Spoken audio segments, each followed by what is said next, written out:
What is up, Who Dat Nation? Welcome inside another edition of the Straight Up Saints podcast. I'm your host, Chris Rosvoglu. It is week 17. The regular season is almost over here. Saints-Titans, second to last game. We got Tyler Shuck. We got Cam Ward, two rookie quarterbacks starting to play some of their best football of their NFL careers.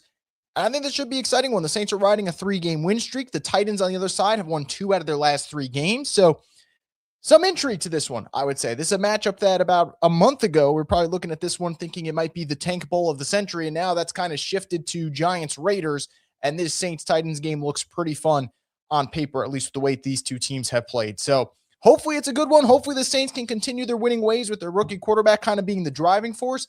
Yet again, injuries will play a part in this game. Saints, as if they weren't banged up on offense enough now. Mason Tipton's banged up.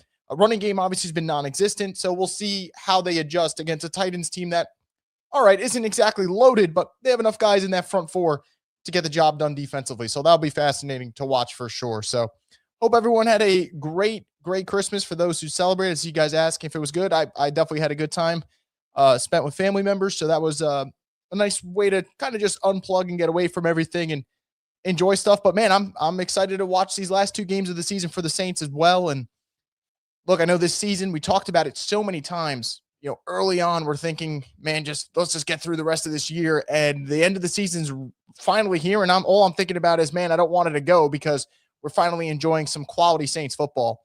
But that's funny. It's funny how it kind of works, right? If you asked me several weeks ago, I'd be ready to kind of unplug. And now, excited to watch Saints Titans. And I can't believe that's a real sentence. And yet it absolutely is. So we'll see what happens here. Saints are going to start off on defense. So we'll get an early look at Cam Ward. And look, man, he's an exciting rookie. I'll give him his credit. I think early on, so many people were trying to make out what he is and isn't, and he's starting to find himself. And similar to Shuck, because we've talked about it, the lack of supporting help is the same way for the Tennessee Titans. You look at the Titans roster, they're not exactly loaded with playmakers to aid their offensive attack. So let's see how this one goes. We're going to start off here. Titans on offense, Saints on defense. Going to start from their 35. Cam Ward's going to take the snap. It's going to be a run to Pollard to the right side of the line. He's going to pick up a comfortable gain of about 8 or 9 yards to start this one. Saints defense has been an awesome story this season, especially the second half. I think Brandon Staley's had this team playing outstanding football. I think one thing about them that really, really stands out is the way Chase Young has played, but also the secondary. I think there's young playmakers in the secondary that have done a really good job of stepping up, and definitely excited and hope that trend continues for this team. So second and short here on this one, 2nd and 2. I think Tennessee, like I said, they're starting to find their own as well. This is not a game that you kind of just dismiss. If anything, you want to see which one of these young teams is starting to build their momentum in the right direction. They're going to go with a run here off to the left side on the pitch, and they will pick up a first down. Not a huge gain, just about a gain of 3 or 4 yards, but it is enough to keep the chains moving. For everyone that's watching, obviously, as always, guys, if you haven't already, please subscribe to Boot Crew Media on YouTube so you guys get alerted for when we do more videos like this. Obviously, Propel's talking.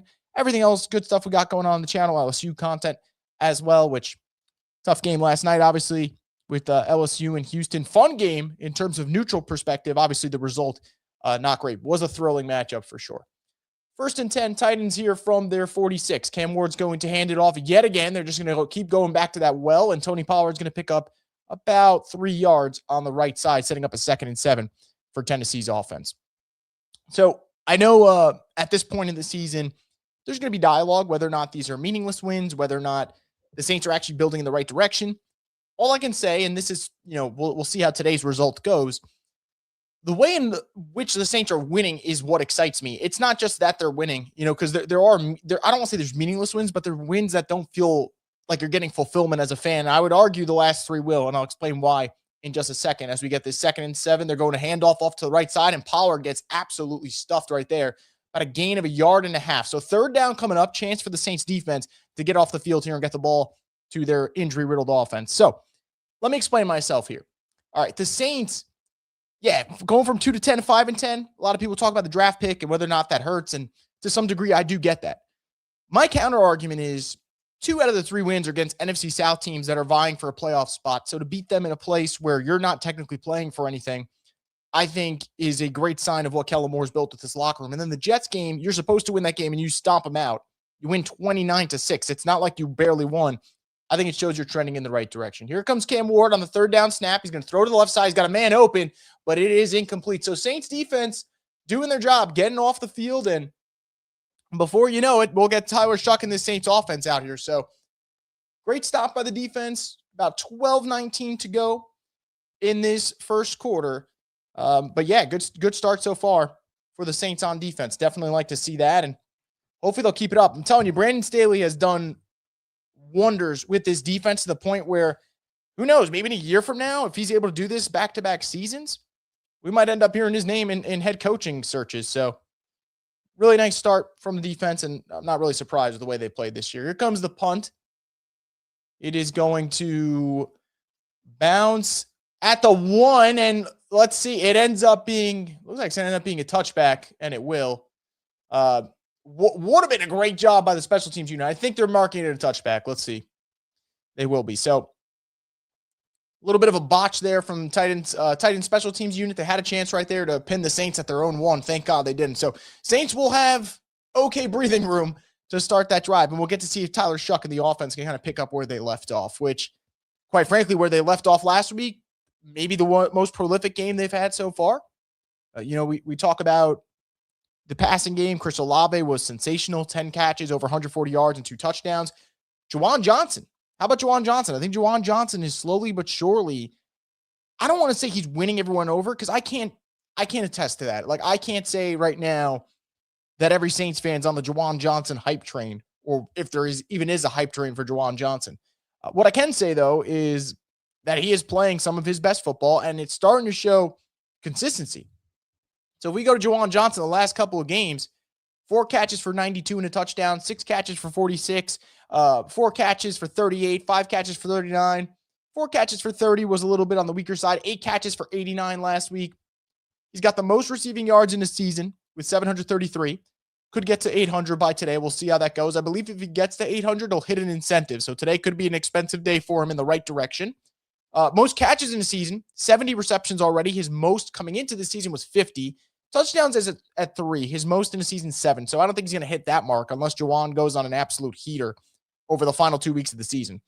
But Juwan's played much better, and I think that's something that Saints fans should be happy about, given what they've paid him. You want to get some production, and I'd say you're getting more than that with the way he's playing. So, again, I'm not saying Juwan's elite, but he's definitely playing at a solid level for sure. Juwan is a decent tight end, but it's really just a placeholder until we get the next guy.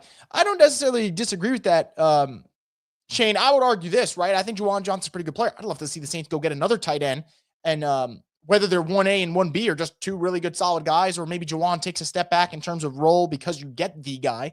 Either way, I'd be fine with that. I still think they should address the position. But I do think Juwan, to your point, playing at a pretty decent level. Ed saying, Chris, happy Sunday. Marty Supreme left me with a headache. LOL.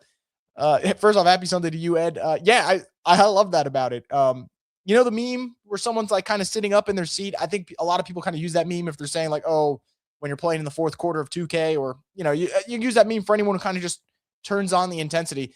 It's pretty much me in the theater seat for about the entire runtime, it felt like. Written by K82 says, I need Chris and Taysom to at least give me 15 fantasy points each. We'll see about Taysom. I do think Olave's got a great opportunity today, really banged up wide receiver room. So we'll see. 1st and 10 for the Saints. They're going to start off, I believe that's Taysom Hill in the backfield. They're going to put Juwan Johnson in motion. They're going to go to Taysom Hill with a run, and he's going to fight his way to the line of scrimmage. And it looks like we might have an injury to start this one already. We'll see. I think it might have been Stoll underneath the pile who got clipped. It is. He's hobbling a little bit. We'll see if he comes off the field or not. But yeah, I don't know if Taysom Hill will have a great game today. I know they're going to have to use him. Used him last week pretty well. And I will say this, and Robert says, guess Taysom will be a big part of the run game today. I think that's something that Kellen Moore did really well last week that I want to give him credit for. There are times where, and there is still getting right into the medical tent. So I think he got clipped. Can't be good, obviously, at the end of the season. Tough time for him. They went away from Evan Holm. Like, hey, let's just use Taysom. He's getting yardage. 2nd and 10 for the Saints. Shuck takes the shotgun snap, looking over the middle of the field. He's going to dump it off, and it is going to be a very, very short gain to Moliki Matavau, the rookie tight end. And it's going to set up a quick 3rd down. For first half offense for the Saints obviously hasn't been great, outside of maybe the Bucs opening drive. Third down, Shuck's going to look to the right, and he is going to get absolutely lit the hell up, and it is a fumble. Saints do recover the fumble, but the Saints are going to have to punt. Shuck gets lit the hell up by Jeffrey Simmons, one of the best defensive linemen in the NFL. That's going to be the story today. I talked about it right before this game started. Titans don't have a great roster. The one thing they do have the capability of doing is just absolutely blowing up the interior of this Saints offensive line. And you saw it right there with Jeffrey Simmons. Premier player, and he just makes a big-time play. And thank God the Saints got on that fumble, because that could have been a double whammy for New Orleans. Not just getting sacked there, but losing the football. And Saints fans can't blame Cesar Ruiz today because he's hurt. But yeah, this is about as accurate of a start as I expected from the Saints with that first half offense, especially. Just not great. And honestly, thank God they picked up the loose ball there, because imagine giving the Titans an immediate red zone opportunity would have been pretty rough.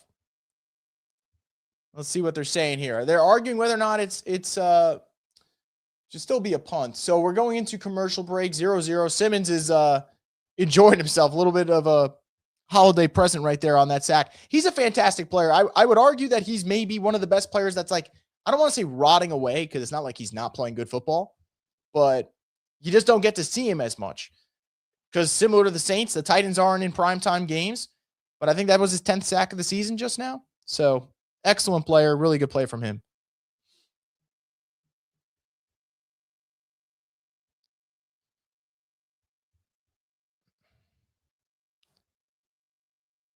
So I want to see what they're saying here.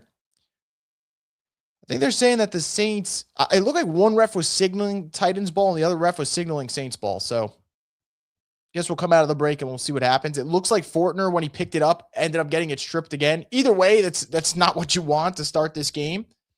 And I would argue for New Orleans, plays like this are why, and I don't want this to happen, and I don't necessarily know if this is going to happen, but I can't help but shake the feeling that eventually the Saints might be like, hey, what if we take another tackle, put him to the right tackle, and then kick Fuaga at guard? And I'm sure that'll drive everyone crazy. It'll drive me crazy.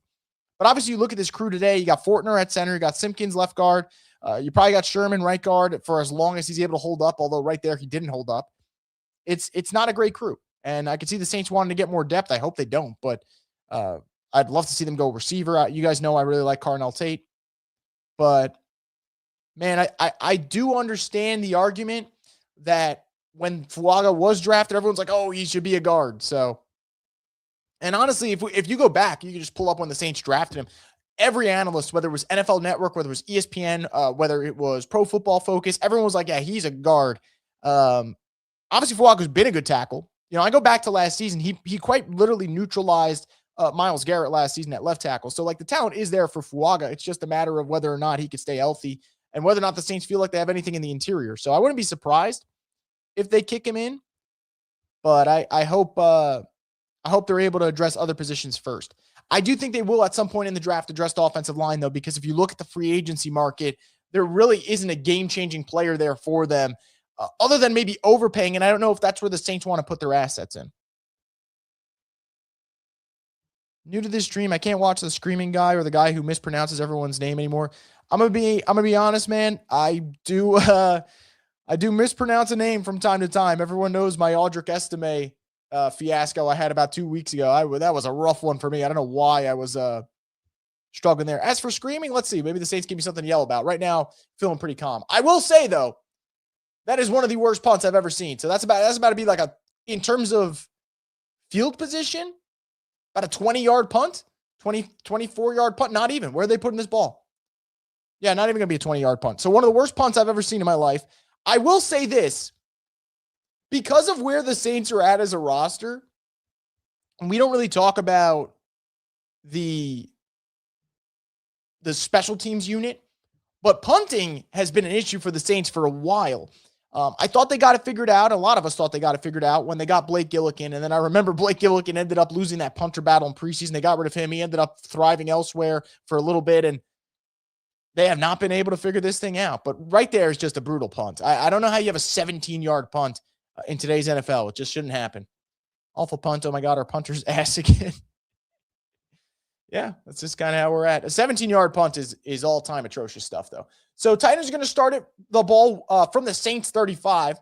They're going to go with play action on the first play. Cam Ward's going to be looking. No pressure. He's got all day to throw. He can make himself a coffee. He's going to dump it down to Tony Pollard. Pollard's going to change course, and he is going to lose a yard. So all that for a loss of 1. I'd say great discipline from the Saints defense there. Good coverage. Everything you needed right there, because that is a play that could have been disruptive, and it's not. So definitely gonna take that in terms of a positive. But man, Cam Ward had all day there. He could have wrote a book back there in that pocket if he wanted to. So we got Danny Stutzman on the field. I think that will probably make Saints fans happy. I think everyone just wants to see all the rookies at this point in the season. I can't blame you at all for that. And let's see if maybe he can make an impact. It is 2nd and 10. They are going to go with a quick pass to the outside. This is going to end up being a very short gain. Jonas Sanker coming up and making the big boy tackle. Really, really like Jonas Sanker. I think maybe I don't want to say too high on him, but he's definitely a player that I like to, sing his praises when the moment presents itself. So, and then there it did, because that's a pretty good tackle. I don't want to say in the open field, because it really is towards the boundary, but a nice play there on Okonkwo. So see if the Saints can get off the field here on 3rd down. Think they're not rushing to avoid getting burnt by Ward's legs? It's possible, Xavier. I think on that play too, maybe Saints kind of sniffed it out from the jump. It's possible. Although Cam Ward doesn't use his legs as much as I thought he would at the next level. Cam's going to throw this one over the middle field. It's going to be incomplete. Good coverage there by Jonas Sanker. Saints are going to get the job done defensively. I mean, if you put the Titans, again, credit to this defense and Brandon Staley, what they just did. So the Titans start this drive from the Saints 35, and all they gained was 3 yards. So now even this field goal attempt, I mean, it's going to be a 50-yard field goal attempt. Yeah, pretty decent coverage from Sanker. Maybe not as good as I thought it would be, but throws just a little bit out of reach. So 50-yard field goal attempt is what the Titans have to settle for, and they are going to be on the board first in this one. By the way, wind's kind of whipping there. The wind's kind of whipping there in Tennessee, so we'll kind of, I don't want to say put a pin in it, but definitely think about that. If later in the game, that could be a factor. Wasn't there on the field goal attempt from Joey Sly, but it could be a factor later in this game. Can the Titans realize they can get the number 2 overall pick if they stop trying? So this is a funny thing. I think especially in week 17, a lot of people are going to talk about draft status. I don't think there's going to be a game that gets talked about more when it comes to draft status other than Raiders Giants today. Well, the loser of that game is essentially the winner when it comes to draft position. What I will say, though, about this whole tanking aspect is I get wanting a better pick because you want a better prospect. There are some teams, they lose so much that I think that's just what their culture is. Look at what the Saints played last week. The Saints played the Jets. You watched the Jets last week. We all watched that game. What positive can you take into the 2026 season if you're the Jets? Their defense has been horrid under Aaron Glenn. Offensively, they got nothing. And honestly, the one bright spot they've had on offense this year, I'd argue, is Breece Hall, and he's going to be a free agent. And you know what? Where the Jets are at right now, where they're in a clear rebuild, I don't know if signing Breece Hall to an extension makes any sense for them. So it's possible your one bright spot offensively is gone. And then even special teams was okay at best on last Sunday. So I don't know. I look at these teams, and I'm not saying that every team has to win these games, and I know we could fall down that meaningless game hole that everyone likes to talk about, but I will say, I think depending on where your team is at, it's important to build a culture. I'd say let's say where the Saints are at, if they're going to be winning games and their rookie quarterback and their rookie class is going to play a big part of it, and Kellen Moore is going to show a little bit of an adaptability to his play calling style, then I think that isn't meaningless. I think that's actually a building block. And now whether or not they actually capitalize it on 2026, we won't find out till then. But I think each team is different. For example, the Titans, they're kind of in an interesting spot, right? If they win today and it's because Cam Ward looks really good, and then I think that is kind of a win in their book, right? You want to see your rookie quarterback, especially a guy who you took number 1 overall, because you don't plan on taking a quarterback this upcoming draft. You want to see positive signs. So I think it's different for every team. I'd argue this, right? Like Giants and Raiders play today. If I'm a Giants fan, if they're bad enough to get the number 1 pick, all right, cool. Everyone's under the assumption that they're just going to keep Dart and then they're going to trade the number one pick. And that's probably where they'd be heading. But that team's got a lot of things to figure out. And I don't know if just getting a number one pick is going to solve everything for them. And we could say it's a step in the right direction, but how many times over the last couple of years have we seen the Giants picking the top 5, the Jets picking the top 5, Browns, who are like perennial top 5 picking teams? Jacksonville always felt that way. They've gotten out of the gutter, which is good to see, and they're having a really, really nice season. But it always seems like it's the usual suspects. So I'm always torn on it, right? Winning a November game with like Darren Rizzi as the interim coach, and they beat the Giants because Brian Brzee blocked the field goal. I think that to a degree feels meaningless, but I don't know if these games feel meaningless. And I don't know. I've been like kind of juggling with whether or not it is or it isn't. And I think every Saints fan's entitled to feel the way they want to feel about it, depending on how they view this team. So, by the way, I said wind is whipping. It's whipping enough in Tennessee that they got to have someone hold the football on the kickoff. So, might be a factor today, especially in the kicking game. We'll see. We'll absolutely see if that is a thing. So, Saints are going to start this one from their own 35. We'll see what Tyler Shuck and this team can do. I think it is imperative, as we just saw the opening drive, if they're going to have any success offensively, got to make sure you protect your quarterback. So we'll see. They're giving a little bit of a game update. Bucks, Dolphins. Bucks taking the early lead. What a weird season for the Bucks. They seem to be like they were going to run away with the NFC South, maybe be a contender in the NFC, and then it's like, oh, we lost 7 out of our last 9, and now everyone's like, oh, fire Todd Bowles, do this, do that, and the NFL will humble you quickly. That's for sure, and no matter the situation. 1st and 10 for New Orleans from their own 35. Olave's in motion. Chuck's going to take the snap. He's going to look Olave's way. He's going to pump fake. He's going to throw this one to a wide open Kevin Austin Jr. Kevin Austin's going to make a cutback inside the 30. Explosive pass play for the New Orleans Saints. They're going to get to Tennessee's 29. I love that play, right? You put Olave in motion to the right side of the field. That's where the defense's attention is going to go. You have the pump fake from Tyler Shuck, which maybe he's going to make one defender bite. We'll see on the replay here if the eyes are in the backfield, and I think it kind of is.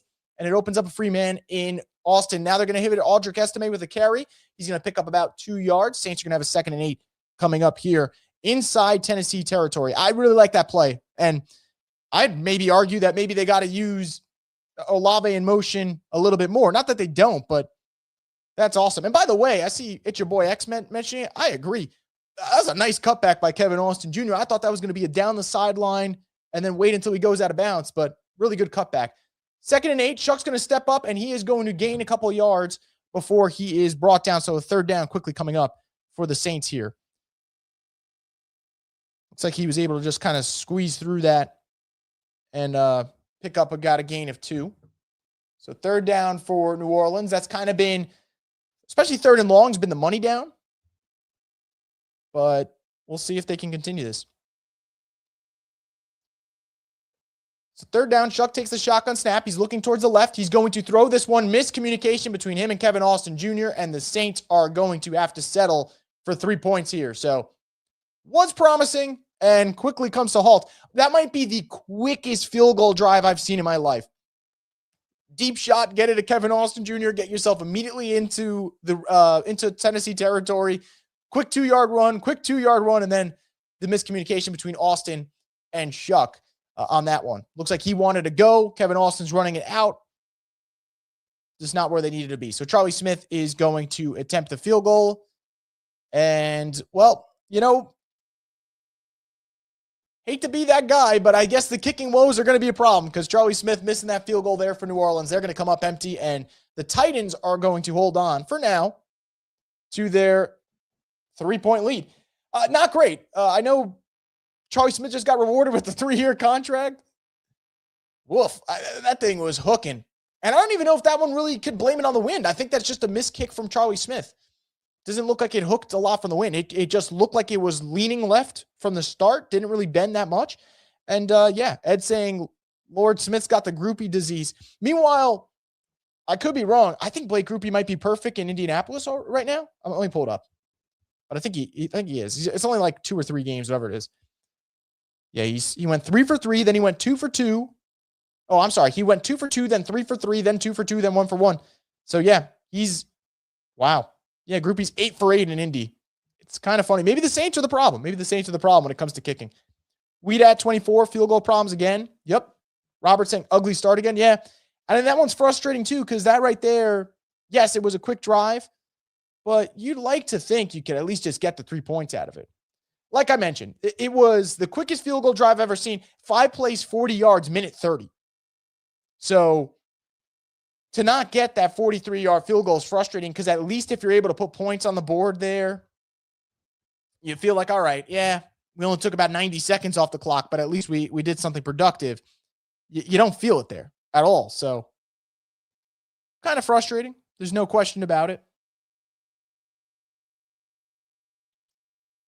But yeah, I'm really starting to think the Saints might be the problem when it comes to kickers. What are they teaching them that they just can't make any kicks? We'll look around the league elsewhere right now at the moment.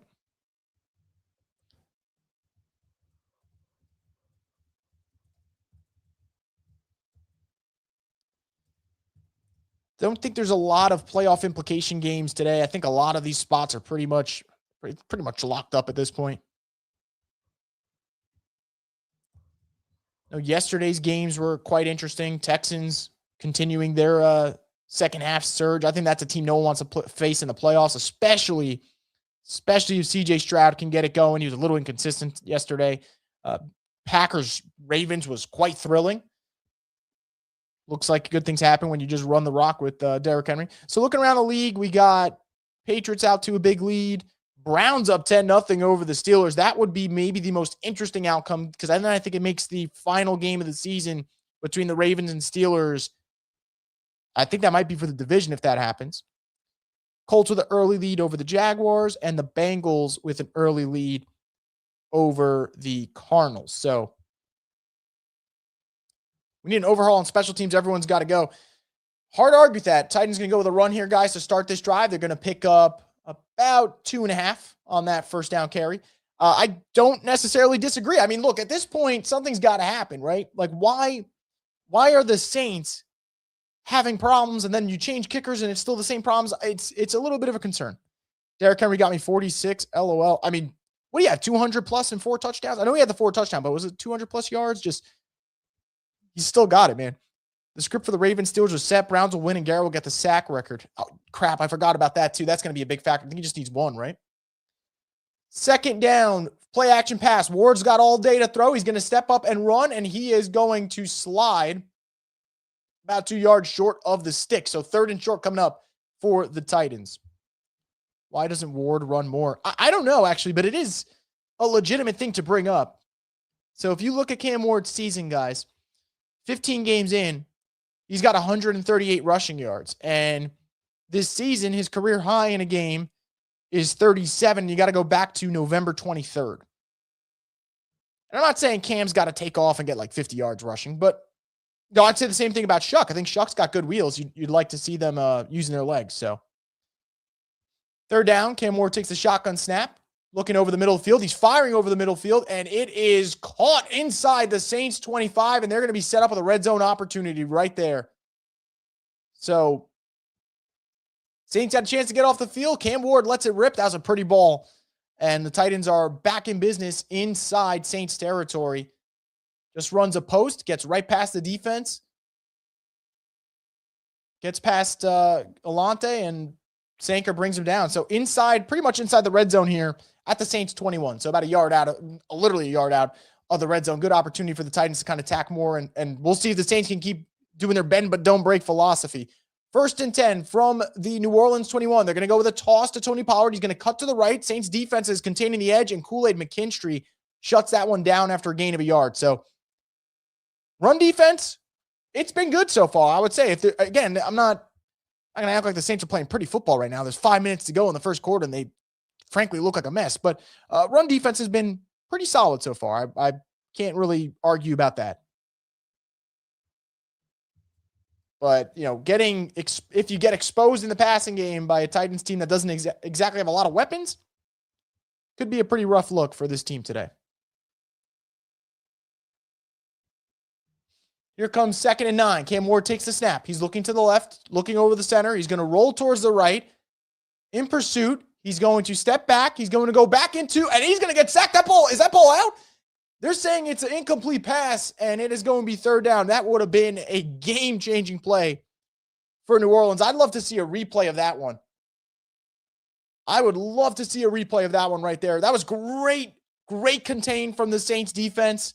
Ridgeway forced Cam back in. Is that backwards, though? I'd love to see that. I can't tell if that – I don't think it ends up being backwards, but I don't love how the refs shut that play down. If you're calling it a turnover, it's easier to just review that play. Man,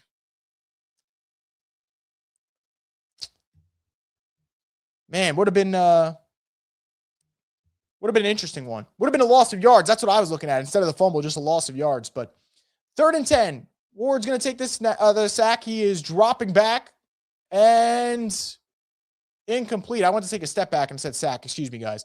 So Saints bend but don't break. It works again. They're going to hold them to a field goal attempt. I'd say Saints defense for the most part doing their job so far. Obviously, you don't want the big pass play that just happened before to DK, but he's had a pretty good season, man. Pretty good season, especially when it comes to what he's done as a return man. I think he's been one of the best in the league. I believe that's why he's got a Pro Bowl under his belt. So Saints defense doing their thing, holding the Titans to another field goal, and that attempt from Joey Slide, is up, and it is good. So Titans are up 6-0.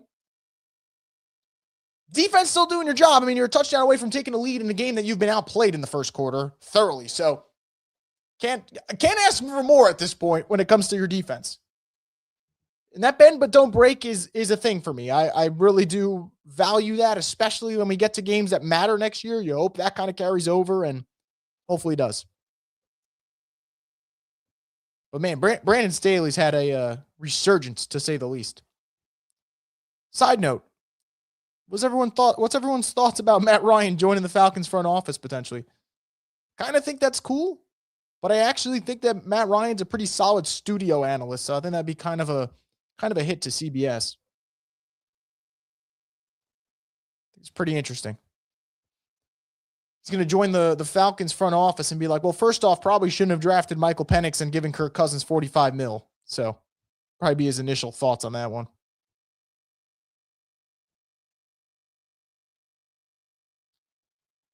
So we got about 4.5 to go in this first quarter. This looks probably like a different game if the Saints don't end up just stalling completely on that last drive, but tough. Dream Ends official says, just tuned in. How's the game? Guessing not the best start. Offensively, yeah. I would say defensively, I know the Titans have just tacked on 2 field goals, but Cam Ward's 3 for 7 passing. Tony Pollard's got about 3 yards a carry. I think when, visually, it looks fine. Statistically, obviously, you're like, all right, well, they've given up 6 points in this quarter.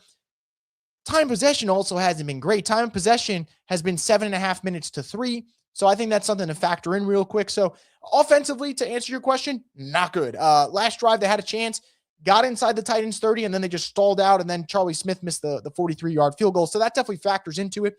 Defensively, I think the defense has played well. I think there's been some moments. If I take out that huge pass play to DK, that's the one play that you want back. Because other than that, the really bad punt spotted the Titans 3 points, and now they got 3 of their own, earned 3 of their own that way. Oh, Blair says, how to come here. Chat Sports dude was singing a lot, really annoying and cringe. Much better here. Thanks for not singing. What was he singing, if you don't mind me asking? Like music or just actual songs? I'm confused. I will say he gets into it when they get touchdown. I've seen some of his TikToks. Seems like a pretty cool dude.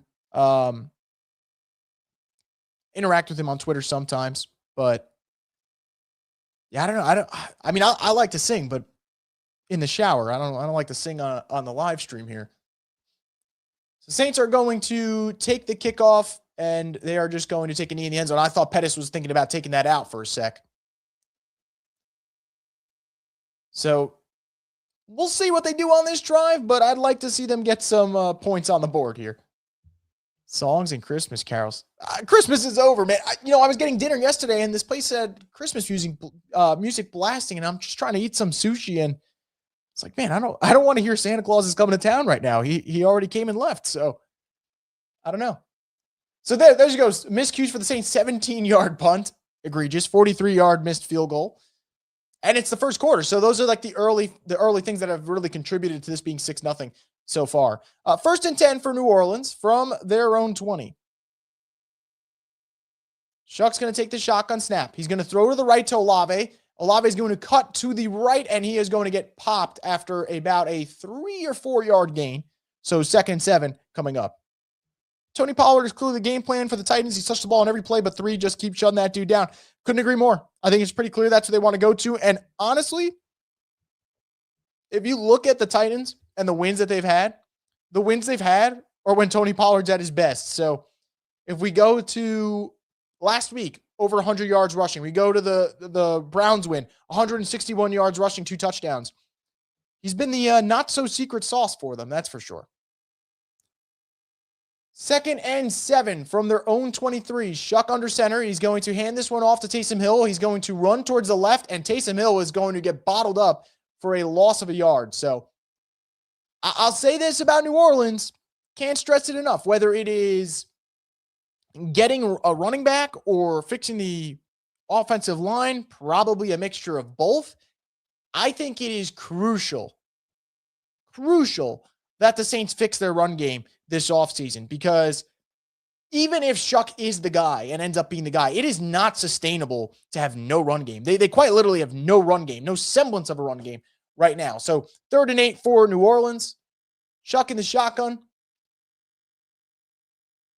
Going to take the snap. Estime is going to leak out the backfield. Shuck's going to step up. He's going to loft this one to Kevin Austin Jr. He is popped short of the sticks, and it is going to be another punt for the Saints. So offensively, it's been pretty bad right now. And honestly, my fear, and Ed kind of says it, and that's, you got 2 weeks left.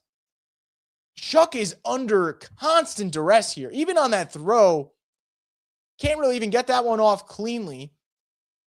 Just not great, man. It's a tough watch. I agree, Rob. It's a tough watch. And beauty is your defense is playing well enough that you have time to adjust and figure it out. But my problem is I just don't see how they can fix the run game at this point. Last week, you saw a vulnerable Jets secondary, and I think what Kellen Moore did brilliantly. Oh, that ball is going to take a Titans bounce. So punting has just been abysmal today. Let's just get this out of the way. Punting has been a train wreck so far. Put punter on your Christmas wish list for the offseason, because Saints don't got one right now. Where was I? Let me get back on the train tracks here. Okay, last week against the Jets. Jets secondary stinks. They don't get any interceptions. So the Saints realized that, and credit to Kellen Moore was like, just throw this thing 49 times, which is quite frankly what they literally did. I don't know if you can do that against Tennessee today. And we're seeing right now with the way their D-line's playing, Saints are not going to be able to drop back 49 times and win this game. So what do you do to counter that? Whether it's an explosive play defensively or whatever, they're going to need something here, because right now they do not have the horses in the stable when it comes to the running back room at all. It is just really bad. 1st and 10 for Tennessee. They're going to start from their own 36, so pretty good field position. They're going to go underneath, and it is going to be it's a pretty good gain. About a gain of 7 to start this first drive. Let's keep it going here. As bad as I hate to say this, but I'm back on the whole build the O-line. Shuck won't last a year. Yeah, look, I'll say this. If Kellen Moore is convinced, hey, if I kick Fuaga to guard and I get a right tackle, he's escaping me, but the Miami right tackle has been a popular name for the Saints. I'm trying to remember his last name. I know it's Francis, and it starts with an M last name. So please, someone help me out here. I'm drawing a blank. But if they're thinking, hey, put him at right tackle, kick Fuaga to guard, and that's going to fix the run game, then you'll live with it. Titans going to run here on 2nd down, by the way, and they are once again stopped. So 3rd and short coming up. Saints run defense has been balling, as it's your boy X says. I can live with it. But, man, whatever the circumstance is, whether it's they need better running back play, whether it's they need better guard play, you got to figure it out. It is not sustainable for this run game to be as bad as it is. It's not. So, and honestly, guys, if we just pay attention to the Saints win streak, and this is why I talk about the running back room and why it's so bad, Saints leading rusher against the Panthers when they beat them was Tyler Shuck. Saints leading rusher when they beat the Bucs was Devin Neal, but only by 15 yards more than Shuck. Saints leading rusher last week, Taysom Hill, 42 yards. It's not sustainable. Third and short, the Titans are going to run, and they are going to plow through for the first down. That's probably, in my opinion, I'd say that's their best run of the game so far. Comfortably got that first down there on third and short. So going to move the chains, and that one is probably going to send us into the second quarter. So Titans don't have to run a play here. And quite frankly, I don't think they should. I think they should just let this one wind into the second quarter, and that is what they're going to do. So Saints down 6-0 going into the second, and their defense is going to have to make a stop here because their offense still kind of snoozing right now. Same thing they did with Pete from tackle to guard. Yeah, I think that might be what they have to do. And I'm not saying that's what I want. It's probably not what I want. I'm kind of tired of the Saints drafting offensive tackle. But man, if that's what's going to fix the offense, so be it. The whole Trevor Penning whiff is what kills everything because you whiffed at him at tackle, wasn't any good at guard either, and Ruiz clearly isn't good at guard. McCoy's always hurt, unfortunately, and I think that's a discussion the Saints are going to have as well. Like, what do you do at center because you can't rely on Eric McCoy long term, and left guard you don't have, so your interior is just a mess right now. First quarter is finally over. Saints can start now, right? Yeah, I mean, I hope so. Offensively, it seems to be the case for them. How would you feel if we go for Crosby, about Max Crosby? If that's what you're asking? I don't know. I'm going to be honest. I don't know if that's the move that the Saints would need to make. I do think there will be a heavy market for Max Crosby. I would imagine teams like the Cowboys would be all in on that type of acquisition. That just seems like a Jerry Jones-esque move. Baltimore Ravens seems like a spot for him as well. I'm not saying I would get mad if the Saints took him, but I'm also not going to sit here and kind of like pound the table for Max Crosby, if that makes sense. Good player. He's a very good player. You know, my fear is, though, is that the splash move that the Saints need?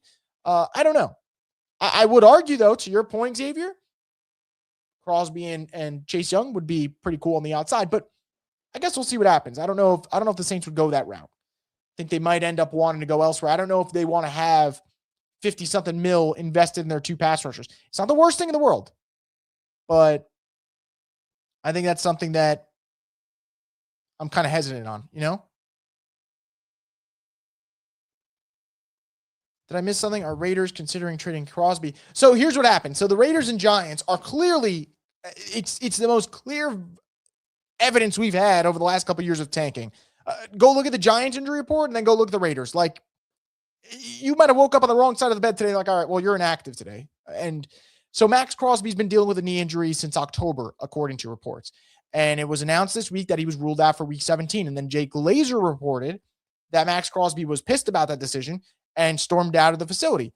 And then Pete Carroll essentially kind of confirmed that Max Crosby wasn't happy. And then the Raiders put out a statement yesterday about how Max is going on injured reserve, and they expect him to be back for 2026 and he'll be okay and whatever.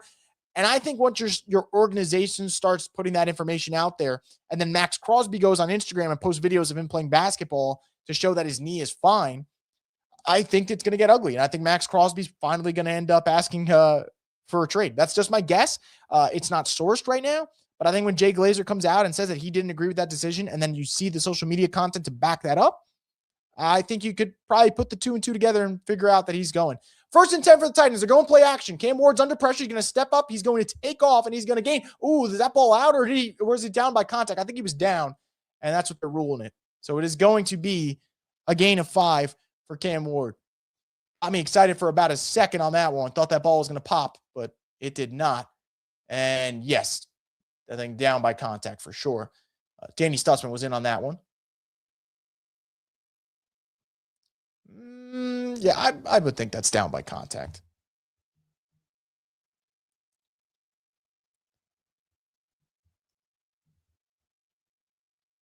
Second and 5.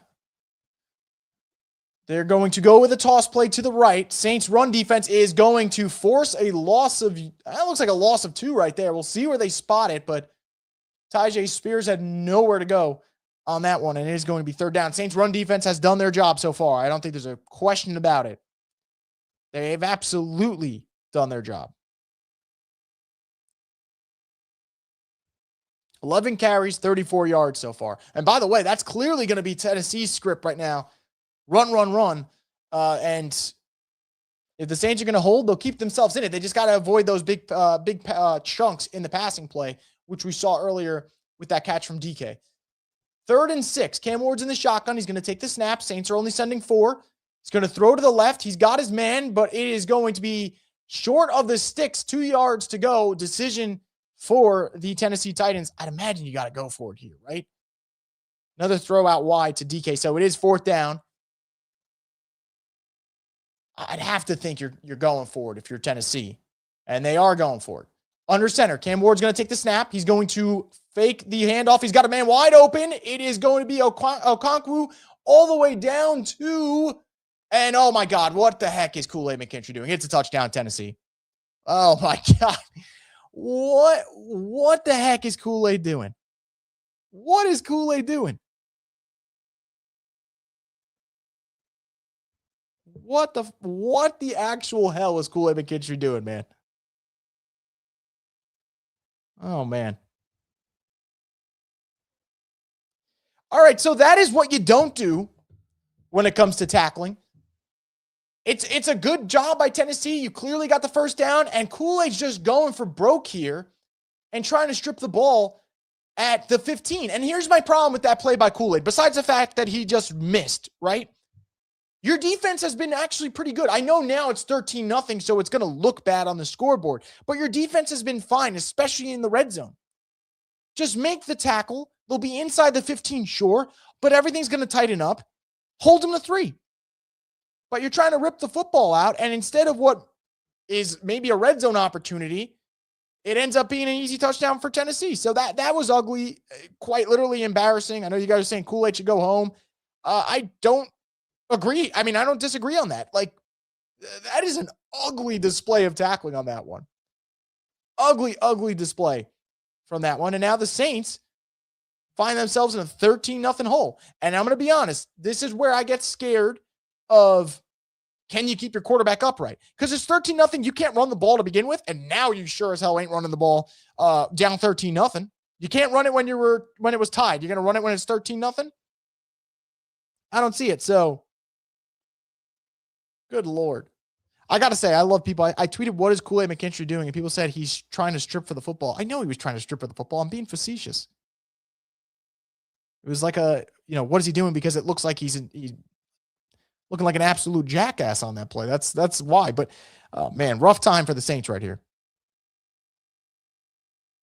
And hate to be like, oh, it's danger zone time. But, hey, it a little bit is. I mean, I know it's early. But, you know what? Down 13-0. Tennessee's front 7 has done their job. This is where things can get pretty ugly.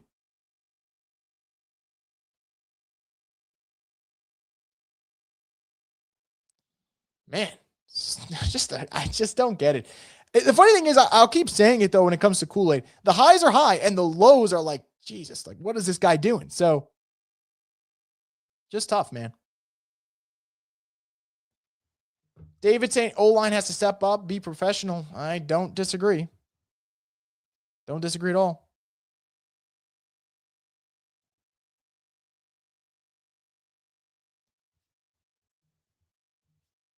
Just curious about if the Saints drop this game, where does that put them? Oh, wow. All right. So I was going to say, if the Saints lose this game, does this change their draft status? It doesn't. A win doesn't move them, and a loss doesn't move them. Not that I care much about draft status. You guys know how I feel about that. I would rather the Saints just win games, but tough to say that right now when a play like this just happens, because all-time just yucky stuff right there. Saints can beat the Panthers and Bucks, and struggling here with the freaking Titans, unbelievable. Yeah, I mean, look, I counter argument. I'm not excusing the way the Saints are playing football today. This is bad football. Defense was playing fine before that play. It just all went to shit there. But the Titans are playing a little bit better. I do want to give the Titans a little bit of respect. Not that they're some juggernaut football team. They're not even close. They have won 2 out of their last 3, though. They are starting to play a little bit better football, and their rookie quarterback is starting to find himself. And I think that's definitely a plus for them. Man, I'm down to try and win every game, but maybe the football guards are trying to tell us something. Shuck is going to be a sitting duck out there for the rest of the game. Yeah, I don't disagree. Pettis is going to get lit up on the special teams return here on the kickoff. So Saints are going to start with awful field position. Hot take, but maybe that right guard / right tackle for Miami wouldn't be a horrible decision in the draft. I don't disagree. And as much as I want to fight it off, I also do think that Tyler Shuck is a legitimate quarterback, and I don't want him to get hurt. So, and let's just take Shuck out of the equation for a sec. If your offensive line's better, your run game's going to be better. This run game is an absolute joke. It's one of the worst in the league. I can't stand watching this Saints ground attack. So, just tough. Why is Pettis on this team? Running out of bodies. That's probably why I feel there's a little bit of familiarity here. But yeah, Pettis is he's not a good football player. Robert saying this is a throwback performance from earlier in the season. It's got that vibe to it. Well, it's up to the offense to try and fight back into this one. 1st and 10. Saints are going to start from their own 18. Shuck's under center. He is going to hand this one off, and it is going to be a loss of a yard. So, again, this is where I get concerned, right? They're going to get no push up front. They are going to get absolutely no push. Jeffrey Simmons and that Tennessee defensive line, they're going to do their job. They've been doing it right now already. So that concerns me. And I believe right now, you're probably just going to have to drop back and try to win this game from the pocket. And that's going to be tough to do because your offensive line isn't holding up anyway. So, it's the struggle of the scoreboard right now. But look, there's 12 minutes to go in this first half. See if you get anything going on this drive and maybe claw back into this one and hope for a defensive stop. So, that's what you're going to have to hope for. But the script in terms of what they have to do, brutal. 2nd and 10. Shuck takes the shotgun snap. He's dropping back. There's pressure. He's going to step up. He's going to run, and he is going to slide. That should have been a late hit. And it looks like the ref was thinking about it, but thank God he didn't get blasted. But that was the clearest of slides. And yes, I do agree at your boy X. Shuck is going to lead them in rushing today. I mean, he's got the line's caving in. There's no one open. Just going to have to take off. It is 3rd and short. Gotta keep this drive moving, though. Yeah, what is 33 on the Titans doing there? 3rd and 3. Saints are 0 for 3 on 3rd down today. Shuck in the shotgun. Takes the snap. Tennessee's bringing pressure. He's going to throw right. It's going to be Chris Olave who makes the catch, turns upfield, and gets the 1st down. So New Orleans, thankfully, keeps this drive alive. It's number 12 coming up big there on that one. Fred saying, where the F is the flag? I don't know. I thought it was a flag before. I don't know why we're not calling that, but thank God Shuck didn't get hurt on it because that's the only thing that would have made that play worse. No flag and an injury. 1st and 10. Saints are going to be in their own territory. Let's see what they do here. Shuck in the shotgun. Juwan in motion. Takes the snap, looks to the right. He's going to throw this one out to Juwan, and it is going to be a gain of 4 yards. So, if anyone's got Juwan in fantasy, there's your 0.4 fantasy points right there. Big winner on that one. 2nd and 6 coming up, 10.5 to go in this 2nd quarter. This might have to be the game plan for the Saints. Maybe like short throws as your run game at this point. I mean, this is just, they're not going to get anything on the ground game other than a Shuck run. And I'm not considering that part of your run game. That's improvising and plays off script from your quarterback. 2nd and 6 from their own 32 in the shotgun. Estime lined up at running back. Pettis in motion. Shuck's going to throw it out wide to Estime. Estime is going to turn upfield, and he is going to pick up a pretty decent gain. It should be 3rd and 2. So another 3rd and short here. We'll see if New Orleans can keep this drive alive. They're 1 for 4 on 3rd downs. Honestly, wouldn't mind them running a little bit of tempo here and just try and get the offense into a flow and maybe tire out that Tennessee front 7. Tennessee looks like they're going to be showing pressure. They got about 7 guys lined up with the ball. Saints are going to go with a run. Estime is going to get the 1st down, thankfully. So Saints keep this drive moving. I don't mind that. I actually don't mind that run there. The Saints have been going pass on 3rd down. Actually don't mind that run there. I think that's actually the perfect time, especially with Tennessee showing pressure. Maybe catch them off with a run there, and I think the Saints did that. So new, fresh set of downs. Points on this drive would be welcome, and I'd take any points at this point. Beggars can't be choosers. I'd take a damn field goal at this point, although obviously 7 would be the preferred one. 7 for the Saints, I should specify. 1st and 10 from the Saints 40. Shuck under center. Evan Hull lined up at running back. Kevin Austin Jr. in motion from left to right. It's going to be play action. Evan Hull is going to step up, give him a little bit of time, and Kevin Austin Jr. going to stay on his feet. Holy crap, he's going to get the 1st down. What a play from Kevin Austin Jr. Since when did Kevin Austin Jr. have this type of wiggle to his game, man? I know there's some players that are elusive. Kevin Austin Jr., I remember last year, he did not show this type of wiggle. I mean, this man is just avoiding. I mean, that's impressive stuff. Impressive stuff from Kevin Austin Jr. See if the Saints offense can get anything cooking here, man.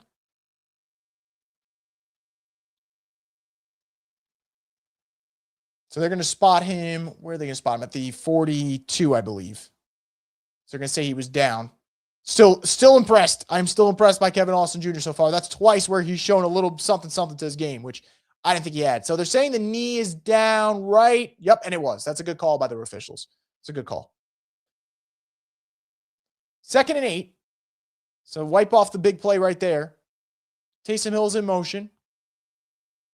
Shuck takes the snap. Evan Hull leaks out the backfield. He's going to the left side. Chris Olave's wide open. Chris Olave's going to turn upfield past the 50 to the 45 and inside Tennessee territory. All right. Got something cooking. Got something cooking on this drive.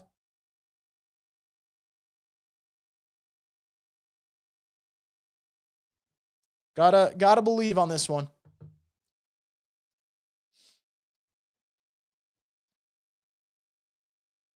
Shuck in the shotgun.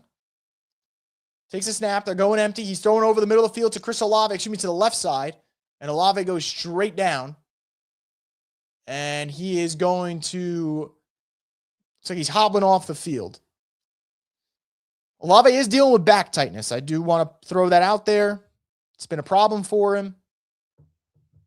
Definitely looks like it there.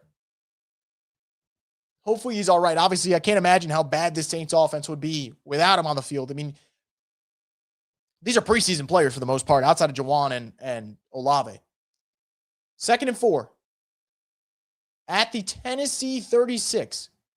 Takes a snap. He's going to hand it off to Hull. Hull's going to wait for the lane to open up, and he should get the first down there. That's really patient running. I think they're going to mark him a yard short, but that's pretty patient running right there from Evan Hull. Is Monteval getting some snaps? Yeah, he is. He was in there before. I think he actually had the first reception of the game. So Enrique saying just a touchdown and respond back. Let's go. Yeah, I agree. That would get you right back into this thing. Can't believe we exempted Juwan from the preseason player list. I mean, I don't necessarily disagree with you, but I know I'm right about it, though. I can't add him as a preseason player. I think he's definitely earned a spot above that. Taysom Hill as the quarterback. I think we know it's a run here. Everyone knows it's a run here. And so does Tennessee, because Taysom Hill is stuffed short. And I'm trying very hard to not lose my mind. Can we please stop with these Taysom Hill runs? Everyone knows it's coming. Everyone knows it's coming. It's clearly going to be a run up the gut. He never gives it to the running back. He always takes it. He makes the wrong read this season almost every time. Can we please cut those out? Because now a promising drive is now going to come down on 4th and short. So I just hate that play. I really, really, really hate that play. And now it's 4th down, and yet again, Taysom Hill's lined up at quarterback. And now he's making a kill at the line of scrimmage. Saints are going to call timeout, and thank God they do. This is my problem with the Taysom Hill stuff, right? I love Taysom. He's a Saints legend in my book. The Saints do need to go for it. I do agree with you guys. He's a Saints legend in my book. The Saints offense is rolling right now, finally for the first time all day. And it's because of your rookie quarterback and getting the ball out quick. Getting the ball out quick, short throws, easy throws. Why reduce yourself now to a 4th down? This is essentially what this drive is going to come down to. So I think it's incredibly frustrating. It is what it is. There's nothing we can do about it at this point. But, man, it's quite annoying.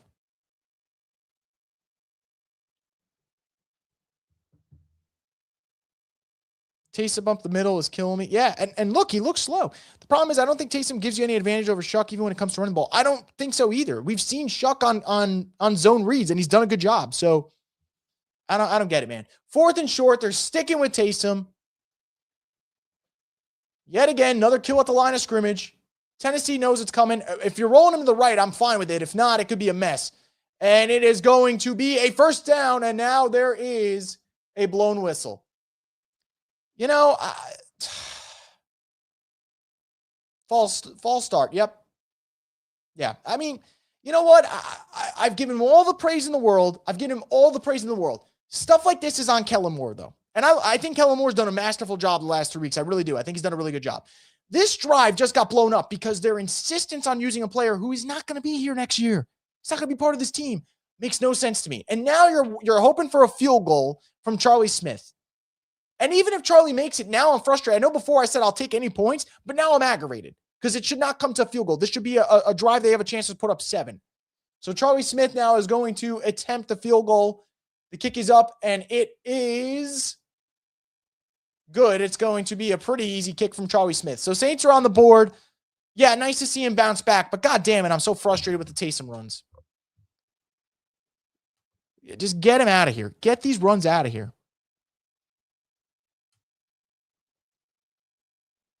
Really frustrating.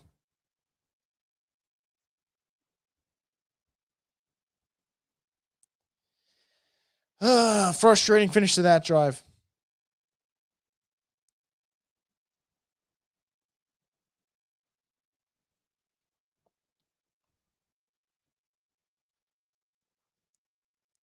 All right, so 13-3.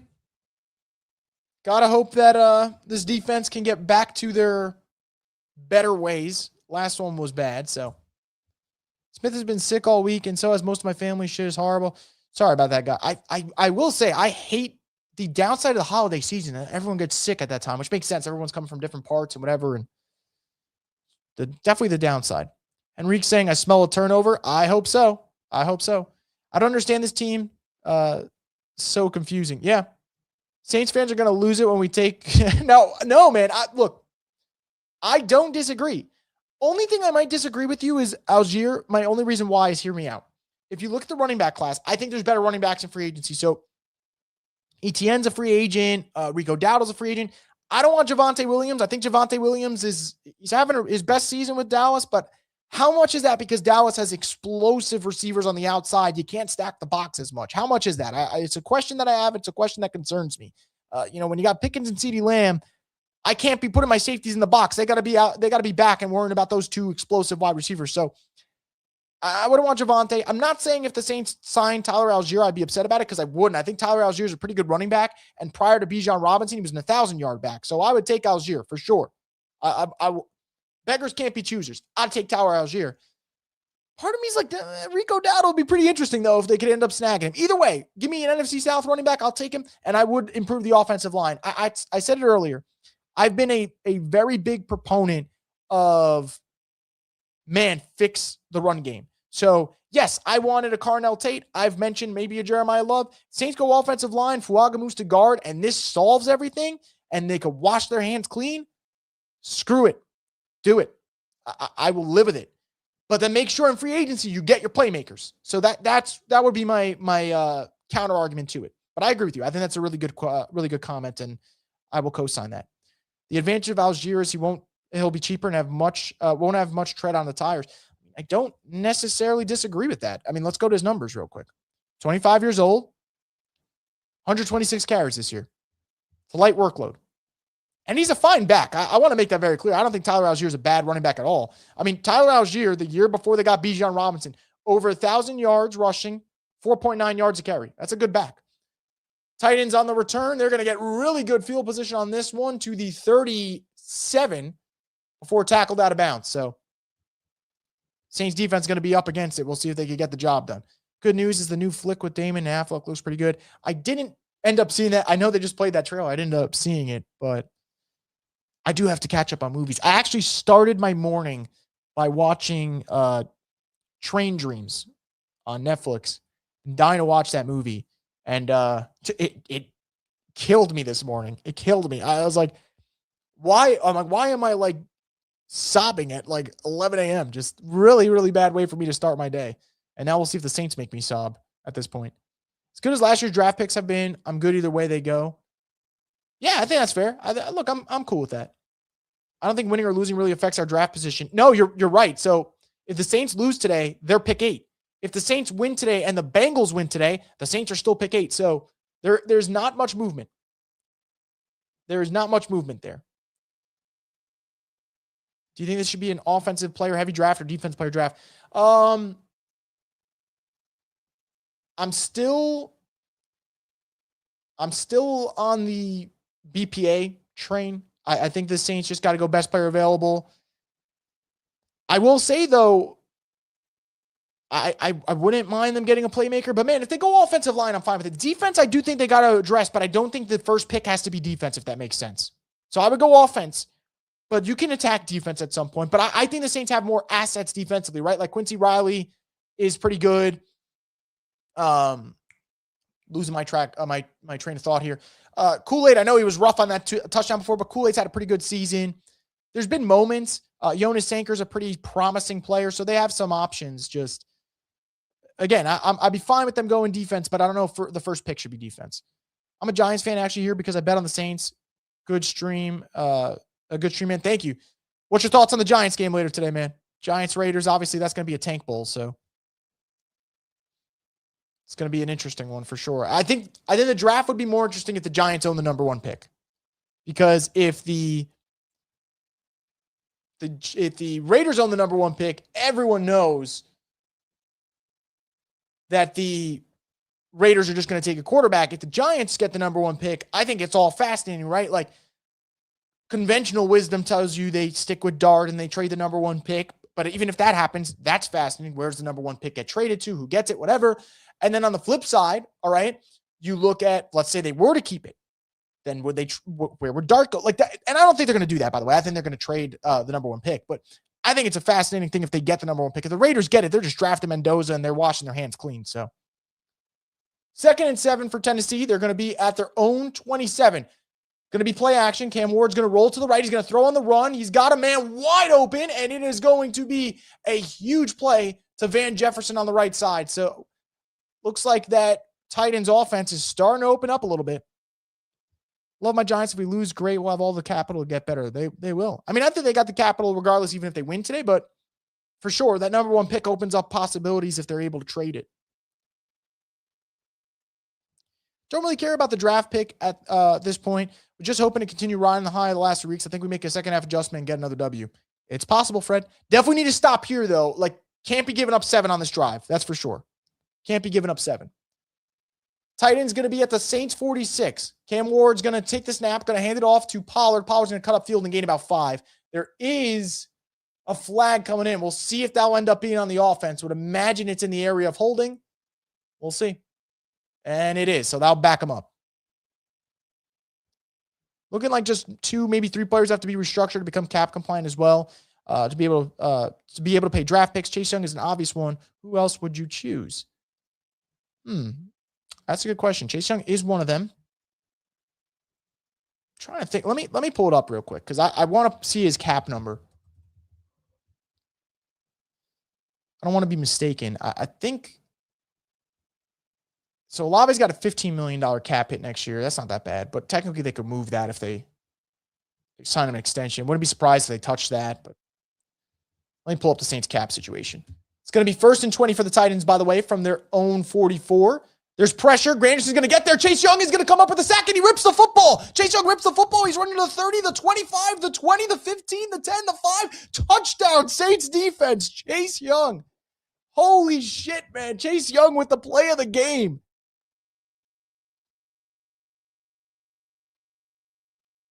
What a baller, man. What an absolute baller Chase Young is. He just took his lunch money, and put the Saints right back in this freaking game, man. And where's Henry? Because he called it. He said he was smelling a turnover. He smelt it for sure. What a play. What a play from Chase Young, man. You guys are going crazy in the chat. I love it. Absolutely love it. Just like that, the Saints are back in this game, man. What a play from Chase Young. Literally just took Cam Ward's lunch money.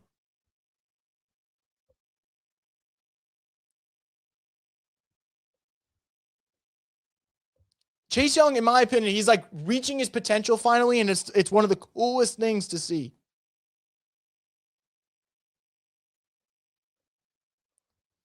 All right, so we got a game here, folks. We got a game. The Saints, Chase Young, first defense touchdown since 2020, his rookie season.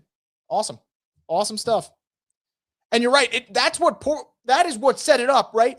Granderson gets the pressure, which forces Cam Ward to kind of maneuver out of the pocket, roll to the right, and he's just stepping up. And all right, Charlie Smyth banks in the extra point. He's stepping up, and what he doesn't know is he's stepping up into his funeral right there because Chase Young's about to put him in the dirt, and that's just what happened. What a play for the Saints defense. What an awesome play. Look at that. Forces him out, doesn't realize, and Chase Young just says, I'll take that and call it a day.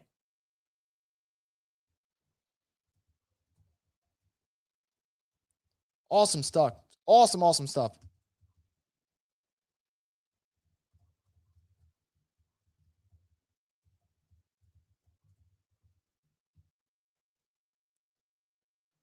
That kind of play could light up the offense. Absolutely could. Like you guys said, it's the spark they needed, and they're right back in this. Bad play from Ward, totally unaware that there's a monster behind him. Yeah, I mean, look, that's a rookie mistake, though, probably, right? Because I think he dropped back so far on that play. You should have some sense there. Didn't, luckily for the Saints, but that's a rookie mistake. If you're a Titans fan, you're not going to lose sleep over it. It's your boy X saying, I agree, Chris. I was always a fan of Chase Young when he was drafted in Washington. Glad he's a career resurgence with us. Look, I'll say something about the Saints. There's a lot of mistakes they make. For example, I thought signing Justin Reed was a good move, and I'm going to be honest. I wish the Saints had a refund on that contract. Signing Chase Young has been nothing short of a masterclass from this front office because I'm going to pull up the pass rusher market right now. So these are edge rushers in the NFL and their salaries, okay? Chase Young, his salary is $17 million. These are players making more than him. Alex Highsmith, Bryce Huff, Khalil Mack, Bradley Chubb, Josh Sweat, Greg Russo, George Karlaftis, Rashawn Gary. It's a lot of guys up, and I'm not mentioning the top, right? Because the top guys, Chase Young's not in their class. Chase Young is not Micah. He's not TJ Watt. He's not Myles Garrett, obviously. He's not Danielle Hunter. But, man, there's a lot of players above Chase Young that Chase Young is playing at a higher level than them. And, man, I just love seeing the intensity that he's played with. It is so freaking cool to see. He has reached his potential. And let's just put into perspective, right? Because sometimes the eye test is more important. I think the eye test is more than enough sometimes. But if we're just going to go off the numbers, right? Chase Young last season had 5.5 sacks in 17 games. Chase Young this season got 8 sacks in 11 games. So the numbers are there. Last season he had a forced fumble. This year he's got 2 forced fumbles. So, man, he's been an absolute wrecking crew, and I love it. Absolutely love it.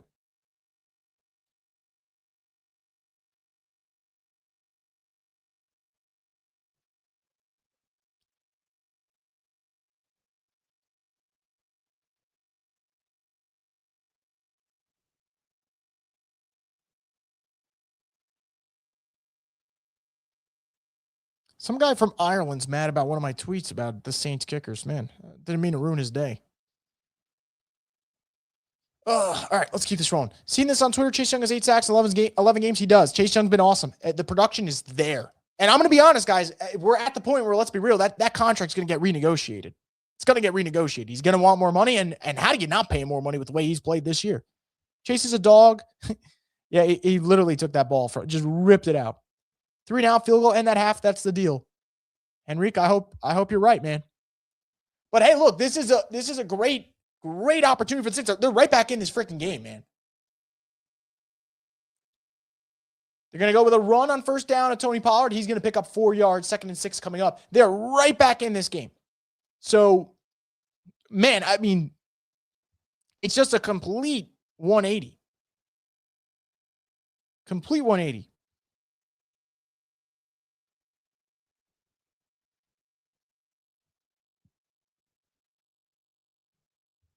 Is there a world where the Saints bring back Blackman and Reed duo next year? Possible. I mean, Reed's coming back next year. Blackman, I don't know. I mean, Sanker's played well enough, and I think he'd want to play him. 2nd and 6. They're going to roll out right. Cam Ward's going to step back. He's going to throw this one on the run, and he's got his guy. It's going to be to Van Jefferson, first down for Tennessee. There is a flag, though. We'll see what the penalty's on. Cam Ward does not look like a happy customer, so perhaps this is on Tennessee. We'll see. Van Jefferson's shaking up on the play. And it's going to be on the defense. So legal use of hands, first down Penalties declined anyway. Just over 3 minutes, to go in this first half. Looked like the Saints were about to be down and out, and this one is really flipped on its head.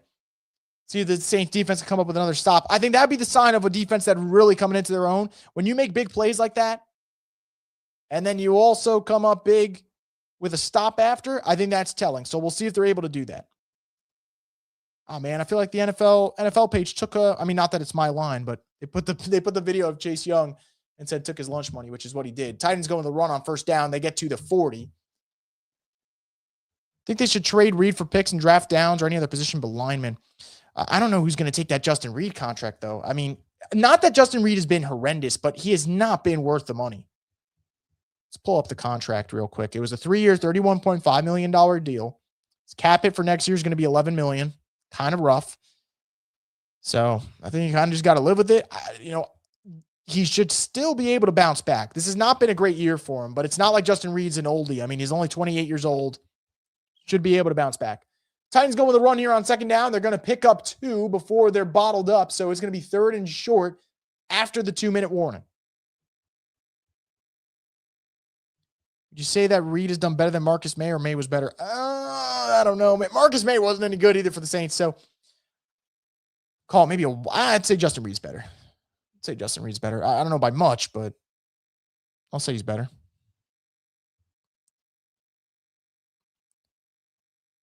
Yeah, so Chase Young is the 22nd highest paid edge rusher in the NFL if you go by their average salary. There's not 21 pass rushers better than Chase Young. And look, for all the crap I give the Saints, like I was just talking about the Justin Reed deal and why I don't think that one's good. What an awesome signing that's been.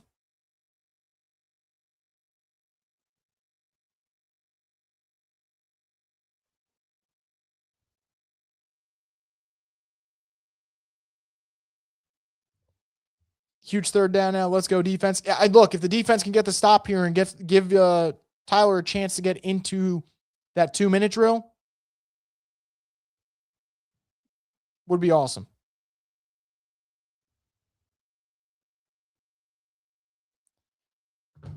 Young has 8 sacks this year while missing 5 games, career best for him also. Yeah, and I think that's just a testament to what he's done. And look, I was worried about it right when that injury came out to start the offseason. I was like, God damn, did you just pay a guy who's not going to play? And Chase Young's been awesome. And Chase Young's been the story of this first half because this game seemed to be over.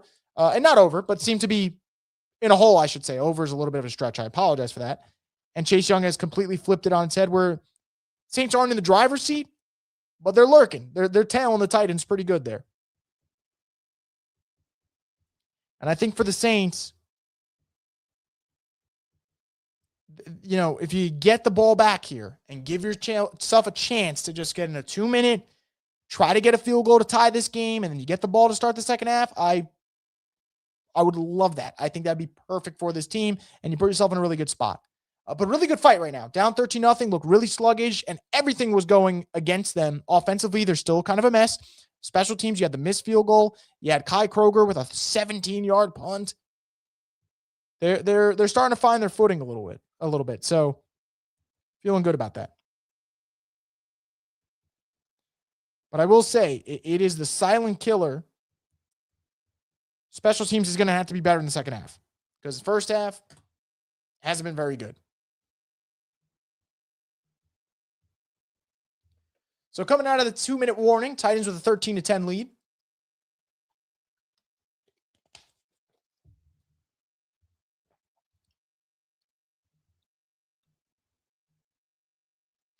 Get rid of these bots for you guys. I know it's late, but did the roster direction make Tyron retire have any implication on his decision? I think maybe part of it. I know Tyron said something when they started the season rough. So Cam Moore's going to throw underneath. He's going to have his man. It's going to be a first down. So kind of frustrating right there. Saints can't get off the field. Titans keep the drive alive. There's a little bit of cushion there for them to keep the chains moving. Now the Titans can kind of just throttle back a little bit if they choose to. Going to watch the Giants versus Raiders tank bowl after this, Chris? I probably will. I always tell myself after the Saints game, I kind of want like a detox from the NFL, and then I find myself watching Red Zone. So I'll probably watch it. I think, look, I think it's fascinating. I also do think it would be a disgrace for the game if both teams are actually tanking, but I'll definitely be watching. They're going to go with a run here on first down, and Danny Stutzman shuts the door, slams the door shut on that one right there. So no gain. Second down coming up. Clock is running. If the Saints can get a quick stop here, they might have to think about using a timeout if they want. It's going to be second and long. Tyjae Spears tried to shake Stutzman, and Stutzman just put him right into the ground. Dude's physical. I'd imagine next year we'll see more Danny Stutzman. That would be my guess. Feel like it's a fair guess to make. So second and 10. Titans at their own 47. Cam Ward in the shotgun. Looks like Alontae Taylor might be coming in on a blitz. And it is going to be a false start on Tennessee. That's going to back them up. So really, this is a really good chance here for the Saints to get the ball back. I know there's a minute 12. They got 2 timeouts, though. So if Kellen Moore wants to be aggressive, Kellen Moore can be aggressive. But again, obviously your defense has to get the job done here. But they'll be in a 2nd and 15 after they call this penalty. Seems like they're calling a false start. We'll see what they end up doing right here. And yes, it's going to be 2nd and 15. Just don't let them get enough for field goal. I mean, if they give up a field goal on this one, that'd be quite disappointing. You're in a 2nd and 15. Your pass rush is starting to get there. These are the moments where you got to get off the field and keep momentum in your favor. So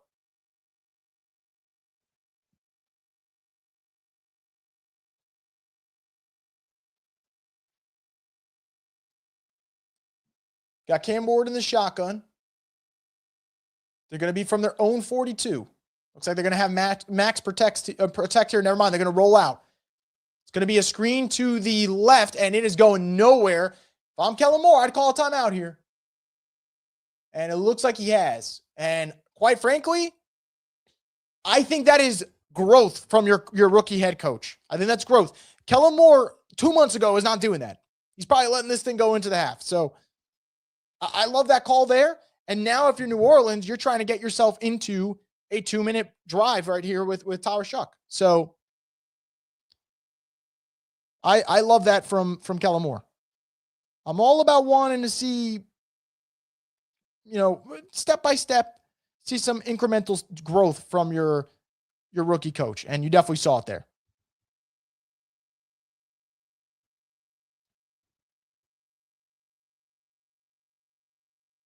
So 3rd and 14. Just got to make sure no freaking funny business goes on here and he gives up a first down. Then that kind of derails everything and all the momentum shifts back in Tennessee's favor. Ward takes a snap. He's dropping back. Stepping up. He's going deep. Oh, he's got a man. And it's going to be PI. Just brutal. I shouldn't have said anything. I said no funny business. It's almost like I knew it was coming. What are we doing? What are we doing right now? What are we doing?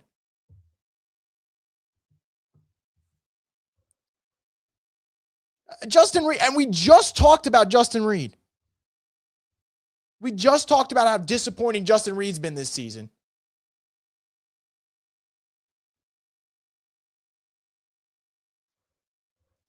Oh, man.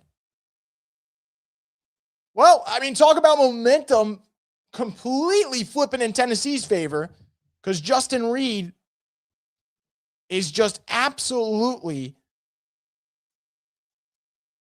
shit in the bed, for lack of a better word. Titans go with a run here.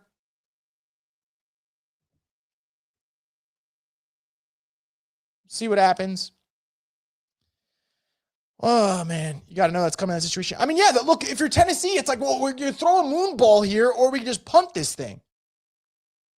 And let's be real. I don't know how Justin Reed's complaining to the refs. He quite literally tackled the receiver as the ball is coming. So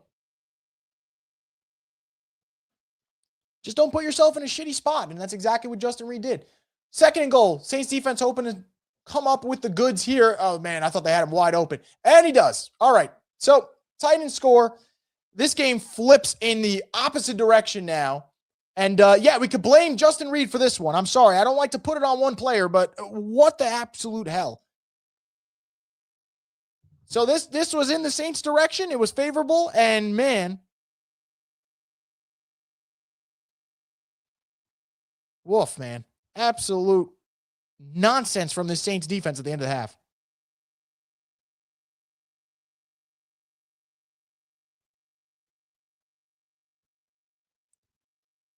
Well, embarrassing sequence for the Saints D. Just handed them 6. Yeah. Yep. Just handed them. And look, now it's 20-10. So felt pretty good about the offense. And I'm going to be honest, I know we can use hindsight. I'm not blaming Kellen Moore for using the timeout. It was 3rd and 14. You expect your defense to get off the field. Instead, it ends up being like a 60-plus yard penalty almost ends up being a 60-yard penalty from the PI. So just horrible end of the first half. And now you find yourself down 10.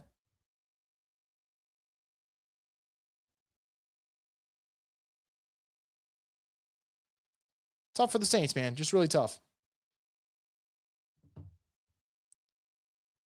Reed needs to walk home. Oh, man. Well, it's crazy. We're all sitting here in the chat talking about how rough he's been today and just brutal, man. Just freaking brutal.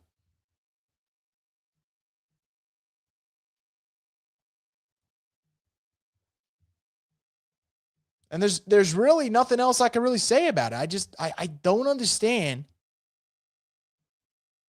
how it's gone this poorly, this quickly for Justin Reed. Saints need to stop signing these cheese free agents and take a hint. Yeah, I mean, after the Colin Saunders one, I'd hope they're done. Dante Pettis going to try to make something happen on the kickoff, and he does not. There is a flag anyway. They'll probably be against the Saints. I'll back them up, and we will probably get into the end of this first half.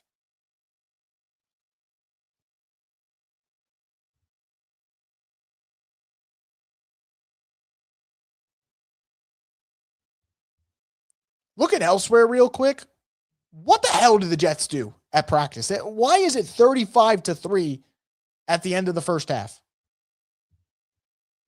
And I know I shouldn't be clowning other teams when the Saints are looking like a joke right now, but yeesh.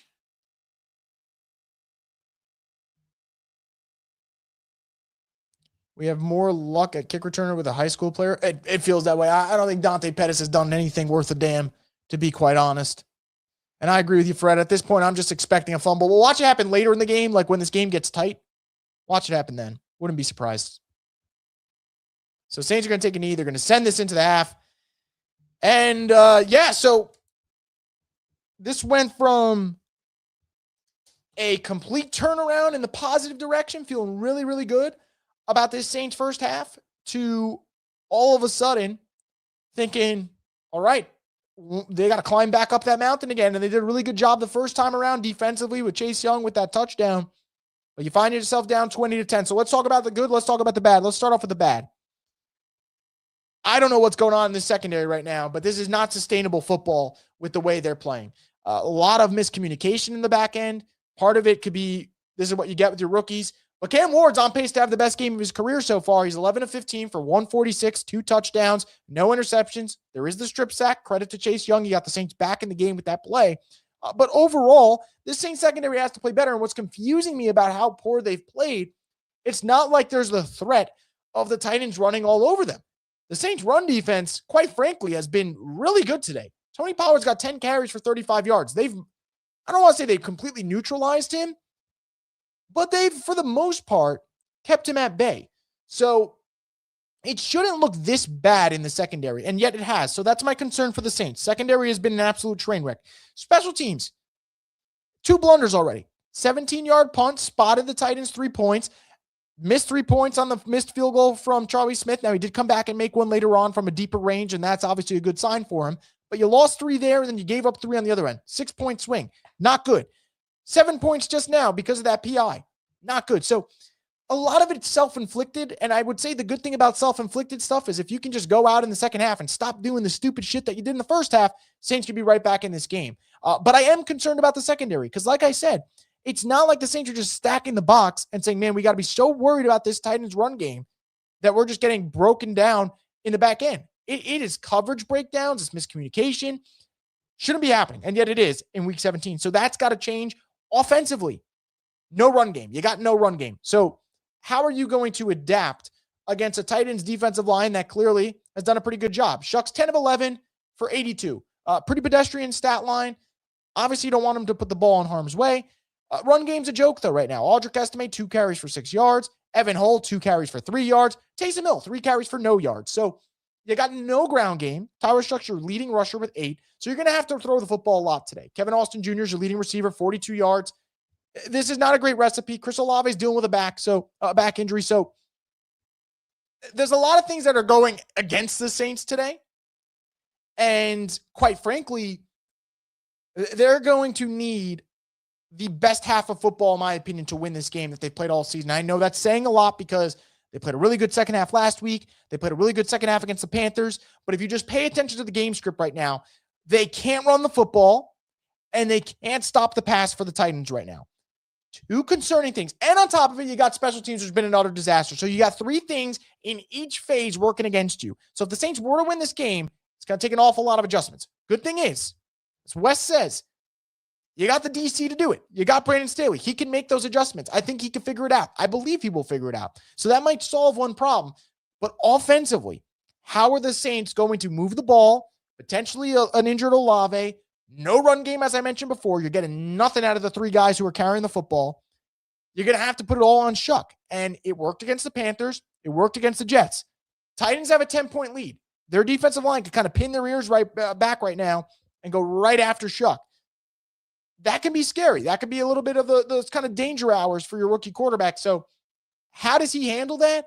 That's probably going to dictate whether or not the Saints end up coming back and winning this game. But I think a lot of it's going to fall on the rookie quarterback, and it's a scary place to be in. You really don't want to put it all on him, but this is where the Saints are heading. So we'll see what happens in this second half. Let me get into comments that you guys have, and we'll keep it rolling here. Brutal end to the first half. Could have stopped them and had a chance to maybe kick to tie to being down double digits again. It's just a complete 180. Couldn't agree more. I mean, look, it's 3rd and 14. Saints call the timeout. I liked that Kellen Moore did that. And then you have the coverage bust. And you go from, as you mentioned, minute left and a timeout to potentially getting 3. And even if they didn't, at least you're only down a field goal. So now you're down 10. So brutal stuff. D23 saying, how are the safeties not staying on top? That's been the weakness today. I mean, safety play has been an utter mess, What's good, Chris? Justin Reed is a bust of a free agent signing, but at least Chase Young has that canine in him. Yeah, Chase Young has been a dog. He's been a dog all season. He continues to be one.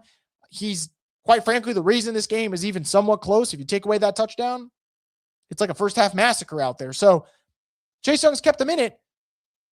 Not loving the way they're looking right now outside of that play, though. And defensively, I gave them credit in the first quarter. I know they gave up 6 points, but they fought really hard. They were bend but don't break. Right now, not getting that. I can't say you're bend but don't break if you're giving up that huge bust in the secondary.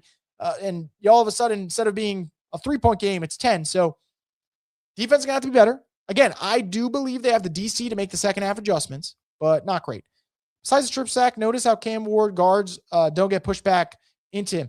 Yeah, I think Tennessee's defensive line, for the most part, has done a pretty good job. And even the one that we talked about with Chase Young on the strip sack, I can make the argument that Cam Ward also just didn't have great awareness on that play.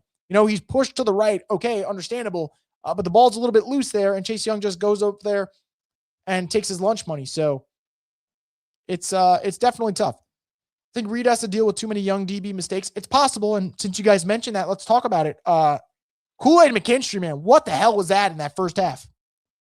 He's going for the strip. It ends up being a touchdown.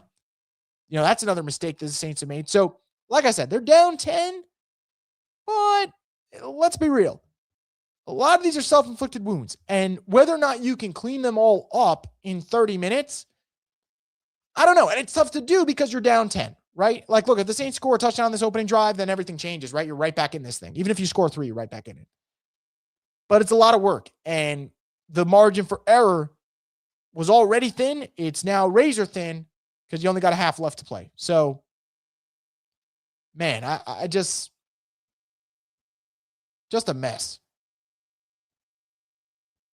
And honestly, maybe you guys are right. Maybe you guys are right about Reed having to cover for the young secondary. And I guess that's probably part of the problem, right? Kool-Aid, second-year player. Quincy Riley, first-year player. Jonas Sanker, first-year player. So a lot there that you have to cover up. But man, just tough to see. But you probably are right about that. I would have to agree on that. Cam Moore spent his whole college career carrying the ball like LaShawn McCoy. It's a matter of when, not if, he's stripped again. Well, let's hope it happens again. They're down 10, but the Titans are as bad a squad as the Saints are. Weirder shit is bound to happen in the second half. I don't disagree. Look, I don't think this game is over. I can't stress that enough. Like I said, these are self-inflicted wounds. So the Saints can get back into this.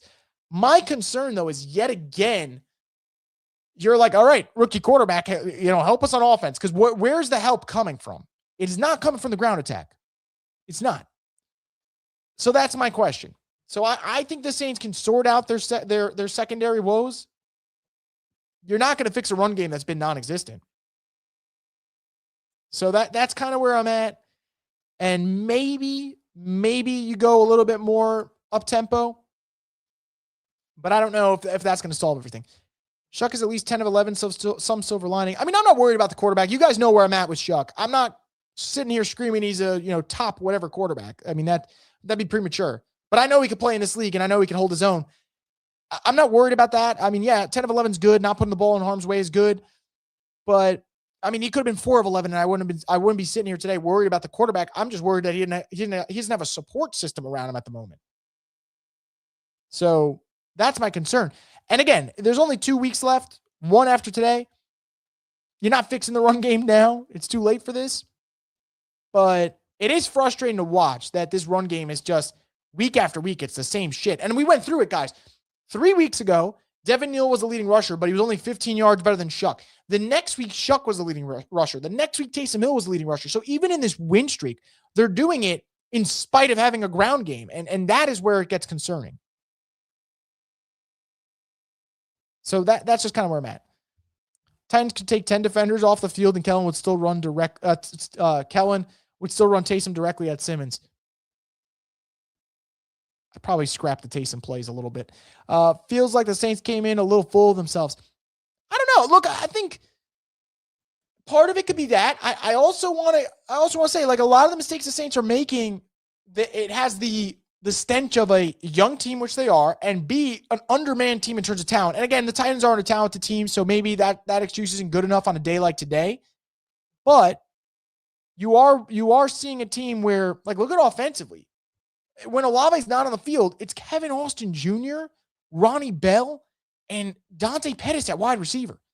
I mean, some of them aren't even preseason players. I'll give Kevin Austin his flowers. He's a preseason player, but like Ronnie Bell stunk up the joint with the 49ers. Dante Pettis stunk, and he still stinks. So, there's no explosive plays there. If you're Tennessee, you got to focus on Juwan, because who else are you going to cover? So Juwan hasn't been a factor today, which is unfortunate. Maybe the second half changes for him. So yeah, and no Mason Tipton. He's banged up today. So that's part of the problem. Just a lot not going your way. And then on top of it, if you don't have a ground game, if you're Tennessee, I'm going to say, man, I could send pressure. I'm not worried about your run game. So it's just, it's all kind of a culmination of things right now. I think the problem might also just be the fans overestimating the team after a couple wins. The roster's not good and is injured as hell. I agree. Look, that's why I was giving a lot of credit to Chuck. I think he's done a lot with an undermanned roster. But let's not kid ourselves, whether it's via the draft, whether it's via free agency, the Saints got to improve this team. This is not a team that can win the NFC South roster-wise right now. Maybe you have the quarterback who can win the division for you. Maybe you have the coach. Maybe. You definitely got the premier pass rusher. But like outside of that, and I've talked about it, like you still need 2 more receivers. You need 2 running backs. You need guards. I mean, the guard play has been atrocious, especially today. So you need a punter. D23 mentioned it. Thank you, D23. I need a punter. Secondary hasn't been sharp today. So this is a team that has holes, no doubt about it. And I don't think the 3-game win streak means like this roster was ready to win now. I was just awfully impressed that their rookie quarterback is winning with what's around him.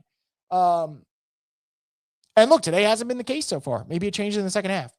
But win or lose, it wasn't going to change my opinion of this team in terms of if they have the resources to get it done. This is not enough right now. We know this. Got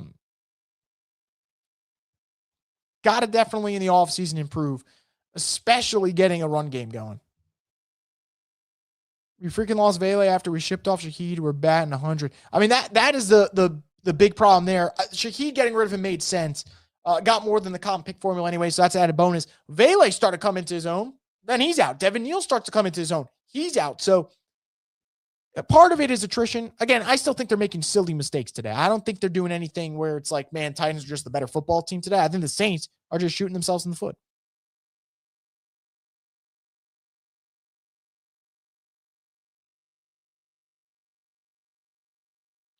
So we'll see what happens. We all knew the Saints were coming in. Look, Saints looked a little sleepy in that first quarter. That's what I would say.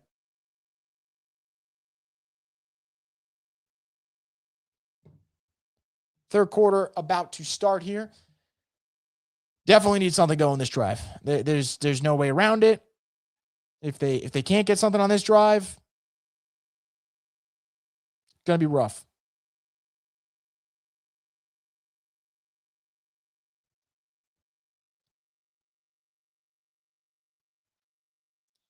Maybe try to get short passing game.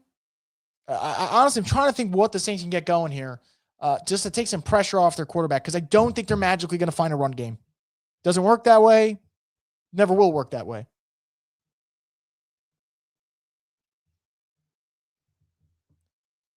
Looking at the first half stats, Cam Ward's balling, man. Cam Ward is balling.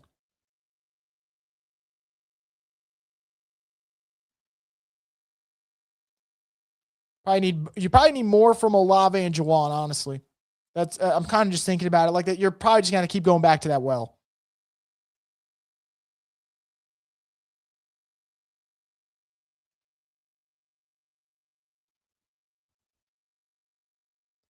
Comes the kickoff. Pettis is going to get another. I mean, look, Dante Pettis at this point, just stop returning the football. It's getting aggravating to watch. I have no appetite for watching Dante Pettis. It's just got to stop.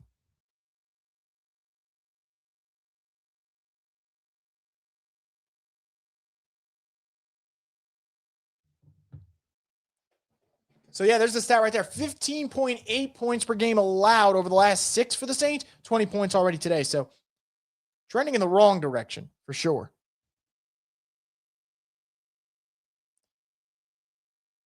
Saints are going to get this drive started with an Audric Estime run, and he's going to pick up about 6 yards. So not a bad run to start off this drive.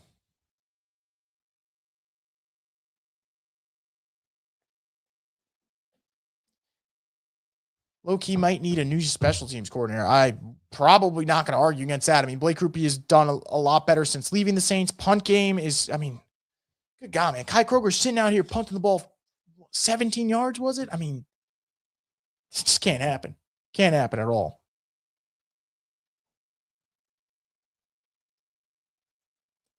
Second and 3. Olave is going to be in motion.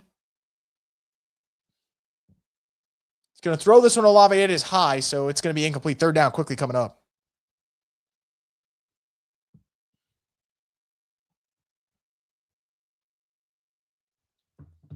Three and out here would be brutal. Just brutal if that's how the Saints start this first, second half, excuse me. And I think just offensively right now, you just see it. This offense just is on fumes. Would you be okay with a running back room of Algier, Neal, and Miller? I like Estimate. I mean, I'm a big Kendrick Miller fan talent-wise. Just they can't have him on this team next year. I'm sorry. You know, I just can't see it. 3rd and 3. Chuck's going to take the snap. They're bringing pressure. Estimate picks it up pretty well. They're going underneath, and it is caught by Olave, and that's good enough for first down. So Saints are at the 39. Really, really big pickup there. Keeps the drive alive. Easy pitch and catch. Shuck to Olave. Keep the chains moving. It's definitely what the Saints are going to need as well, because, yeesh. Would have been brutal times to get an early 3 and out. Saints 1st and 10 from the 39. Shucks under center. Motioning Pettis. They're going to go with a run to Estime. He is going to make a cutback. Really good run by Estime. He's going to get about 9 yards. Really nice run right there. Really, really nice run. So 2nd and 1 coming up.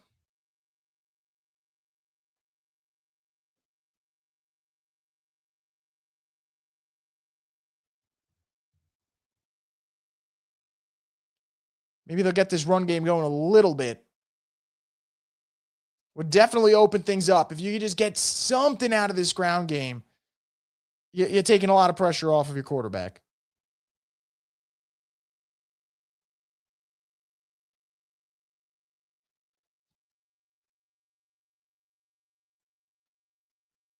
They're going to go with yet another run, 1st down. So Saints run game starting to get something going here. Starting to get it going. Give Kendra Miller your knees and health, Chris, so we can have an RB1. I think Kamara's time and Noel is done. I kind of think so, too, on that one. My knees aren't going to help Kendra Miller. Imagine going from his knees to mine. I'm the common folk. I don't think my knees are exactly going to help him do anything, man. 1st and 10 at midfield. Shuck yet again under center. They're going to go play action. He's looking deep. He's going to throw it over the middle of the field. It's caught by Juwan Johnson. Juwan to the 30, to the 25, slung down inside, right to the red zone. Big gain from Juwan Johnson, and the Saints are back in business. Really nice stuff there. Shuck and Juwan, good hookup. Really good hookup right there. You think Michael Thomas still has more in the tank? I don't. I wish he did. I love Michael Thomas. You guys know I love MT. I don't think he has much in the tank. Someone probably would have signed him already. Biggest play of the day so far for Juwan. He's up to 33 yards receiving. Saints at the 20. They're in the red zone. Shuck and shotgun. Takes the snap. He's looking left. He's going to throw this one out, and it is incomplete. Was looking for Olave. Wonder if it was a little communication and ran the route a little too deep, or if it ends up just being a bad throw. But the play was there to be had for sure. Olave's open on the out. Maybe it's where the depth of the route was. Looks like that was the timing that threw that one off. So 2nd and 10 now for New Orleans. Again, would love 7 here. 7 gets you right back in this freaking thing. So let's see.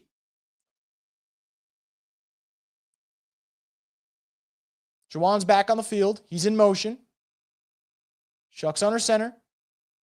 Now Olave's in motion from left to right. They're going to Estime. Estime takes the carry. He is going to only gain about 1.5 yards. So 3rd and long coming up. So 2 things right here on this 3rd and long. A, protect the football. And B, hope your playmakers make a damn play. But definitely protect the football. You got a shot here to at least put 3 on the board. Obviously, you want 7. Obviously, you want your rookie quarterback on 3rd and long to make a big-time play. But got to protect the football more than anything. 3rd and 9. Shuck and shotgun. Olave's going to motion left to right. Shuck takes the snap. He's looking to the right. He's throwing this one deep to Olave on the wheel route again. Touchdown, New Orleans. And the Saints are back in this goddamn game. I'm sorry. That has been working. The wheel route for Olave, I feel like they ran that last week. They love that. They love that wheel route for Olave.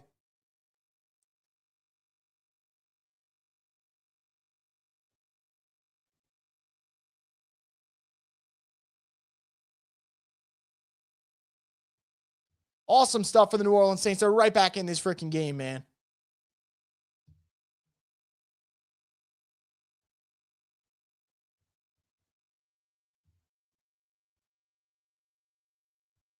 (20-17).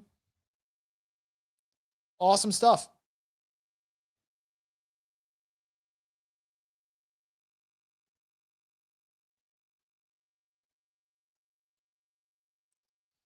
All right. I said you can't put it all on the offense, and yet Chuck and Olave just keep saying, hey, throw it on us and we'll figure it out. So the Saints are living and dying by their quarterback and wide receiver combo, and that has worked out quite well for them. Kellen spamming the cheese plays. It's working, man. When you find something in Madden, do you guys go away from it? No. I mean, I haven't played Madden in years. Last time I played Madden, Odell was on the cover. Chuck his money on the 3rd and long plays. He has been. I love that this team seems to come out strong with some halftime adjustments, but would be great if we could get away from these slow starts. Couldn't agree more with you, man. Hey, touchdown, baby. Let's go. That's what separates him. Yeah, look, when your quarterback starts to make these third and down plays, now again, that was an easy throw and catch for Shuck and Olave, but also great play call by Kellen Moore. Love the play call. They keep getting the job done. They keep getting the job done. Kobe's right here. You're absolutely right. Like, even if it didn't work every time, you had to keep the defense modest, and you did that. Cardinal Tate, Olave, and Vele would feed families. Oh, I'd love that, man. Take some of the pressure off of number 12. Great drive, absolutely. Imagine if we didn't just if we'd be down just 3 or even tied. Yeah. I look back in this game, though, and I expect Brandon Staley to get this team going again. So I think they'll be in a good spot.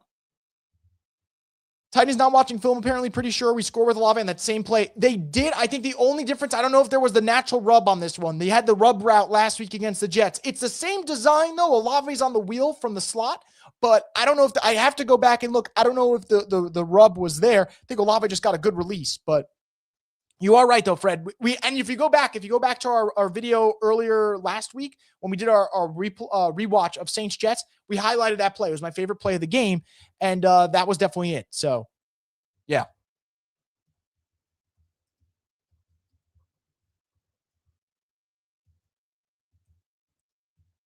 But yeah, you're right, though. I mean, if you're the Titans, I don't know what you're doing in that spot that you let that happen again. Random commercial break. Thought my toxic trait is thinking signed washed ass OBJ would elevate this team to playoffs. Playoffs, I don't know. I can't see how Odell Beckham's worse than, Dante Pettis, though. All right, Saints are coming out of the break. We're going to take a quick break here, though, for about a minute or two. We'll be back here on the Straight Up Saints podcast.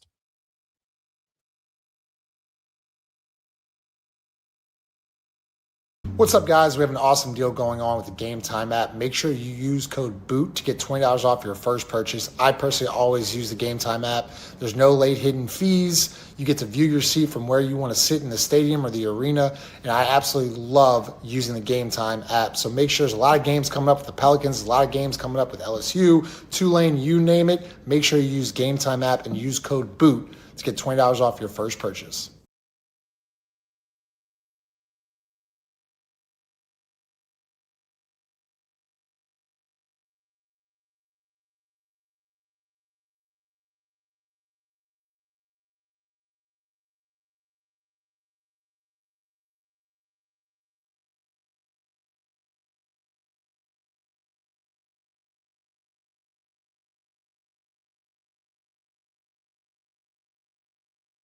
Scott McNair, injury attorneys, we fight for the win.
All right, guys, we are back, and unfortunately, I'll leave for 2 seconds, and the Saints defense completely caves in. Big run from Tony Pollard, and then the long completion there with Cam Ward on the run. So I'll have to take that one on the chin. I think I'll take responsibility for that one. Can't even take a quick bathroom break without coming back to the Saints looking terrible on defense here. Which, by the way, peak Saints, offense puts together a brilliant drive, and all of a sudden, 2 huge plays gets the Titans right back in the red zone. So, man, secondary's been in a train wreck today, though. So 2nd and goal. If the Saints can hold to 3 here, I'm going to just take it as a win with the way this has gone. Ward's going to fake the pitch. He's going to look left. He's got time. He's scrambling to the left. He is going to throw this one in the back of the end zone, and it is broken up by Alontae Taylor. Huge play there from number 1. Don't love the celebration as much when it's still 3rd and goal coming up, and they just got torched a couple plays ago. But all right, make the play on 3rd down, and I'll live with it. Good pass break up there by number 1, though. That's a good play. Saints secondary is struggling. It is big time. Not going to lie, I think it'd be fine letting Alontae walk in free agency. I mean, they could. Then you got to put corner a little bit higher on the list. So I think that's something that they're going to have to figure out. There is the fine line to it, and it's a little bit of a balancing act for sure. 3rd and goal. They got 4 receivers lined up. Cam Ward takes a snap. He's looking to the right. He's going to step up, and he is going to be sacked. So the Saints defense comes up with the hold in the secondary, in the red zone, excuse me. I will take it. I will take it. Field goal coming up. Annoying as all hell, but given where it was when it's back-to-back big hits, and all of a sudden you got 1st and goal set up from the 6, you'll take the field goal stop. You'll take it for sure. So Saints are going to be back on offense, and they'll have to get the job done. But not bad for the Saints right there.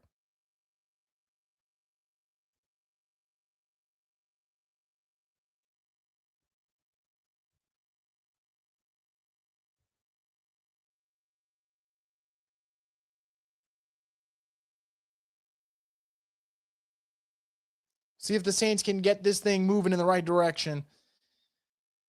Man, I'm always baffled by how the NFL games can just, on a dime, just flip because, man, it flipped in a hurry right there. Thankfully, they come up with the stop, though. Man, would have been awfully frustrating. Would have kind of erased that drive. Elsewhere, why the hell? How the hell do the Patriots already have 42 points on the board? I just went to look. 42-3. Drake May's got 5 touchdown passes. 1 to Austin Hooper, 1 to Hunter Henry, 1 to Ramondre Stevenson, 1 to Stephon Diggs, 1 to Efton Chisholm. I didn't even know that was a goddamn name. Eastern Washington product. All right. Looking around the league while we're at a commercial break here. Weird NFL Sunday. You got the Dolphins beating the Bucks right now. Seahawks are beating the Panthers, so holy crap. I feel bad whoever's watching Panthers Seahawks. Bryce Young got 16 passing yards, and they're midway through the 3rd. Alrighty. It's not the type of football I want to watch. Mike Vrabel cooking. I mean, New England is in a beautiful spot right now. You got your head coach of the present and future in Mike Vrabel. Unsung hero to New England staff is going to be Josh McDaniels because Josh McDaniels has been such a bad head coach that he's not getting another head coaching job, but he's an outstanding offensive coordinator. So you have him locked in. Drake May's obviously always had the potential to be a star quarterback. Now you're just seeing it. And look, they'll continue to get better. I think they still need to get better personnel around Drake May. If you look at it, he's got an older Stephon Diggs who's having a great season. Don't get me wrong, but Stephon Diggs is older. Mac Hollins is not a legitimate guy that I think year in, year out, you're going to rely on. He's had a good season, though. Kayshon Boutte doing LSU fans proud, I would say, with his play. But even him, there's a ceiling there. So New England's just kind of getting the most out of their roster. And I think that's a testament to the coach. But when you got the coach and the quarterback, it flips in a hurry. And we're seeing it with the Patriots. Can't believe Pat's rebuild this quick. Doesn't seem fair. I know, man. They had 2 to 3 years of misery post Brady, and it's like, oh well, here's your new franchise quarterback. Because even after Brady, right, it quickly shifted to Mac Jones, and Mac's first year was good. They made the playoffs, and then obviously it got rough in a hurry. But then after Mac, they quickly pivoted to Drake May, and what a good move that's been for the franchise. I know I asked this last week, but given what you've seen today, would you rather us pay a running back in free agency or draft Jeremiah Love? I might go pay in free agency, but I think it depends what the board looks like. Here comes Pettis on the kickoff. Pettis is going to get past the 30 and almost get to 35. Gets stuffed at the 34. But all right, not a bad kickoff return from Pettis. His best of the day so far. Did we talk about the cap yet? Well, we talked about it a little bit. How about this? Let me pull up the cap situation. And we can talk about it in between plays. I'll say this for the Saints. The cap woes are done. They'll be over the cap to start the new year, but it is not going to be abysmal. I mean, they're only going to have to shed probably like 11 mil in cap space with the way they're heading. So 1st and 10. Shuck's going to look, going to roll to the right. He's going to dump this thing off, and it is going to be a pickup of about 5 yards. Good job by Matavao to kind of leak out there. I think that's his 2nd reception of the day. So the rookie tight end getting some work today, especially with Stoll injured. Pretty good job maneuvering around the pocket because Banks got pushed back, rolls to the right, and getting something out of nothing there. I think over the cap has it 11 mil over. I'll pull it up in just a sec.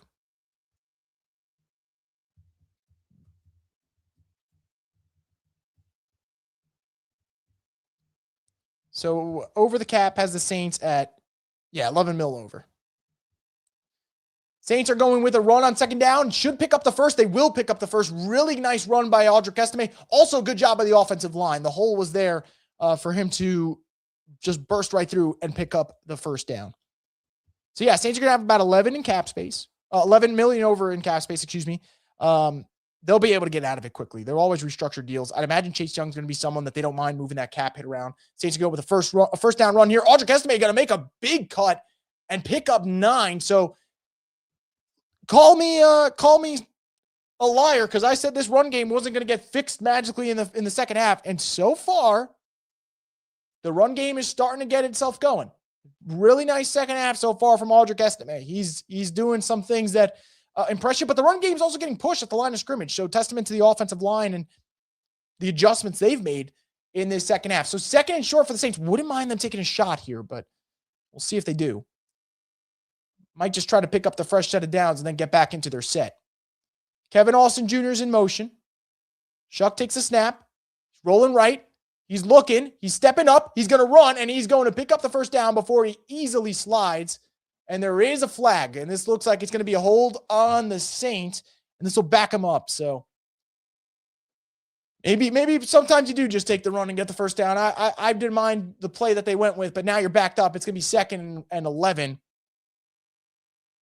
Let's see where they mark it. Holds on Dylan Radins. Brutal, man. It's a hold. I mean, he's quite literally mugging Jeffrey Simmons, but tough, man. I need to see a negative PED test for Simmons with my own eyes to believe it. He's a beast, man. Whenever they run Banks inside, it seems there's a hole. Yeah, Banks is a stud. I mean, he's played up to what you wanted him to be, I would say. 2nd and 11. See if the Saints can get something going here in their pass game. So far, nothing really moving.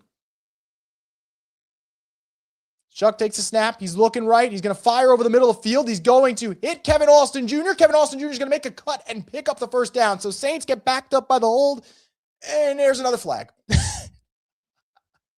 Illegal shift on the offense. Look at me. I was about to be like, oh, I'm excited about them picking up the 1st and back them up again. So 2nd down yet again. Let's run it back. 2nd and 15. But it's frustrating, right? You keep putting yourself in these 2nd and long situations. It really is a damn shame because, man, this should be yet another scoring drive. And honestly, right now at 2nd and 15, you're probably thinking, oh, does it end up being a punt? And it's penalties, again, self-inflicted wounds that will put them in this spot. So it's going to be 2nd and 15. See if the Saints can make it happen yet again. Shuck takes a snap. He's looking left.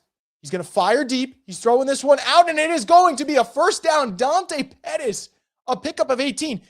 Let's start giving the offense a little credit here in terms of your quarterback. You pick up the 1st down with his legs, called back from a hold. You pick up the 1st down with a pass, gets called back from a illegal shift. Now you pick up the 1st down yet again at the 3rd try, 18-yard out to Dante Pettis. Saints move the chains. Really awesome stuff from their quarterback. Shuck's out here throwing darts, man. I see you mentioned in the chat. You're absolutely right. First and 10 now. Pettis in motion. They're going to throw this one out wide to Pettis. Kelvin Banks on the outside with a nice block, and Pettis is going to pick up about 3 yards. 2nd and 7 coming up. I'm surprised they didn't freaking throw a penalty there. Throw a penalty flag. I thought they would have. Second half, Tyler Shuck equals prime Drew Brees. There's something there, man. There's something there. Titus saying, I love my QB, as do I. David says Shuck's a stud. Shuck's looking great, but the penalties nullify it, and yet he keeps coming back. He keeps coming back and making plays, which you love to see it, man. You absolutely love to see it. 2nd and 7. Saints are at the Titans 37. 3.5 to go in this third quarter. Pettis in motion. Shuck takes a snap. He's throwing to Olave. Good catch by Olave. Olave is going to duck under, and it's going to be 3rd and short. Gotta imagine Chris is in pain. At this point, Olave's probably he's fighting through it. And I give him all the credit in the world, but man, he's probably hoping they could just get into this offseason because he's clearly compromised, but he's also battling his ass off, which is what you want to see. No question about it.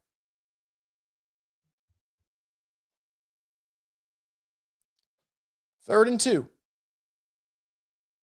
Estime lined up at running back. Taysom's in motion. Shuck takes a snap. He's looking left. He's rolling right. He's stepping up now, and he's going to get sacked. And now, brutal place for the Saints to be in because you might have just got knocked out of field goal range.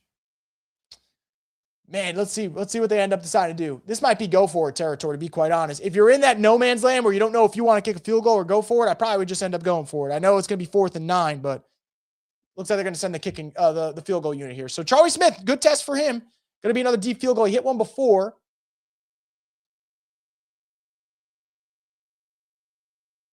4th and 9. Yeah, you send Charlie Smith out there. Another long field goal for Charlie Smith.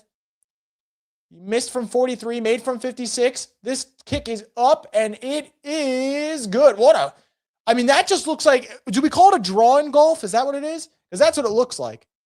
Charlie Smith's got the leg, man.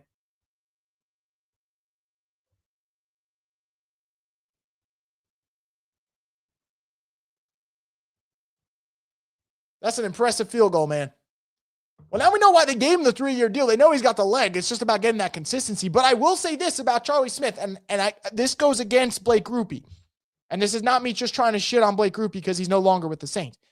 Blake Grupe's kicks, I always felt like if it was looking like it's going right, it's staying right. It doesn't hook. There's no draw to it. Charlie Smith, and maybe that's the international background to him, that's a 57-yard field goal attempt that he just had now.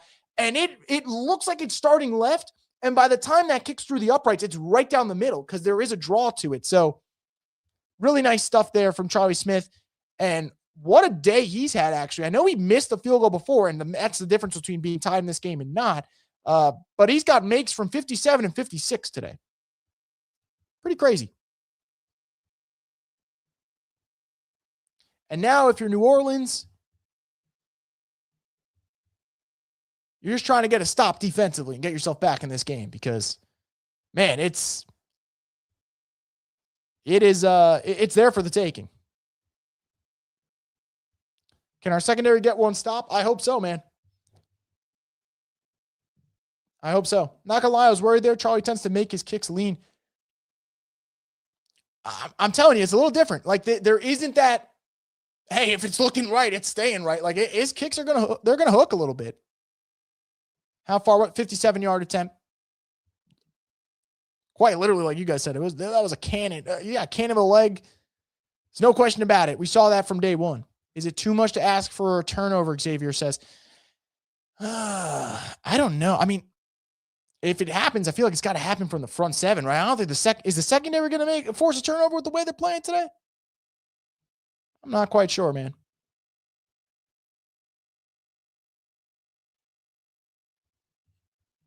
I'm not quite sure.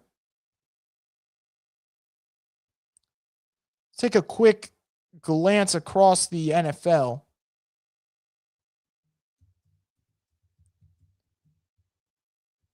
Jets are still getting their teeth kicked in. Bucks are down 10.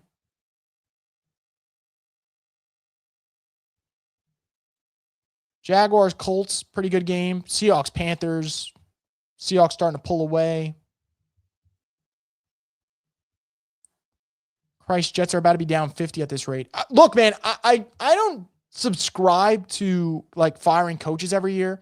So you guys know when you spend the holidays with family, football is always the discussion, right? So I was just having friendly chats with family members, and I don't disagree necessarily with what they're saying, but they're like, you can't always fire coaches all the time. And I don't necessarily disagree with that.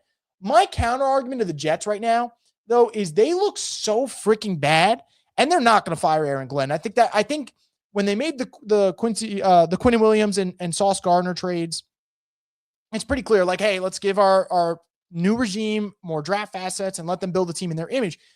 But what do the Jets do well? They're prehistoric when it comes to their offense. Like, they can't move the football. And defensively, they get bludgeoned every game. Because even last week, all right, the Saints only put 29. 29 is a good number to put up. And let's be real, the Saints stalled in the first half every single time. So, I don't know. Jets are just a mess. They're going to keep Aaron Glenn, but it's tough, man. E-Dog saying, why is every kick a touchback starting at 35 every time is insane. I agree. First down run here for the Titans. They're going to pick up 5.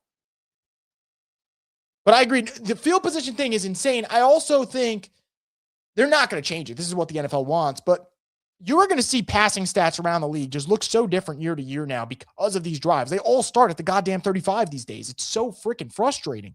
So, look, there's some passing records that are never going to be broken. And I think part of it is quarterbacks that we watched 4, 5, 10 years ago, whatever it may be, were better.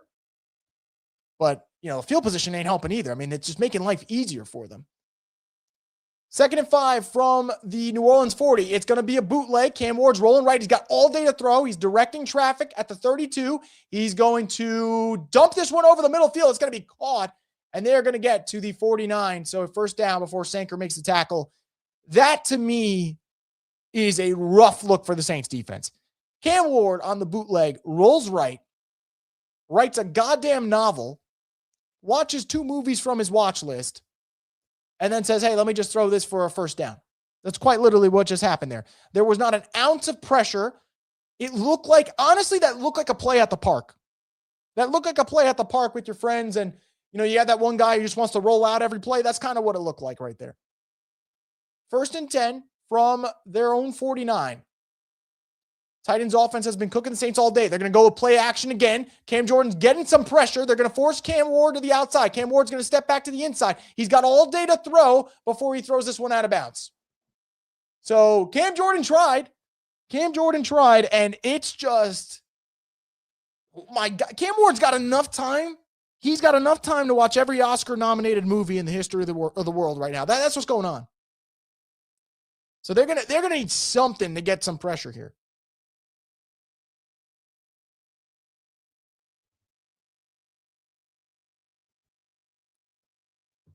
So 2nd and 10. See if the Saints defense can come up with the goods. I mean, this has just been rough. It has been rough to watch when it comes to the amount of the lack of pressure. Excuse me. They're going to go with a run, and this one's going to be bottled up. So only a gain of 2. When we come back for the 4th quarter, 23-20, Titans have the lead, 3rd and 8. For the love of God, can this defense get a stop here?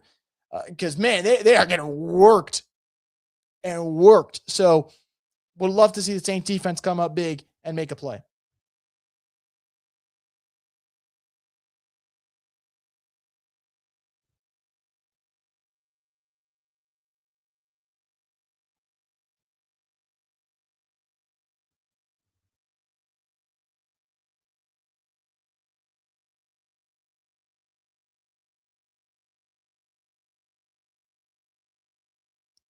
So we'll see. I imagine maybe the Saints, maybe go with the blitz here.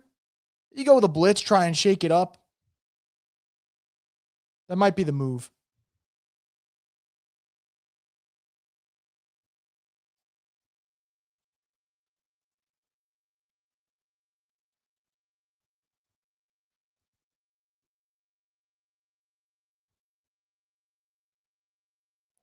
Looking elsewhere around the league right now. What an utter collapse from the Tampa Bay Buccaneers. They lose this game. I mean, I don't really care what the Bucs decide to do. I mean, I kind of hope they pay Baker $50 million. I hope the Panthers pay Bryce $50 million. Like, I hope these quarterbacks stay in here because it's not a single player on either one of those teams, at any quarterback in this division that scares me as a Saints fan. But man, it's crazy to think, like, if they lose today, they'll lose 8 out of their last 10 games. Crazy stuff. Let's see what we got here. I vote to put Stalbert in and just have him rush Cam Ward at this point. Something's better than nothing. I mean, yeah, they're gonna need to get creative here. I think third down blitz might be the answer. If you give Cam Ward all day, you got to imagine he's going to come up with the goods. He's done it all freaking day. I mean, if we look at Cam Ward right now, 13 of 19 for 189 and 2 touchdowns. It's been pretty damn good. Henrique's back. Henrique, can you manifest another turnover for us? What are the Titans O-line just playing really well? I don't think it's that they're not playing well. They definitely are playing well, right? I think to some degree, for Cam Ward to have this much time, your O-line has to play well. Cam Ward's also buying extra time with the way he rolls out. That's part of the equation. There's 3 parts to it. You know, you got the O-line's playing well. Cam Ward's got the mobility to buy you time. And then on top of it, you got the Saints defensive line, which outside of Chase Young, there hasn't been much pressure today. So it's just kind of 3 parts there. Rocking the gold Cam jersey. I'm not going to lie, guys. I haven't bought a Saints jersey in a long time. Maybe one day I'll change it. I haven't bought one in a long time. It's been 10 years since my last Saints jersey. Well, will be in January. It'll be 10 years. Cam Ward takes a shotgun snap. He's looking to the left. Chase Young's getting some pressure. Cam Ward's going to roll out now. Chase Young's in pursuit. Overcommits. Cam Ward stepping up now. He's throwing on the run, and it is caught for a first fucking down. It's an absurd play by Cam Ward, but it's frustrating as all hell. I mean, this is why this guy is the number 1 pick. It's a play like that. So I in no way want to diminish Cam. Cam's been great today. And that's an awesome play by Cam Ward. But man, is that a backbreaking play for the defense. It is backbreaking. And God, man, you had him. Chase Young had 2 opportunities. Then Carl Granderson had an opportunity. Just really, really frustrating. But great play by Cam Ward. I mean, again, like I said, that's why he's number 1 pick. They're going outside. Oh my God, that one should have been picked by Alontae Taylor. That Cam Ward pass should have been picked, man. Oh man, 2nd down coming up. Cam Ward pissing me off. He's making plays. Look, I thought this one was going the other way. Oh, I thought if Alontae was able to fight through that, I thought he'd be able to snag it, but not really. But man, all right. Quick first down stop. Can you get yourself back into a 3rd down and force a long field goal attempt? That's the dream right here if you're the Saints. Because Lord knows it doesn't seem like they're going to fall ass backwards into a turnover at this rate. 2nd and 10 at the Saints 39.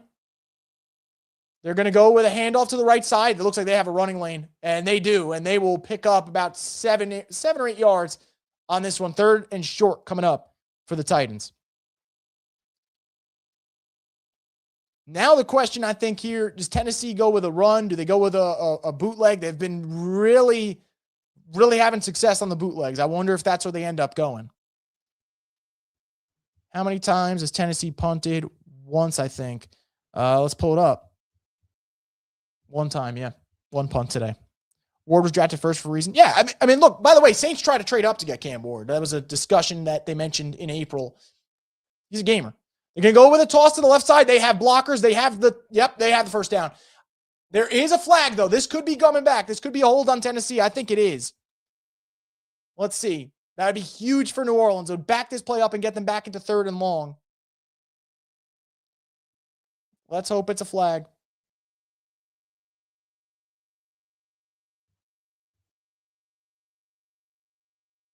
And it is. So 3rd and long coming up. And yet again, can the defense, for the love of God, make the play? I don't. As far as holding penalties go, I think that's part, it's your boy X says it. It's on the weak side for sure. It's on the weak side. Finally a call for the good guys, Fred says. It's a weak hold. We'll take it. I'll take it. But let's see. Although, you know what? I'd rather them pick up the first on a 3rd down like that, as opposed to if they get another first down on a 3rd and long here, because that would just be backbreaking. 3rd and 11. They got 3 to the right side. Cam Ward takes a snap. He's throwing left. It is broken up by, was it Kool-Aid McKinstry? It was. So the Saints get the stop that they needed. 4th and 11. This is going to be are they going to go for the field goal attempt? It'd be a deep-ass field goal if that's what they go for, and it is going to be a field goal attempt. Kickers have been on one today, quite frankly. There's no other way around it. Good play by Kool-Aid.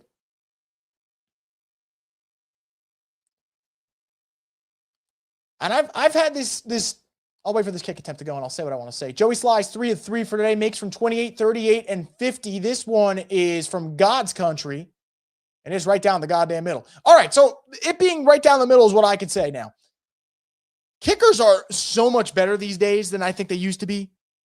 I don't know what it is. I don't know if the balls are juiced. I don't know if they just got metal feet. I don't know what it is. I feel like back then, if a kicker was attempting something from 50, maybe 50 on the dot, I'm like, it could go either way. And nowadays, I'm surprised as all hell when kickers miss. I'm surprised as all hell when kickers miss. I just think they're so accurate these days. So 26-20. There's 12:50 left to go. More than enough time for the Saints to win this game.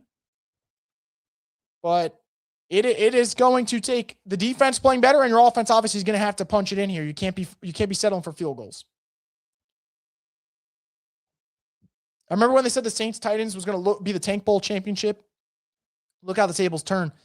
Yeah, big time. I mean, I think we kind of saw this the last 3 weeks. We've seen both teams play better. Saints have won their last 3 games. Titans have won 2 out of their last 3. If the Titans win here today, both the Saints and the Titans would have won 3 out of their last 4. They'd be teams that are playing their best football at the end of the season with rookie quarterbacks that have both played really well. So kind of similar vibes to an extent. Titans is a little bit different just because with an interim coach. So you wonder how much change will happen in the offseason when it comes to schematically what they do, what they're building culture-wise, whereas the Saints, obviously, Kellen Moore is coming back next year, so you're not really worried about that type of change in the building. But similar teams, obviously the Tank Bowl now has become Raiders-Giants, which I think kickoffs at 4:05 Eastern, 3:05 Central later today. So that will be the Tank Bowl. But, yeah, just yeah. Oh, look at that. Jets got on the board there. 42-10. They're clawing back in that one. Jaguars, Colts is tied. Seahawks are up 7 on the Panthers. It's a playoff caliber game, technically speaking. Bucks are 10 minutes away from losing yet again. Big drive for the Saints coming up here.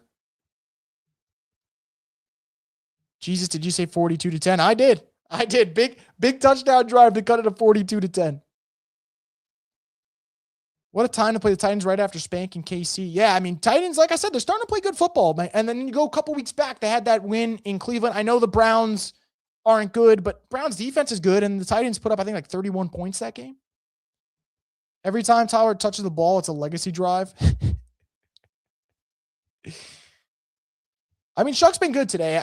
At this point, this game is going to come down to the defense not playing great. I know the defense did score a touchdown of their own, but let's be real. The Saints defense has really been disappointing today relative to what we've seen them do over the last couple of years. So Saints are going to take this one out of the end zone, and they're going to get to the 27. So got work to do. Bucks still will be in the running for the division next week. Yeah, I think the only way the Bucks aren't is if the Panthers beat the Seahawks, and right now they're losing. So, and if the Bucks and Panthers both lose today, I think we are settling. And then let's say the Bucks win next week. I think the winner of the NFC South will be 8-9. I think. What a wreck. Although on the flip side, like, yeah, you get a playoff berth, but then you probably play the NFC West, right? Because Seahawks, Rams, and Niners have all played really well. That is tough. And you're right, Ed. It is crazy. You get a home game out of that, but there's a world where the Rams could be the 5 seed, and like that is a brutal matchup, which is kind of what you get, right? You deserve the brutal matchup if you have an 8-9 division winner. 1st and 10, Saints are going to start from their own 27. They're going to go with a run to Estime. Estime is going to cut forward and pick up about 4 yards, so not a bad carry to get this drive started. Winner NFC hosts home playoff games. NFL needs to change that. I say that, but at the same time, like let's say the Saints win the NFC South next year at like 9-8. You bet your ass I'll be happy that they're hosting a playoff game as opposed to playing on the road. So I don't know. I get it. I get the frustration, but we've seen bad divisions all around, and this play is blown dead. We got a penalty here, so gonna back them up. 2nd and 11 now. Just brutal, man. Just wanted to say, Shuck is 17 of 20. Imagine him next year with the proper O-line and healthy weapons. It's definitely what you want, man. It's definitely what you want. Simmons looks like a man amongst boys. He does. 2nd and 11, 12 minutes to go in this final quarter. Saints down 26-20. They're going to need some magic from their offense.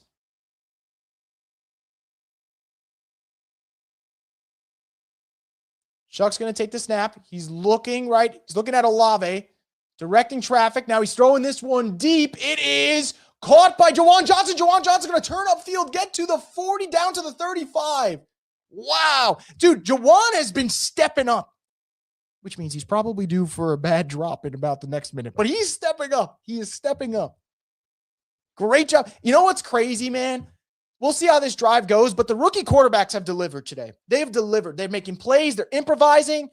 This is fun stuff. We just saw Cam Ward do this for the last Titan drive, and now we're seeing Tyler Shuck rolling out, directing traffic, making the play. So these rookie quarterbacks have delivered. This has been fun to watch, man.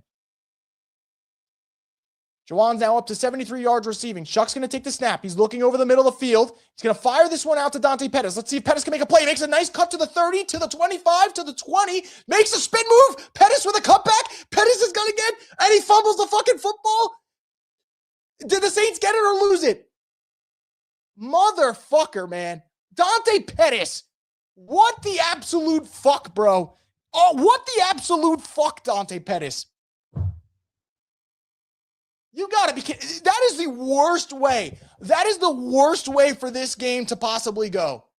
Because Dante Pettis, who, by the way, made about 17 great moves on that play, ends up losing the ball at the goddamn one. Great cut right there. Makes another great cut. Nice spin move to get inside the 15. A nice cutback to get inside the 10. And then he's holding the ball like a goddamn loaf of bread. And he fucks it up. And I don't know how Juwan doesn't get that fumble right there. Oh, my God, man. Dante Pettis could walk home. That might be the game right there.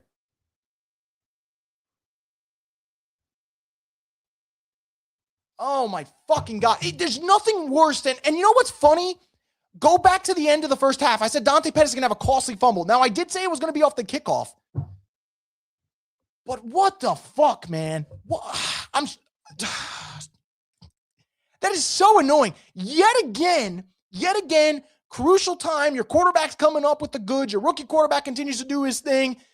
And then it's goddamn fucking Dante Pettis to make the bad play. And now, could be GG's. We'll see.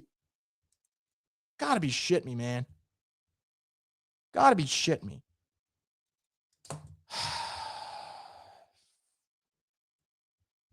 Can't help but laugh. It is funny. It is funny. Honestly, I hope it doesn't come off as anger. It's more so just, I'm baffled. I'm baffled. Saints football, gotta love it. It is the most Saints football thing in the world. Dante Pettis could walk home though.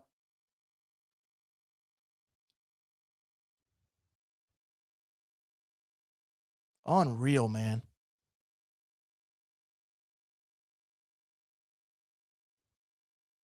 Brutal ending. I mean, that drive had the makings of 7, and now it's got nothing. So, oh well.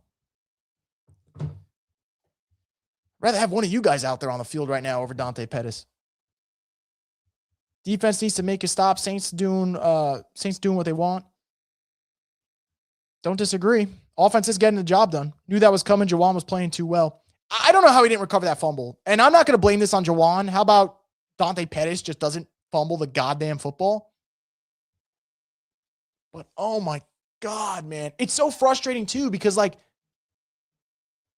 I think Shuck's playing really well today. He's 19 of 22. He's got 3 incompletions. And they're probably going to lose this game, which is crazy. Oh my goodness, man. And that's why I say, like, I feel like they genuinely have the quarterback, but they're going to need to put some players around him, because there's no circumstance next year where I want to see Dante Pettis having to be relied on. Oh my God. I think Kevin Austin knocks the ball away from Jawan as he's going for the fumble. And yet again, it's players that are defining this game. It's like Kevin Austin Jr. and Dante Pettis. Titans are going to go with a run on first down. DeMario is going to shut that shit down after 2 yards. So, all right, let me settle down here. Be a rational human being. There's still a lot of football left. I can't believe he fumbled that at the 1, man. Oh my God. Yeah. Jawan's got an easy, clean pickup, and Kevin Austin knocks it out. This slow. Kevin Austin can walk home too. You guys are right. Have some awareness, man. All right, 2nd and 8. See if the Saints defense can come up big. Titans are at the 22. Ward takes a snap. They're going with another run. Pollard's going to make a nice cutback, and he is going to pick up the first down. Man, that looked like it was going to get shut down after about 3 or 4 yards, but Pollard kept his legs moving. Got to find a way to shut this run game down, too, because if you're Tennessee, you'd love to take some time off the clock. You'd love to have a 5-6 minute drive, you know?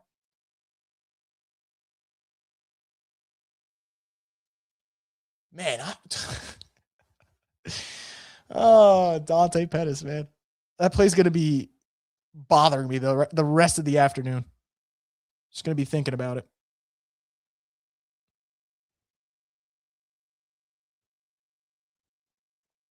Where were you when Dante Pettis made everyone rage?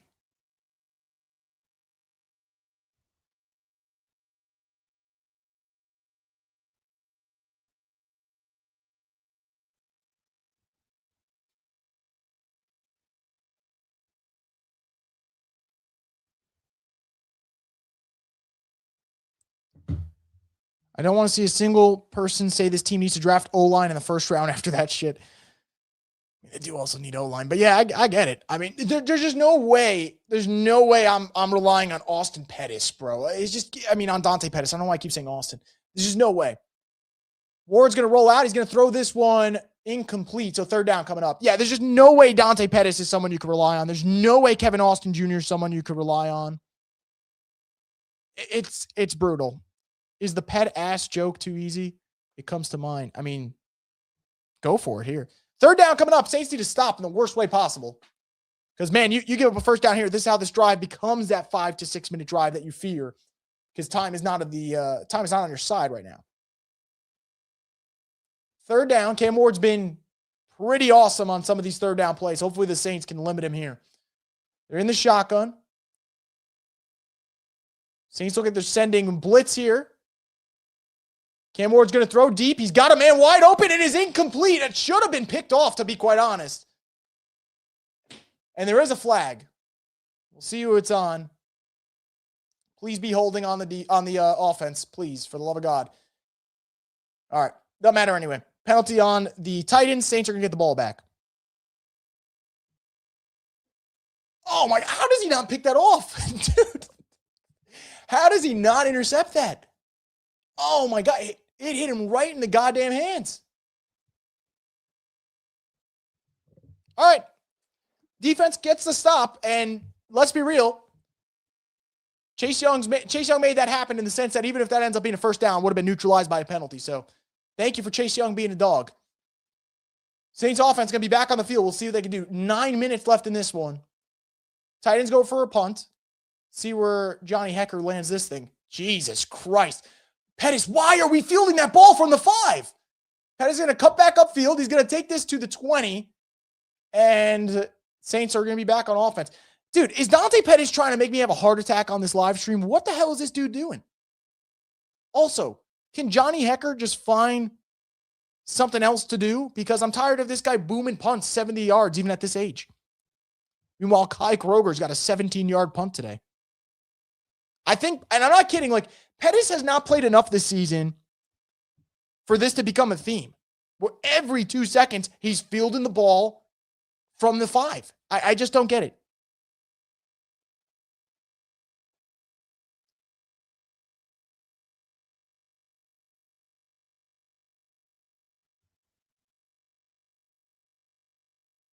See what the Saints do here. You got to get something going on this drive, obviously. I mean, I know it's, I'm stating the obvious, but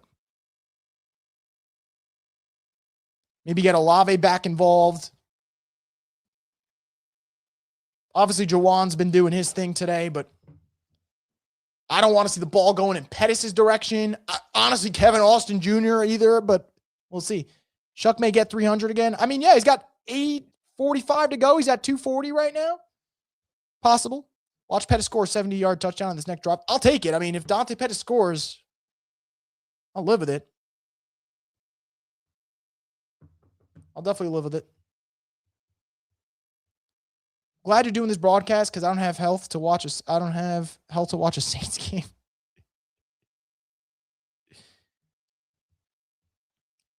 Come on, 6, make good decisions and show them who the offensive rookie of the year really is. Let's just put it out here though. The winner of this game is probably going to be in the driver's seat because both rookie quarterbacks have been awesome today. And then if you go on the flip side, the odds-on favorite to be rookie of the year coming into today was Tet McMillan. And I'm not blaming Tet McMillan, right? Because a receiver's probably only as good as their quarterback half the time. Tet McMillan's got no yards today, and he was banged up. So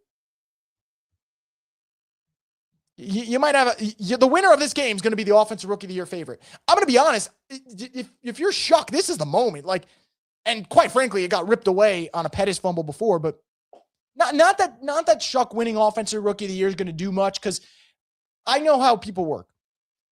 The media, if they decided they weren't going to like Shuck because he's old and he had a lot of injuries in college, him winning offensive rookie year is not going to change anything. They're just going to be like, oh, he's still old and I don't trust him. All right, cool. Like, the hell you want me to do? Like, I can't convince people that Shuck is good. You know, it's either you watch the games or you don't, and it's fine. I really don't care. So him winning the offensive rookie year is not going to change much. I think it'd be an awesome story for us Saints fans, though, because this season seemed like it was going in the absolute gutter, and then all of a sudden it got really fun out of nowhere. 1st and 10, Saints going to start from the 20. Dante Pettis is in motion. The Saints are going to go with a run to the left side. Kelvin Banks with a pretty good block. Estime is going to hurdle over the defender, and he's going to pick up a first down. What a play by Audric Estime. You know what? Honestly, Estime is not a bad back. You want him as like your 3rd or 4th option, but he's not a bad back. And that is awesome because Kelvin Banks does his job on the block. Watch him rolling out in motion there. He does his job. On the pull, he does his job. It's just one man. And Estime with that hurdle it's awesome. That is awesome. But I think it's back-to-back weeks he's got a sick hurdle. I think he had one last week against the Jets. I think it was on a pass play to the right side. Fresh set of downs. Chris Olave is in motion. See if the Saints can get this offense back in tight ends territory. He's looking to the left. He fakes it. He's going to go deep. Looks like he's going for Olave. He's got Chris Olave to the 30, to the 25, to the 20. Hold on to the ball. And the Saints have a 1st and goal. Let's freaking go, man. And by the way, is that your 300? I don't know. That might get to your 300 for people asking. Olave's a fucking dog, man. I'm sorry. I apologize for all the nonsense I gave Chris Olave earlier this year because he's got a real quarterback now, and the man is just putting up numbers. God bless you, Chris Olave. God bless you, Tyler Shuck, too. What a freaking dime, man. Routed him the F up. Pay him. For anyone who likes the movie Rounders, when John Malkovich is like, pay that man his money, Olave deserves it. 1st and goal. Saints are at the Titans 8. Shuck takes a snap. It's a zone option. Titans play it really well, and Shuck's just going to get down after a loss of 2.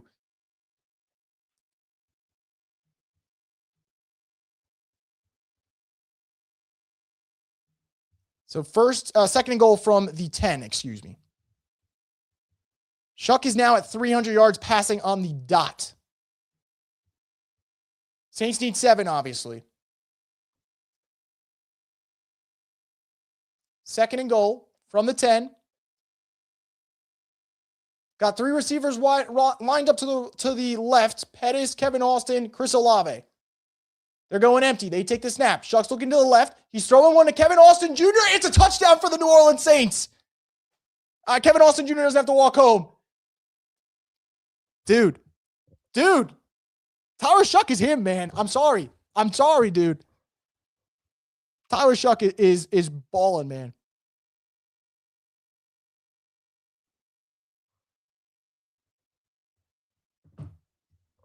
What an awesome drive. Walked him down the field.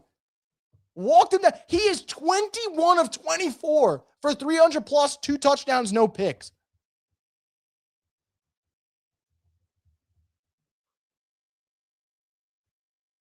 What an awesome drive from the Saints. The extra point is up and good. The Saints have their first lead of the game. Oh, man. Life is just better when your favorite team has a quarterback. Life's just better. I'm smiling. I can't stop smiling. Life's just better when your team has a quarterback. Unreal. And I keep trying to, I don't want to say I'm trying to suppress my feelings about what the future can be for Tyler Shuck. But, you don't want to get your hopes up because we've seen quarterbacks start hot and then they fizzle out. But he keeps getting better. He just keeps getting better. Every goddamn week. Oh, man. It's just an awesome time. 6 is a real one. Amazing bounce back. Finally have a quarterback. I love that you guys are all pumped up, man. Got our quarterback of the future. If not for Pettis, we could have a 300-yard game and 3 touchdowns. I know. But again, this is what really, to me, speaks volumes about the quarterback, right? You just had that nonsense last drive. It should have been a touchdown drive. Dante Pettis fumbles at the 1. And then the very next drive, that was quick work. The Saints went down the field, 4 plays, 80 yards. 4 plays, 80 yards, touchdown. 2 minutes off the clock. Olave was on Nightcap the other day saying Shuck is him. So I actually have that on my watch list. I have to get to it. It's on my watch list for YouTube on my add to watch later list, whatever the hell you call it. It's queued up. So I'm going to watch it. I'm very excited to watch that. Tyler's that dude. He's killing it, making everyone look like a wide receiver 1. And shout out to Olave, man. Shuck is literally getting better every snap in real time. It's actually crazy to watch his development. It is. It's play after play after play. He just keeps doing it. He just keeps doing the thing, man. And at some point, people either got to give him his flowers or just shut the fuck up. Honestly. If you don't want to give him his credit, that's fine. Just don't say anything. But the dude is balling. And if Tyler Shuck was the first overall pick in the draft, people would be singing his praises right now. You know what I respect the most? Rattler still being all about this team over there, smacking up Kevin Austin and Shuck. Love this team, man. Let me just say, and I've said this before, Rattler's a pro. And Rattler will, at some point, in my opinion, get a shot somewhere. And quite frankly, I've said this before, if I'm Indianapolis, if I'm Minnesota, I'd call the Saints. And I know I found the Saints, it would take more than what I drafted Rattler for me to get rid of him, right? I would need to get more than a 5th-round pick to get rid of him because Rattler's a quality backup. We see he's like a lower-level starter. So that means, in my opinion, that makes him a high-end backup. But Rattler's, it's not that he was the problem. He just wasn't the solution. You know? And to see how he's handled it, I'm not surprised. And the way he's handled is the right way. Because there's quarterbacks, cough, Zach Wilson, who have not. Titans go with a run on first down. They only get a yard, so it's going to be 2nd and 9 from their own 36. Would love to see the defense get off the field again here.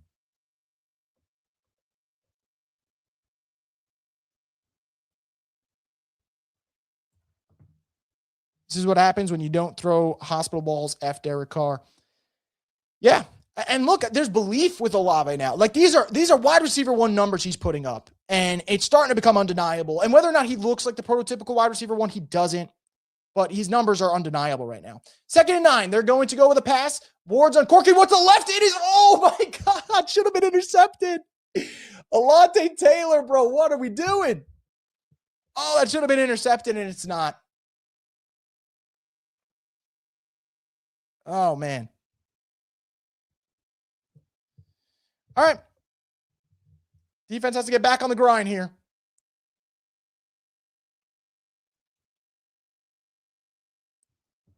I wish Alante didn't have, feet for hands, because that's got to be an interception. I'm sorry.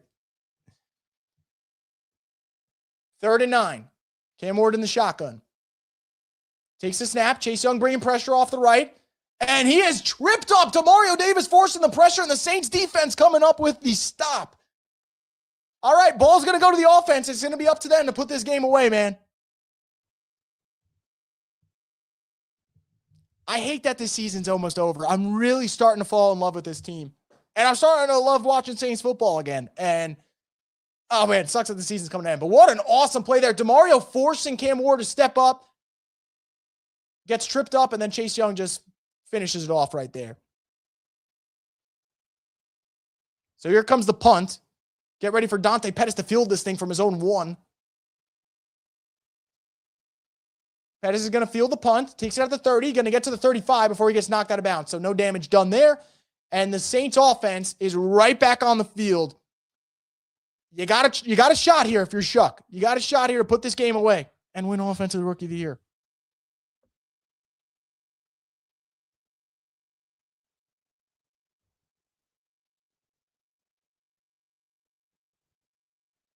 Gotta burn some clock here, but more importantly, I think you're going to need points at this rate. There's still 5 minutes left, and then Titans have 3 timeouts and the 2-minute warning. I mean, maybe if it's a methodical drive, you don't even need any points, and the clock's going to end up running. But I'm getting a little greedy here. Offense starting to put up numbers. You kind of want them to put up more points. But let's see. The run game's been good this second half. Let's see if they keep it up. Looks like Shuck's going to kill it at the line. Under center. Going to hand it to Audric Estime. Audric Estime is going to cut to the right. I think this is going to come back because of a hold. It would have been a 9-yard carry. Now you're going to need your quarterback to make some plays. It looks like it's going to be 1st and 20. By the way, unsung hero to this second half has been Audric Estime. Can't express it enough. Oh, wow. It's going to be a penalty on the Titans. Never mind. We'll take it. He's been awesome. He has been awesome in this second half. He's been the unsung hero.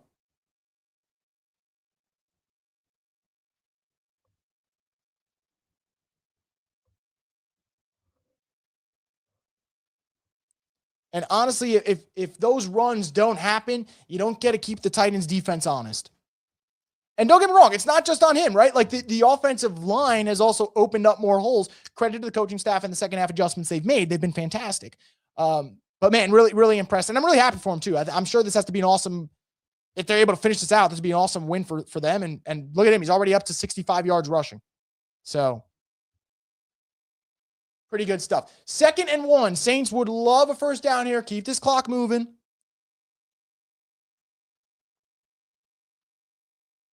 Shuck under center. They're going to go with a run. And they are going to get bottled up. I think it's going to be a loss of yard. So 3rd and short coming up. Jeffrey Simmons is something else, man. He's playing at another level today. I mean, he's an outstanding football player. You could probably make an argument that he is one of the best players that no one talks about. Maybe the best player that no one talks about enough. But man, he's on another level today.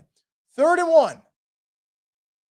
Saints would really, really put the Titans in a hole here with a first down. There's just 4 minutes left in this game. They're going to be in the shotgun. Olave is going to go in motion. Shuck takes a snap. He's looking to the left. He's going to throw it over the middle of the field. It's caught by Juwan Johnson. Juwan Johnson's going to get slung down inside the 40. Juwan Johnson, a legacy game, maybe? Like, where are we at on the yardage with Juwan Johnson? God damn, man. Jawan's freaking balling. Jawan's at 95 yards receiving today. Awesome drive. Shuck is balling right now. He's absolutely balling.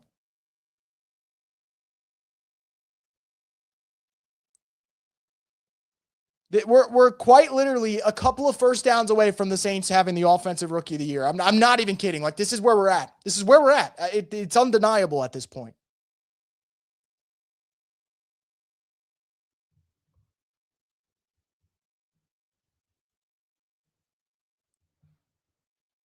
3:54. Titans have used 2 timeouts. They still have the 2-minute warning. So the Saints are going to need a little bit more work. This one's not over yet. This one is not over yet.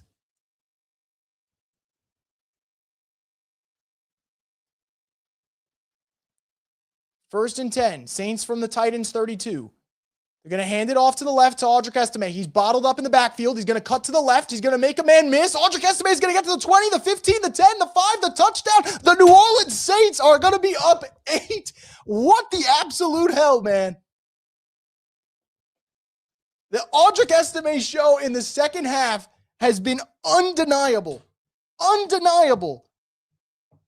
I love this team. I don't care that they are 5-10. Oh my God, man. The Saints are just on another level right now.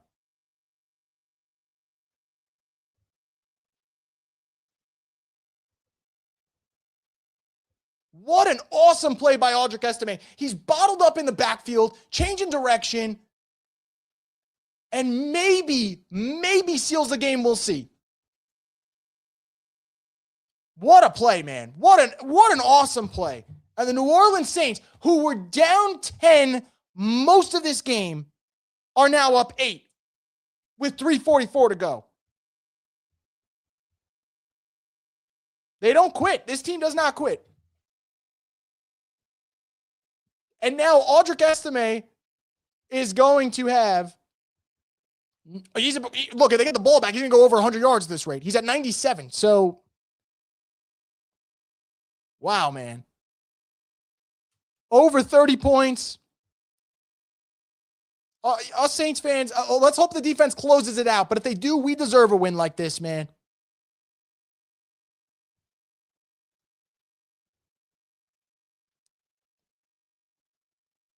If this game holds and the defense gets a stop, the Saints are going to finish this game with Audric Estime just under 100 yards rushing, and Tyler Shuck is going to go 22 of 25 for 333, 2 touchdowns, no turnovers. Please, defense, get this game over with.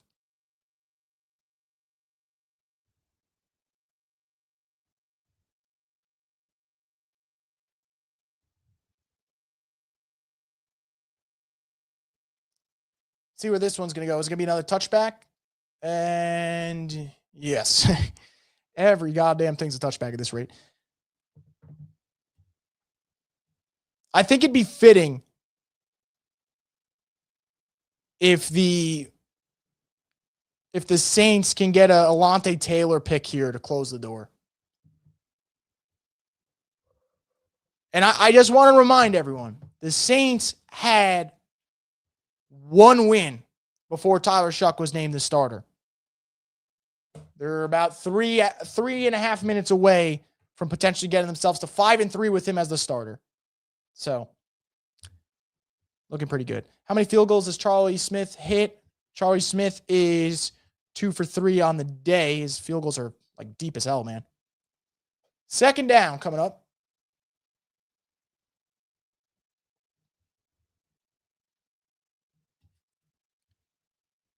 .338 to go. It's 2nd and about 5. Tennessee at their own 40. They got 2 timeouts. They got the 2-minute warning. There's a lot of time left in this game. And yet again, this isn't a score and onside kick situation. A score and 2-point conversion. You're right back. You're tied in this game. So still a lot of football left. Cam Ward takes the shotgun snap. He's looking over the middle of the field. He's going to dump this one off. He's got an open man, and it is going to be Tony Pollard down to the 50. So Titans are in business. 3:28 to go. Saints defense is going to have to come up here with a stop. Evan says this Saints team has potential. I mean, they do. Look at the way they played the last couple weeks. Honestly, you just start to wonder, had Shuck played from the beginning of the year, would they have won the division? And that's a fair question to ask, genuinely. Shuck, K. Moore takes a snap, He's throwing over the left. He's got his man open, and it is going to be about a 8-yard gain. 2nd and short coming up, just under 3 minutes to go. Clock's at 2:59. Titans are at the New Orleans 41. 2nd and 1 coming up. I think the coverage is a little bit too soft for my liking. I don't know how you guys feel, but a little too soft. They're going to go with a run. Pollard is going to make the cutback and get the first down. They're inside New Orleans 40. Defense has to buckle up here because right now, ain't loving it. Ain't loving it at all. 2:35 to go. Cam Ward's getting this offense in check. Saints trying to get off the field so they don't have too many men on the field. They avoid that penalty, thankfully. Cam Ward takes the snap.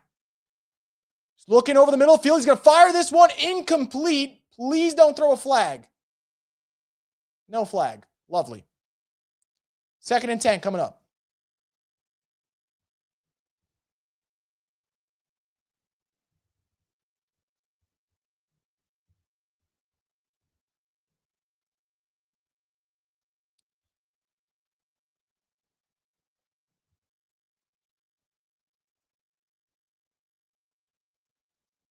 So 2nd and 10 from the New Orleans 37. They're going empty. Saints look like they're showing pressure. See if they actually bring pressure. They're going to bring 5. They're getting there. Alontae Taylor gets pressure. That ball's up in the air, and it is incomplete. 3rd and 10 coming up. I think they're arguing whether or not it would be grounding.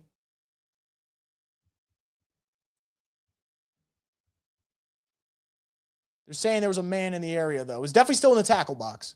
Good pressure by Alontae Taylor. See, that I love that blitz design right there from Brandon Staley. So Titans have the ball. 3rd down. They're down 34-26 at the New Orleans 37. 3rd and 10. 2:18 left in this 4th quarter. Titans still have 2 timeouts and the 2-minute warning. Obviously 4 down territory from here on out. Cam Ward takes the snap. He's looking to the right. Saints are bringing pressure. The pocket's starting to collapse. He's rolling to his right. Demario Davis is bringing pressure, and Cam Ward is going to throw this one away. So 4th down coming up. Saints defense is starting to do what they got to do. Get pressure on the rookie quarterback. Also making sure he doesn't make a big play on the run. And obviously that wasn't the case there. He's made a lot today. A lot of plays off script. A lot of back-breaking plays for us Saints fans. Wasn't there. A stop here doesn't end the game, but it gets the Saints 1 step closer. 4th and 10, 2:09 to go. Titans still at the New Orleans 37. Saints are asking for the fans in Nashville to get on their feet. A really good turnout for the Saints fans today. Saints yet again look like they're showing 5 with Demario on a blitz. We'll see if they actually bring it. Demario drops out of it. Cam Ward steps up. Cam Ward's looking, and he is... Oh my God, Cam Ward throws it to the left, and Tyjae Spears is going to get the 1st down. I have to see this play again because that is an unreal play by Cam Ward. That is an unreal play. I want to see if his knee is down. Let's see. Oh, I think his knee might be down. We'll have to see that again. I think the knee might be down as Cam Ward's throwing that ball. I really want to see that again. That isn't the fact that Cam Ward even has the wherewithal to look towards the left and get that ball off is insane. And I think anyone questioning whether or not Cam Ward was worth the number 1 pick or if this guy's good, he's legit. I mean, he keeps getting better week in, week out. He's been really good today. I think his knee is down, though, and I'd have to imagine that this play has to be a booth review. There's just no way.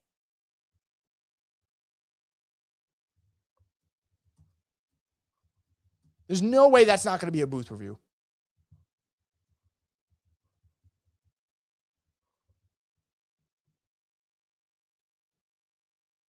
I think the knee's down, though.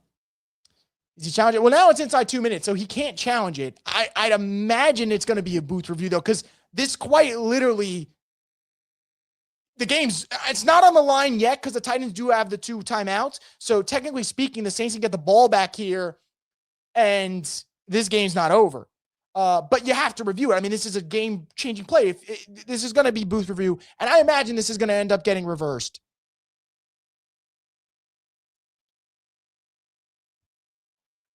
I'd have to imagine his knee is down. The funny thing is, everyone keeps showing this play, and I'm not going to, there's no denying it. It's an absurd play. The fact that Cam Ward, in the face of pressure, is like, all right, I'm about to unleash this thing. Unreal. But I think that knee's down. Was it? I'm watching the replay. I mean, they only give us one angle. It's tough to tell.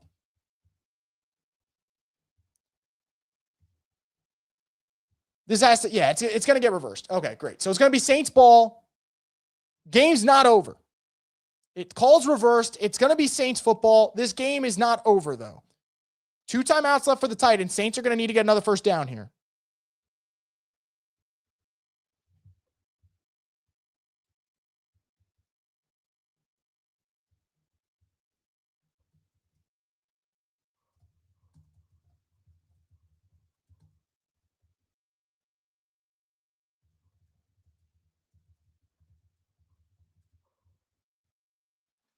So you see it there. Oh, yeah. I mean, that thing's clearly, yeah, it's clearly down. I mean, all right, Saints defense technically did their job. Shout out to Cam Ward, though. That is an insane play from a rookie quarterback. From any quarterback, it would be absurd. The fact that a rookie makes it there is insane.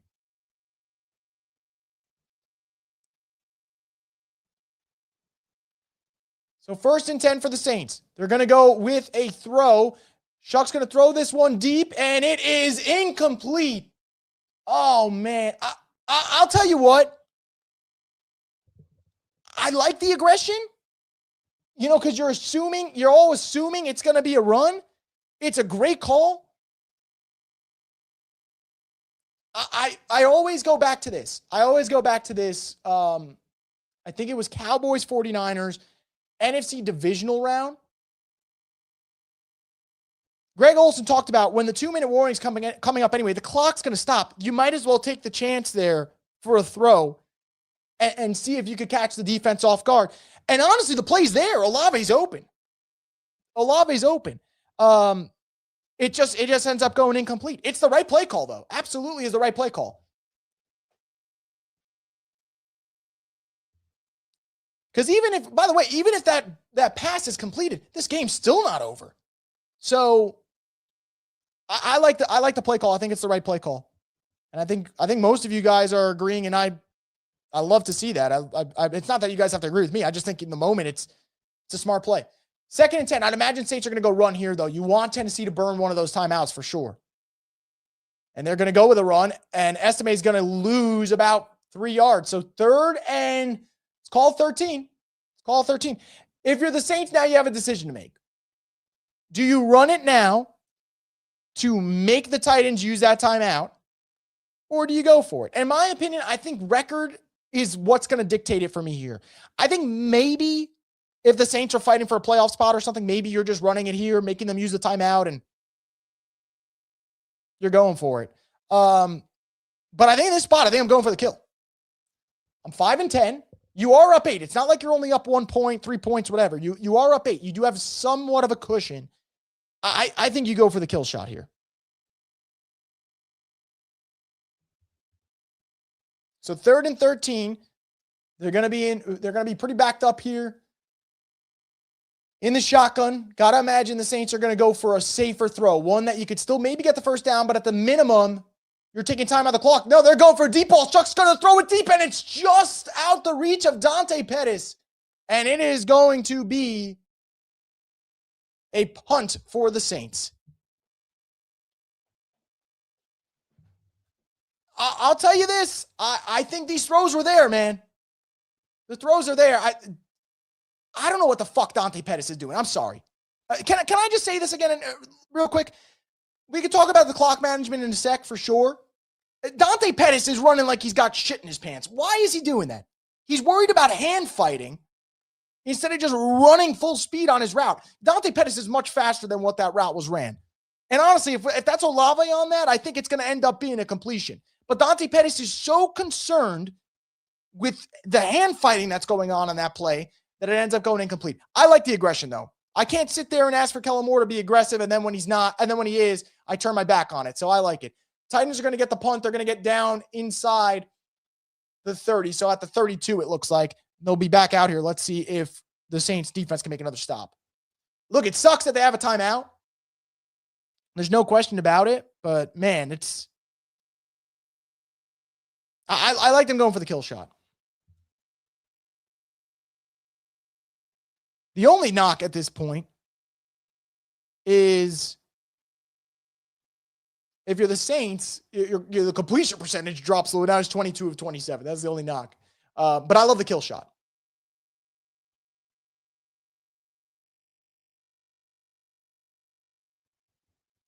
First and 10. Titans are going to be at their own 31.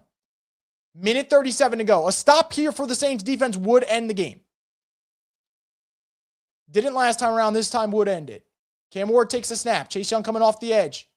They're getting pressure. Cam Jordan's forcing Ward to the outside, and he's going to throw this one away. 2nd and 10 coming up. Minute 30 to go. What we've said all day, the Saints have really struggled to get pressure. They're getting it now. They're getting the pressure now.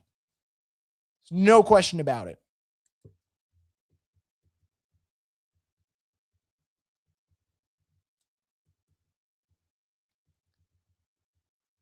Second and 10. Titans still at the 31. Saints are playing some nerve-wracking games of late. Well, not last week. They beat the crap out of the Jets, but of late, it's been a little nerve-wracking in a good way. Cam Ward takes a snap. He's looking to the left. He's going to throw this one underneath, and it's going to be an 8-yard gain. That one you could live with. You're still short of the sticks, and it's going to take about 10, 15 seconds off the clock by the time the Titans snap this ball. So you can live with those. So yeah, already 12 seconds off the play clock, and they have not even snapped it yet. So they're going to snap this one 16 seconds after. So not bad. And there's a penalty. Let's see what the call ends up being.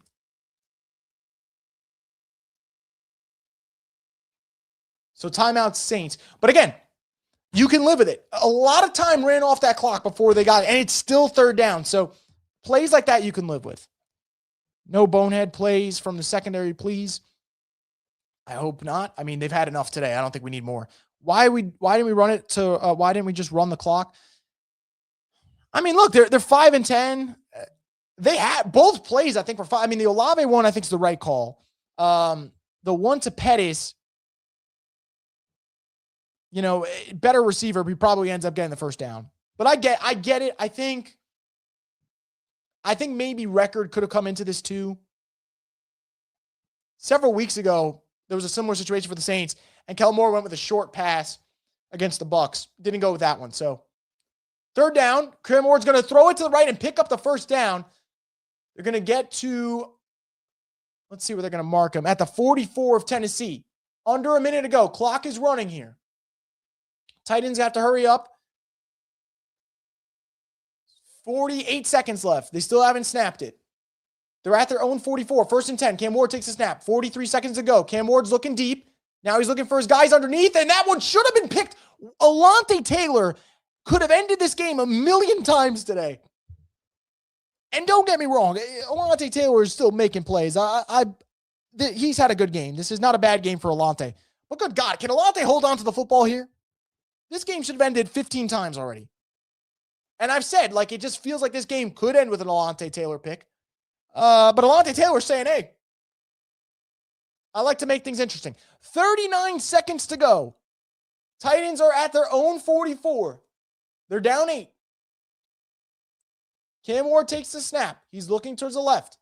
He's looking deep. He's going to uncork one deep. And it is incomplete. 3rd and 10 coming up. 33 seconds left in this game. Saints are up 34-26.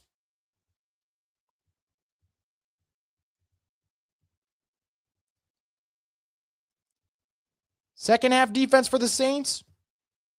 It's been pretty good. It's been pretty damn good. Let's see if they can make it happen now. 3rd and 10. 33 seconds to go.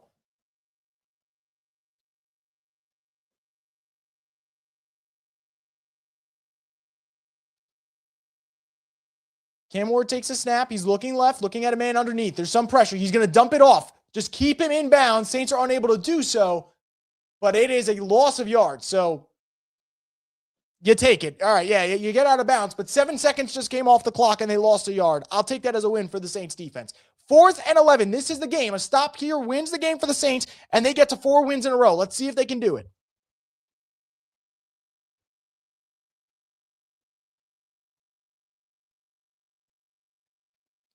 Fourth and 11. 26 seconds left on the game clock. A stop here wins it for the Saints. The Saints look like they're showing pressure. Let's see if they back out of it or keep it. They are going to back out of it. Cam Ward's going to step up in the pocket. He's going to throw over the middle of the field, and it is going to be caught. This game is still alive. I'd imagine Tennessee is going to use their timeout here. They will. So 18 seconds to go. Titans are now inside New Orleans territory, and this game stays alive a little bit longer. That's that fourth down magic from Cam Ward. He's been pretty awesome today.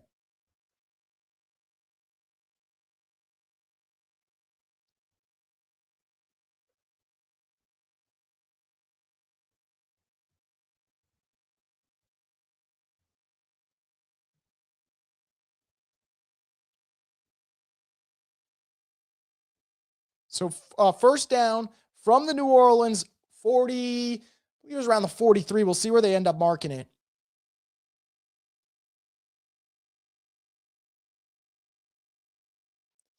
Yeah, New Orleans 43. First and 10 from 18 seconds to go.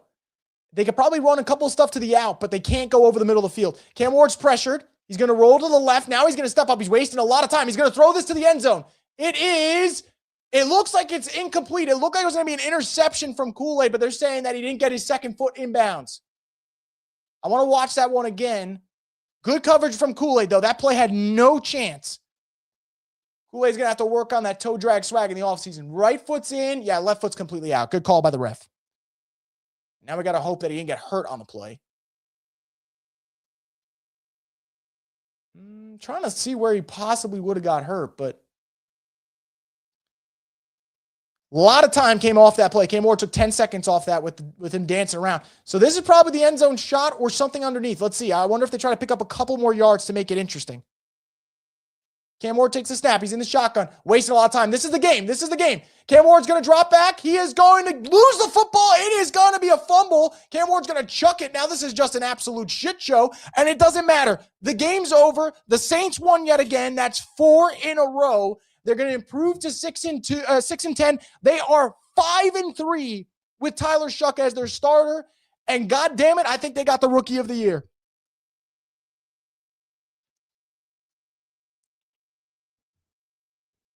I'm sorry. I love the way this team has fought. There's no question about it. What an awesome finish to this game. Cam Ward, yet again, coming up big when it matters most. And the Saints get the job done. So the Saints are now 6-10 on the season. And even though they're not going to make the playoffs, this is a team that's heading in the right direction. So let's get into it. Let's get into our post game. What an awesome win for the New Orleans Saints, man. What an awesome win. All right. Let's talk, Saints fans. Let's talk shop here. I think the Saints have the offensive rookie of the year. I'm going to say that again. I think Tyler Shuck, without a doubt in my mind, should be the offensive rookie of the year. This Saints team was dead in the waters. This Saints team was dead in the water, lifeless.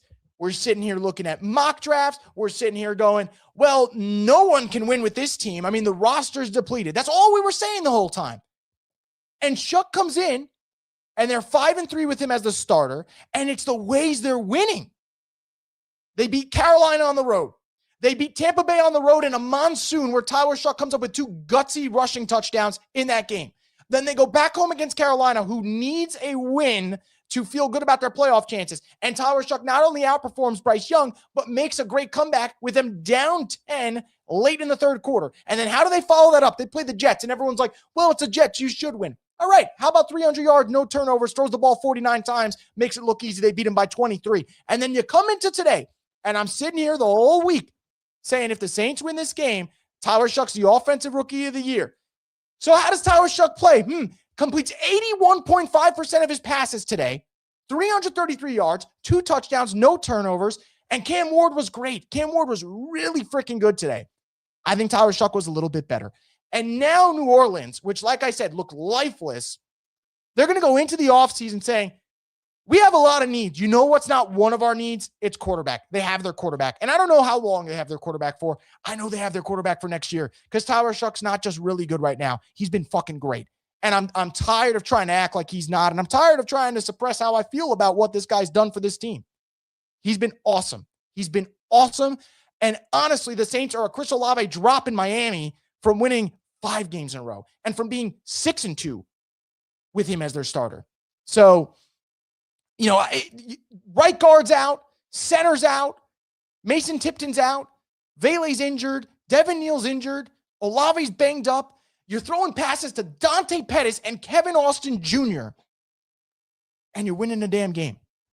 And they were down 10 most of today. And all he does is walk this team down the field and make throw after throw after throw. And they didn't just win this game because of Tyler Shuck. I'm not naive about that. But they were down 13-0. They were down 20-10. They were down 26-20 in the fourth. Win the game by 8. He's an awesome player for them right now. He's been tremendous. And I think they have the offensive rookie of the year. And I think the case is closed. And the only thing left for him to do is go beat the Dirty Birds next week. That's all that's left for him to do. And finish this year 6-3 as the damn starter. He's been so freaking good. So let's talk about other things, because I've talked enough about Shuck and how great he's been. I'm tired of exhausting myself talking about him almost. Let's talk about the other good stuff today. I said the Saints run game was terrible. All day I said the Saints run game was terrible.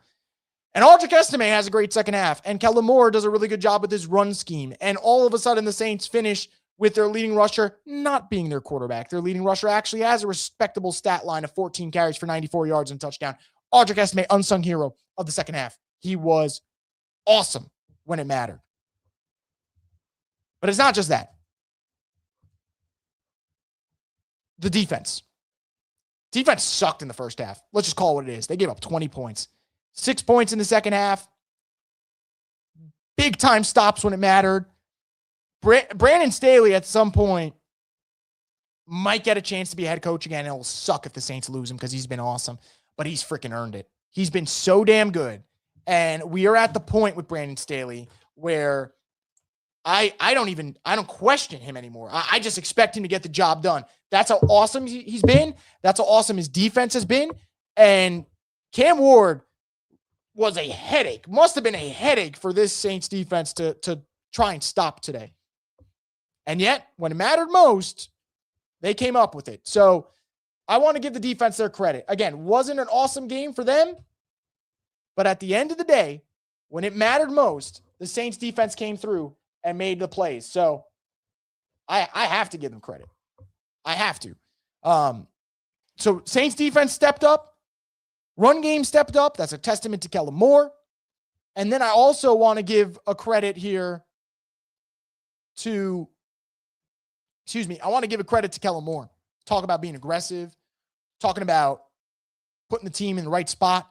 Yeah, you want to say clock management was bad at the end of the game? You could. I'm going to say that the coach sat there and was like, you know what? We're 5-10, and I think my quarterback's really good, so let's go for the kill shot. And it didn't work in that moment because, shocker, you can't trust Dante Pettis with the game on the line. But, man, I thought Kellen Moore has shown a lot of guts. This is an offense now that just put up 34, and 3 months ago, if you told me that the Saints put up 34 points in a game, I'd say, nice. Were you playing Madden on PS5 or were you playing it on Xbox? That's what I would have told you. But no, the Saints scored 34 points today, and they look like a legitimate offense, and they continue to improve on offense, and I think that is a testament to the coach and what he's done. And I say it time and time again, but the Saints could have mailed this thing in a month ago, and instead they've rattled off 4 in a row, and I think part of it is they got a good locker room, but I think part of it is they're buying in. When you have your quarterback, everyone is bought in, and there's a little bit more sense of belief that you got the guy. And I'm going to keep saying it until I'm fucking blue in the face.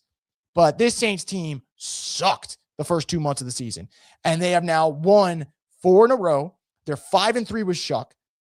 All he does is make big plays. His completion percentage is going to be the best for the rookie quarterbacks by a country mile. He is the offensive rookie of the year, and it's going to make me pretty damn happy. I know it won't mean much, but I think it's going to make me damn happy when he's at the NFL Honors Award, accepting that award, because everyone dumped on the Saints for drafting Shuck because he's old, because he's injured. How about we all just accept that we don't know? It's so tough to evaluate quarterbacks. And everything that we were told about Shuck, it's been the opposite. Gets flustered under pressure, can't trust him on third down. Are you sure about that? Because on third down, this dude just comes up with the fucking goods every single time. So I think he's the rookie of the year. And that is that. And also, I want to give a shout out to two players today. We talked about the defense. We talked about the run game. Chris Olave and Juwan Johnson, they have elevated their games. They've elevated their games. At some point, we just have to be like, hey, whatever Olave gets paid, it's hard to get annoyed when he's earned it. Olave is going to have 1,200 plus receiving yards this season, okay? He's going to have maybe 10 touchdowns receiving this season. He's got the most receptions in his career. He got the most yards in his career. He's got the most touchdowns in his career. This is the best he's played. He's been awesome. And Juwan Johnson. Juwan Johnson is getting to the point where, like, maybe this is who he is. He's had over 180 receiving yards in the last 2 games. And now Juwan Johnson, we could troll him all we want. He's going to finish this year with 900 receiving yards. This team, there are things that point to this not being a fluke. And if it ends up being meaningless football, I'll say I was wrong. But I don't think it is. There's so many things that are signs of a team building the right way. And a lot of these players who are stepping up, they're going to be here next year. Chase Young, absolute dog. He's not going anywhere. He's going to be anchoring that defensive line next year. You could bet your ass. We don't know about Alontae Taylor. He's going to be a free agent. We'll see. Wouldn't be surprised if they bring him back, though. But the offense is rolling, and it's the young core that's rolling with them. And to think that the personnel around their rookie quarterback is only going to get better is exciting to think about, you know? And man, I just feel really good about this team right now. I feel really good about this team. And I really think that it is not an exaggeration to say, hey, I think they can win the NFC South next year. Because A, the division is not that good. And B, let's just talk about it. Saints might have the best quarterback in the division by next year. We'll see how Baker Mayfield continues to play. He's been like absolute trash for the last 2 months and the media decides to ignore it, but we'll see. The Saints are showing signs of a team that is trending in the right direction. And you could see it when it's happening. When the Detroit Lions under Dan Campbell started trending in the right direction, everyone was like, man, this team's fun to watch. They're on the rise. And guess what? It happened. Now, they missed their window the first time around, right? I'm not saying the Saints are a Super Bowl team. No fucking way am I saying that. I'm saying they're trending in the right direction, though. It's undeniable. It's really undeniable. All right, enough of my ranting. I've been ranting for 3.5 hours. Let's get to what you guys have to say, because you guys have been tremendous. Got a super chat from Blair. Thank you for the support. Blair says, Chase changed the game, breathed life in them. Yeah, he did. They were down 13-3. Ends up getting the strip sack, and that's all she wrote right there in terms of changing the direction of that game. But second half adjustments too. I thought Brandon Staley did a really good job. I thought the pass rush was getting home. Cam Ward killed them when he was improvising. And late in the game, didn't matter. Like, the Saints made sure they had him in uncomfortable spots. And all the things that worked in his favor earlier didn't work late in the game. And just love to see it. Love to see it. Xavier says back-to-back 300-yard games, no interceptions, franchise level play. It is. It is. Shuck Offensive Rookie of the Year. Let's shuck and go. Tyler motherfucking Shuck. Why does it always have to be like that? What, like a stressful win? I'll take it, man. I'll take it. I'm all for a stressful win like that. All right, I'm so happy, but at this point, what do we need in the draft to build around Tyler? I think offensive line plays got to get better. Obviously, you need better skill players around him. They need a lot. Don't get me wrong. But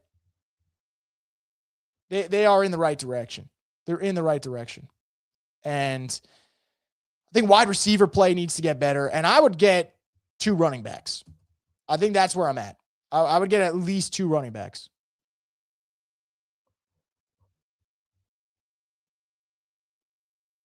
So I think that's what they're going to have to fix. I think the things that they don't need to address, I think maybe tight end 1 you don't need to address. I would probably get more depth at tight end. But I think I think running back and wide receiver and then guard play. I think guard play is going to be imperative because I think it's twofold, right? I think guard play will make your run game better. And then obviously, getting your run game better protection for your quarterback. Maybe the play action pass will be better. I think there's a lot to like there. So a lot to like. But yeah, I think building around this team is going to be a thing. And also, by the way, your quarterback's on a rookie contract now, right? Now is the time to be a little aggressive via the draft, via free agency, and build. Because if he's doing this right now with Kevin Austin Jr. and Dante Pettis, and I know people say with all due respect, I'm not going to. If he's doing that with Dante Pettis, who's fumbling at the goddamn one, and then it still doesn't matter, he's going to come back and carve you up in the second half, I think that you'd have to imagine he's only going to get better. So, yeah, build around your rookie quarterback. Can't say it enough. I'll keep saying it a million times before we end this show. Chuck needs a redemption game against the Falcons to cap off Rookie of the Year. I mean, I think it's already his, but yeah, it would be a nice sweetener, right? Because that's probably the worst game he played so far. And I'm going to be honest, if you go back and watch the tape, it wasn't even that bad. But yeah, I think so. I think we have found us a franchise quarterback. I agree. Not to mention Tyler did all that with worse O-line play than Cam Ward. But Cam definitely had more time. There's no doubt about it. Who thought 8 weeks ago we would be experiencing this level of excitement with the Saints? Love it. I know. And by the way, Saints won today, and they're still picking 8th. They're still picking 8. Their draft position didn't move at all. A true win-win for the team. So, for people upset about draft position, they're still picking 8. Still going to get a good player. And they continue to build the culture. Building a culture is important, and it doesn't all look the same. But this is awesome stuff. How disappointing would you rate Carl's season after having that hot start? I don't know. I mean, I think Carl Granderson always kind of overachieved, to be quite honest. I never thought he was like a near double-digit sack guy. I will say it's a little disappointing because Chase Young across from him has been great, so you'd imagine there'd be more opportunities for him, and that's just not happening. But I don't know. It all depends on how you guys view Carl Granderson. I didn't view Carl Granderson as like a great player. I thought he was kind of overachieving, so I'm not really surprised. But yeah, he's been disappointing. There's no question about it. Let me pull up his contract, by the way. I am curious about that because I do think Carl Granderson is a little bit overpaid at the moment. They could get out of his contract if they want. I'm not saying they will, but they could if they wanted to. We'll see. But I'd probably just keep him another year. I still think his motor is something, man. He does have a good motor, and he's a solid role player. See a lot of you guys just talking about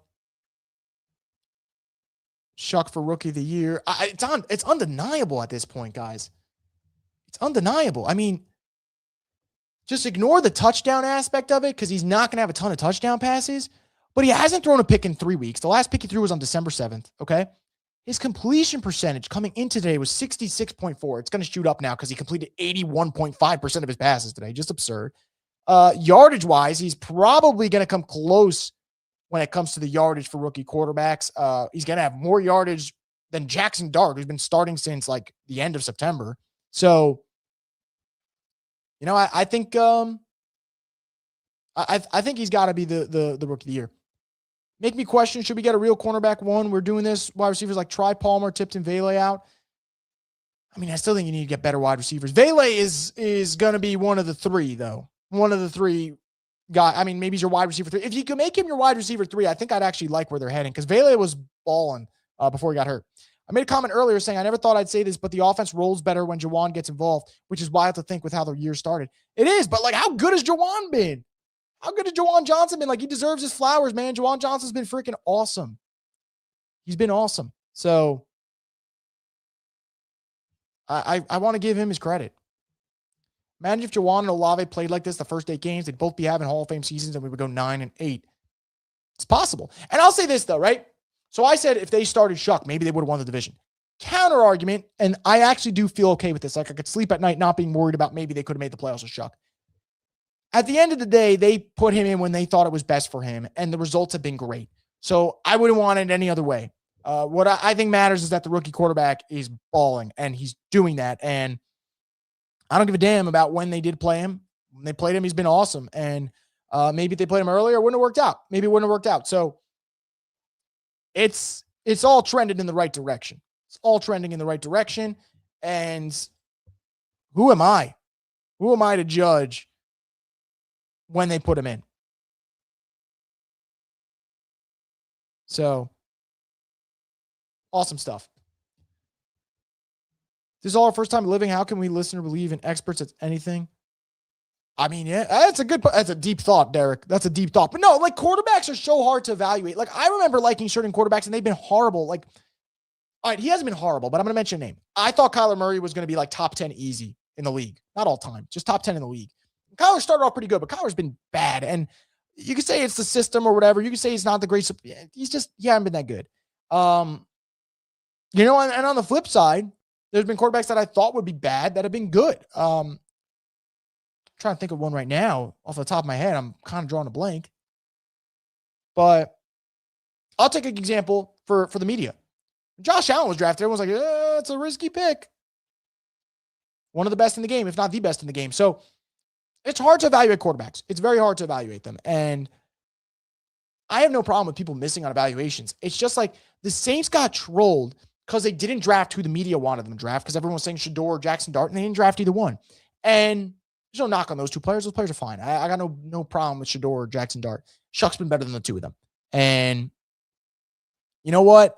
Either people just give him his credit or just don't say anything. Like earlier this week, I don't know if you guys saw, Saints and Giants fans were beefing because people were talking about Jackson Dart and Tyler Shuck. And everyone was bringing up statistics and be like, oh, you know, flirting versus harassment. I don't know if you guys have ever seen those memes. And I'm like, I'm sorry. I'm not going to be talking shit about Tyler Shuck if my quarterback threw for 33 yards last week. And yet that's what happened. So I'm just asking for people to be fair because there's other quarterbacks that get grace. And apparently Shuck's not allowed any grace. And the good thing is he doesn't need your grace because he just keeps throwing for 300 yards, 2 touchdowns, and no picks. So it's your boy X says it's crazy that when the Saints are behind in games now, I feel like they're going to win versus early in the season. Felt like they had no shot. That's all due to Shuck. Yeah, I mean, I agree. I definitely agree. He's changed the vibe of this team for sure. We need a real wide receiver one, big possession receiver, and we should be ready to roll. Oh, and a good running back. Definitely need a good running back. They need another receiver for sure too. Physical guy would be good. I talked about Carnell Tate. I mean, I think he'd be awesome to get him at 8, but let's say they don't go that. You get a physical wide receiver somewhere else, and definitely need a running back. Free agency class for running back is loaded. Tyler Algier, Javonte Williams, Travis Etienne, Rico Dowdle, Breece Hall, all really good running backs. All of them are free agents. You know, for the Saints, go get one. 8.5 wins at best next season, or is you saying that's going to be the over-under? Is that Michael Scott behind you? Yes, it is. It is Michael Scott behind me.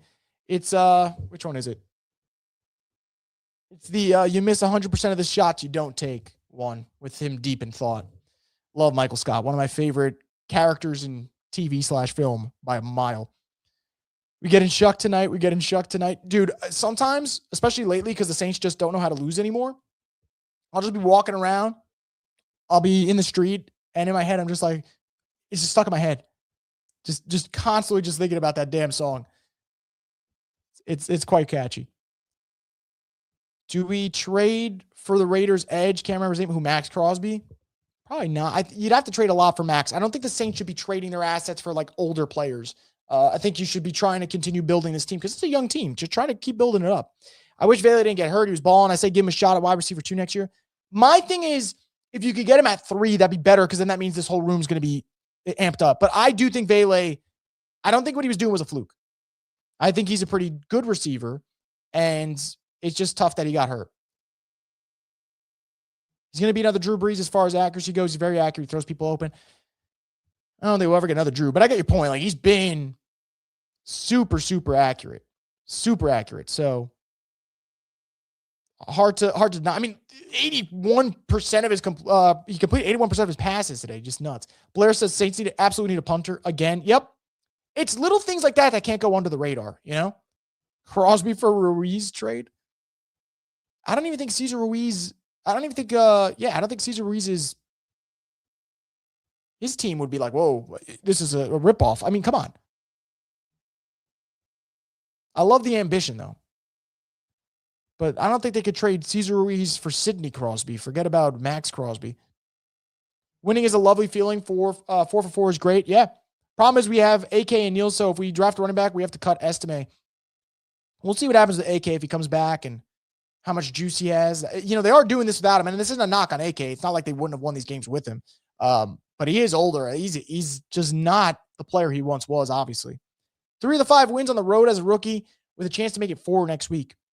And I'm going to be honest. I could be wrong. I think there's going to be a pretty good showing for Saints fans in Atlanta next week. So, yeah. Devin Neal just tweeted, Tyler Shuck equals offensive rookie of the year. Good to know Devin Neal's in agreement with the Who Dat Nation. Juwan Johnson turned into Prime Johnson once his buddy got in. Juwan's been balling, man. He's been balling. So y'all still downplaying Shuck against the Falcons, huh? What are we downplaying? Downplaying his, how he played, or like the meaning of that game? What are we going for there? Just let me know in the chat. Saints need to start faster. That's one of the things I don't like. I don't disagree. I also don't think it helps. Like they want to run the ball early and they just get like 1 yard, and then you're 3 and out. You know, it's kind of how they started. But yeah, they've been bad in terms of how they started. Think Estime has a role going forward?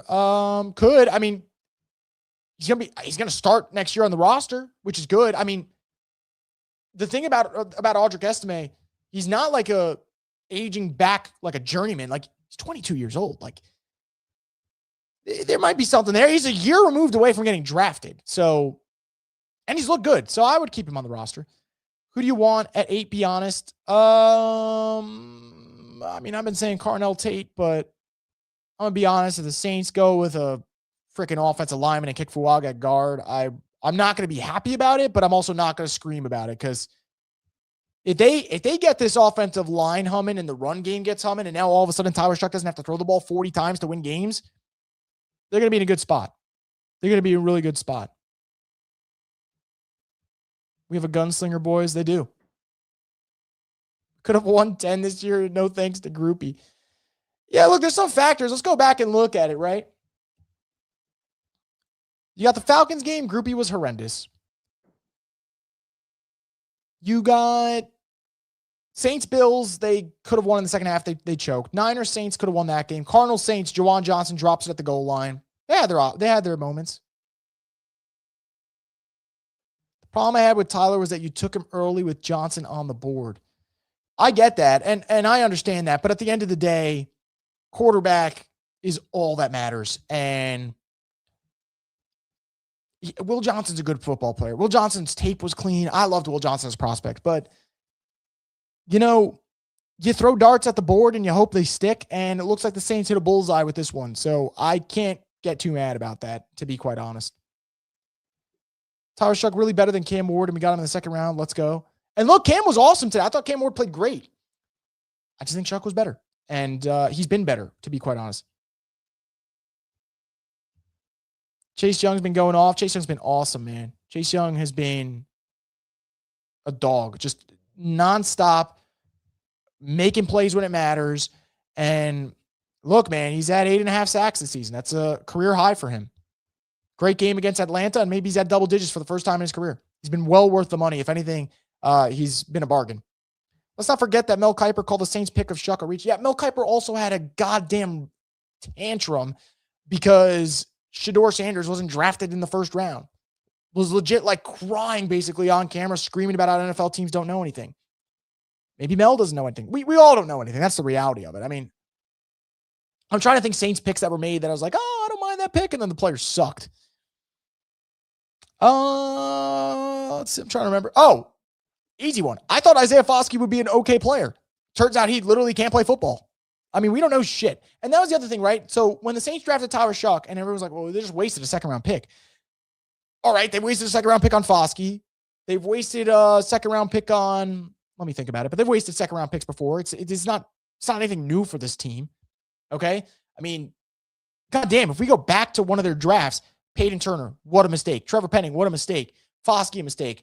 I know that it's because of health, but Kendrick Miller's been a mistake. I'm sorry. It's just the reality. These guys never on the field. So if you're going to make a mistake, I'd rather you swing for the fences. You try to take a quarterback. One of the biggest things Sean Payton always had was a decent kicker and decent punter. You got to have a punter that will put us in a good position, for sure. I'm starting to think the Saints might have their kicker. I'm not fully in yet because I want to, also want to be fair. Like, Charlie Smyth has had moments that haven't been great.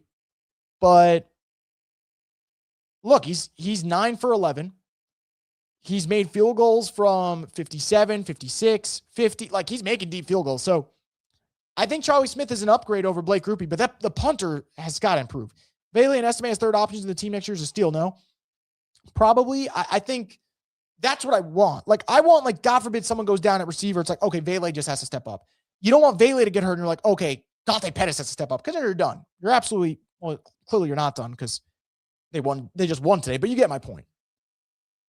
Bailey was looking like prime Michael Thomas. Are you crazy? Bailey would look awesome. I would still want, ideally, if I could, I'd want Bailey to be the number 3. I don't think there's anything wrong with that. If the Saints went into next season, it was Olave, Carnell, Tate, and Bailey, you guys aren't going to be pumped up about that receiving trio? I think that'd be awesome. Hey, thanks a lot for the broadcast. I'm getting a really hard time to interact with Saints fans in Brazil. So been here with you, and all the fans means a lot for me. Who dat? That's awesome, man. That's awesome.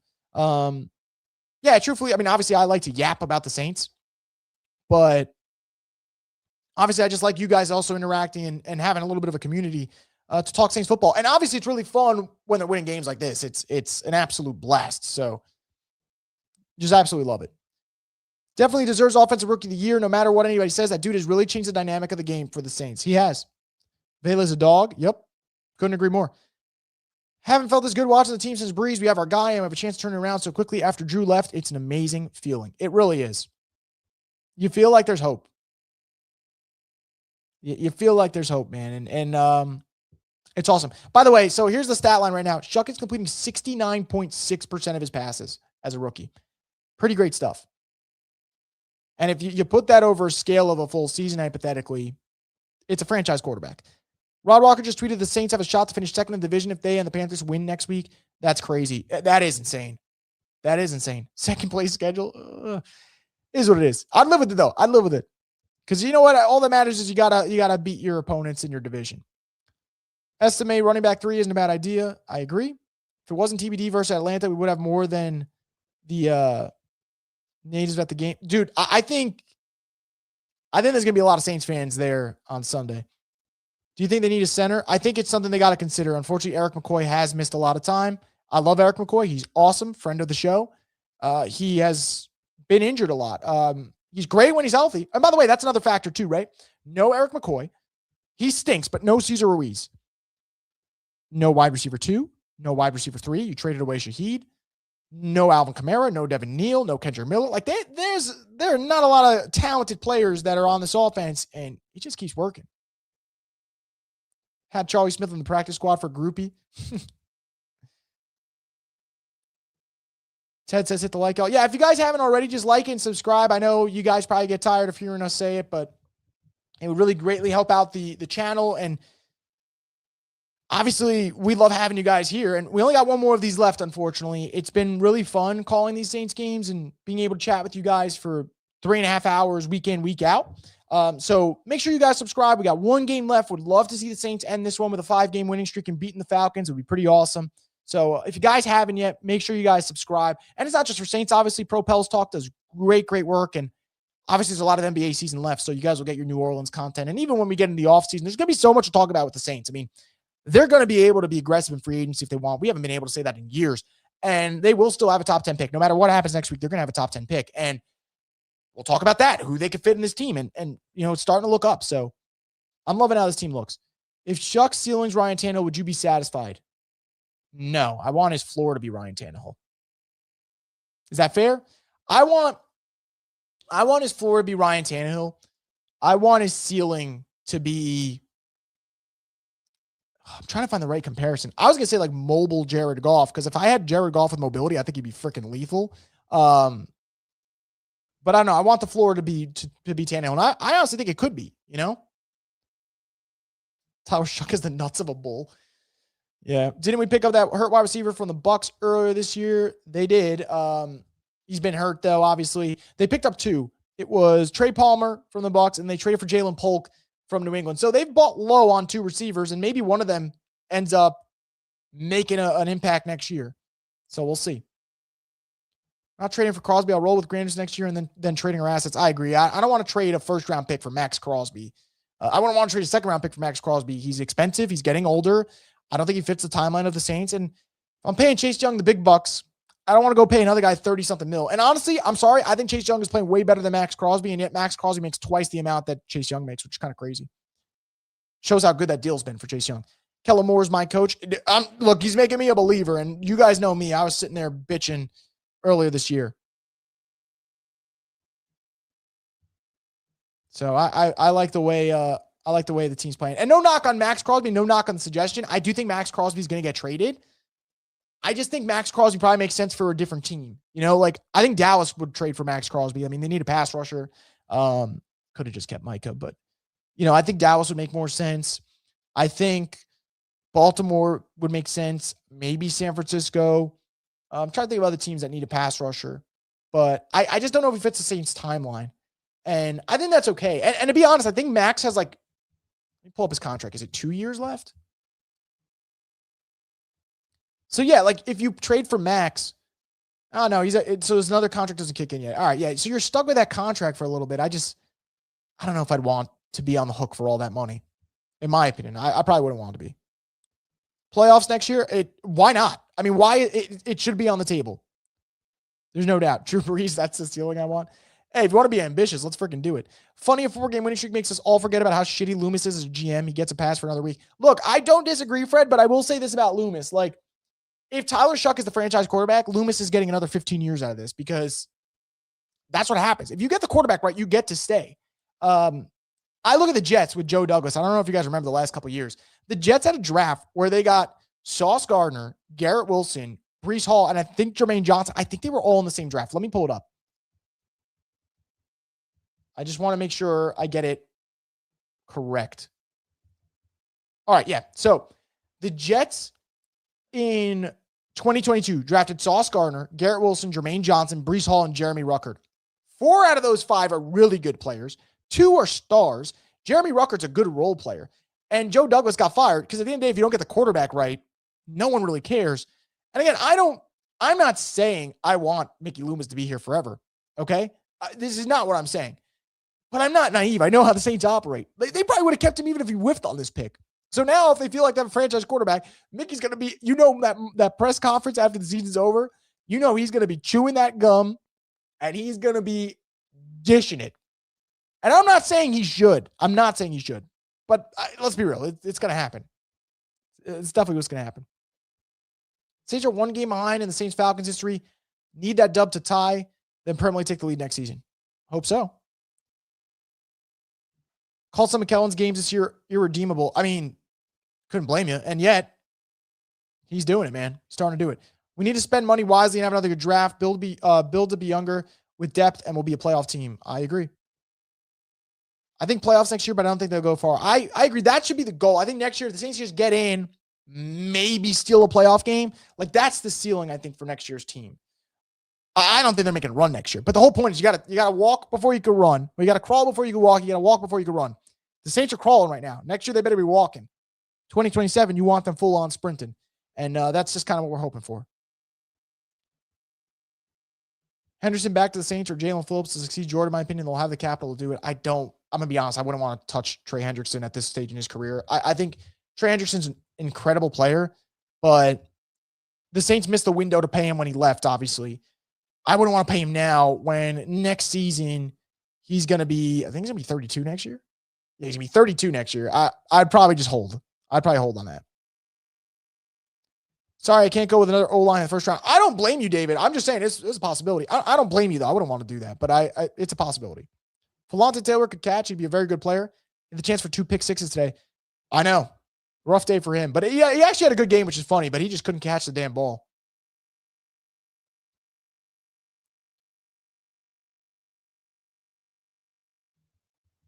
One stupid loss in the loss column has us eliminated. Could have been playing to win the division if it wasn't for the stupid kicker. You're not wrong. Man, how fired up would we be to next week if Saints win gets them the division title? I mean, we would be so fired up. And rightfully so. I mean, they're the hottest team in the division. The division is Falcons won 2 in a row. Bucks lost 4 in a row. Jesus Christ. Panthers lost 1 today. Saints won 4 in a row. So, yeah, I mean, it would have been pretty cool. Ted says, great show. Thank you, Ted. Really appreciate it. Really, really appreciate it. I want to be the Saints and the Broncos. Saints win just to kick the shit out of Sean Payton. Wouldn't that be a storyline, right? Wouldn't that be an awesome storyline? Took Davenport over Hendricks. I know. Talk about an all-time miscalculation, right? Just wasn't meant to be on that one. And let's be real, that goddamn Davenport situation was just a mess. What makes me optimistic about Shuck is that his play hasn't dropped due to the talent around him or the situation. Instead, he's elevating his play and the play of those around him, franchise stuff. Yeah, absolutely. I mean, the scoreboard's not affecting him. I mean, down 13-0 to start this game. Didn't matter. Guys are dropping like flies. It's like, all right, you lost AK. Then you lost Devon Bailey, who's playing great with Shuck. Then you lost Devin Neal, who started playing his best football. Okay.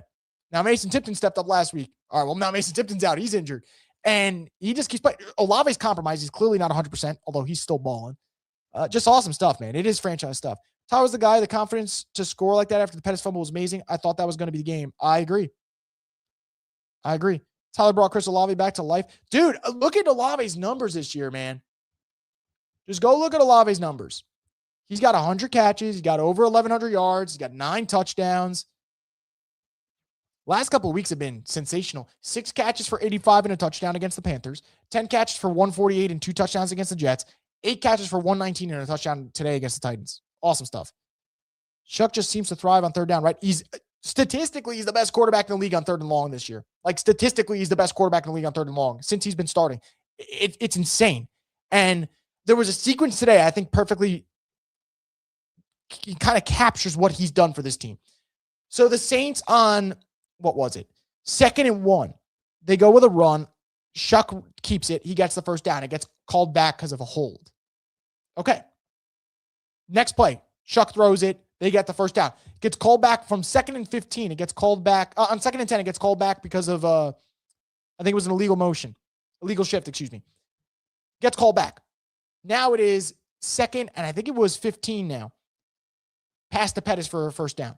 It was first down, taken back. First down, taken back, first down. And that's just kind of who he is. And that wasn't a third and long. It was 2nd and long those 2 times. But he's just unfazed, man. He's unfazed. Back-to-back 300-yard games, no picks. For sure. I mean, it's impressive stuff. They're putting the game on him, and he's just delivering it. Crazy thing is, Olave's not even true number 1. Imagine if the Saints had Metcalf. I'm not a Metcalf guy, in my opinion. So you would have to give me another receiver, but I'm not a fan of DK Metcalf. I don't think he's that good. I think DK Metcalf's a good receiver. I don't think he's a wide receiver 1, in my opinion. He's got the size of a wide receiver 1, but DK Metcalf's route running is, I'm sorry, it's ass at times. And this is not a knock on DK. Like, he's made his money. He's had a better career than Olave so far. There's no question about it. But I'm not a DK Metcalf guy. You'd probably have to give me another receiver, and we could discuss where they rank and stuff. But yeah, I'm not a fan of DK Metcalf. Rattler needs to be the best backup he can be because Tyler's not leaving the field. I mean, yeah, and I think he will. I think Rattler's, there's no dramas, pumped up on the sideline. I got nothing but respect for Rattler. Third down's the most important down as far as converting. Yeah, of course, man. For sure. Tyler's that guy to score like that after the Pettis fumble's crazy. He's him. Yeah, like I said, unflappable is the thing. Like, there are moments today where the Saints could have just kind of, I don't want to say mailed it in, but like there were things that went against them. And I think lesser teams, lesser players probably don't step up. And all he did was step up. and it was pretty awesome stuff. So love it. Got to go see you guys next week. Thanks for all the great reporting and all the chat. I really appreciate you guys coming in. You guys have been awesome. And honestly, with that said, like, we've been doing this for 4 hours. It's been an awesome day of Saints football. You guys have been great with your comments. We're going to wrap it up here. As always, guys, I want to remind you, if you haven't already, make sure to subscribe to Boot Crew Media to get more from us, because we have one more full game live stream next week against the Falcons. Chuck has 3 come from behind wins now, I believe. Let's pull them up. It's the Panthers game today. The Bucs game, no? Weren't they? I think they were trailing in the Bucs game, right? Or were they tied? Either way. We'll pull it up. And it would have been another one with the Dolphins one. So would have been 4, yeah. So we'll see. Anyway, guys, Saints win yet again. Their rookie quarterback continues to step up. This team is now 6-10. They've won 5 games with Tyler Shock. They're 5-3. They're soaring right now. So love the way this team is playing. Love how engaged you guys have been with the comments. Really, really, really thank you guys so much. So hope you guys enjoy the rest of your NFL Sunday. We still got the late afternoon slate and then the Sunday night football game. So hopefully week 17 wraps up in style. Thank you guys for tuning in. Enjoy the rest of your weekend. As always, guys, stay tuned for more from the Straight Up Saints podcast, the destination for the Who Dat Nation.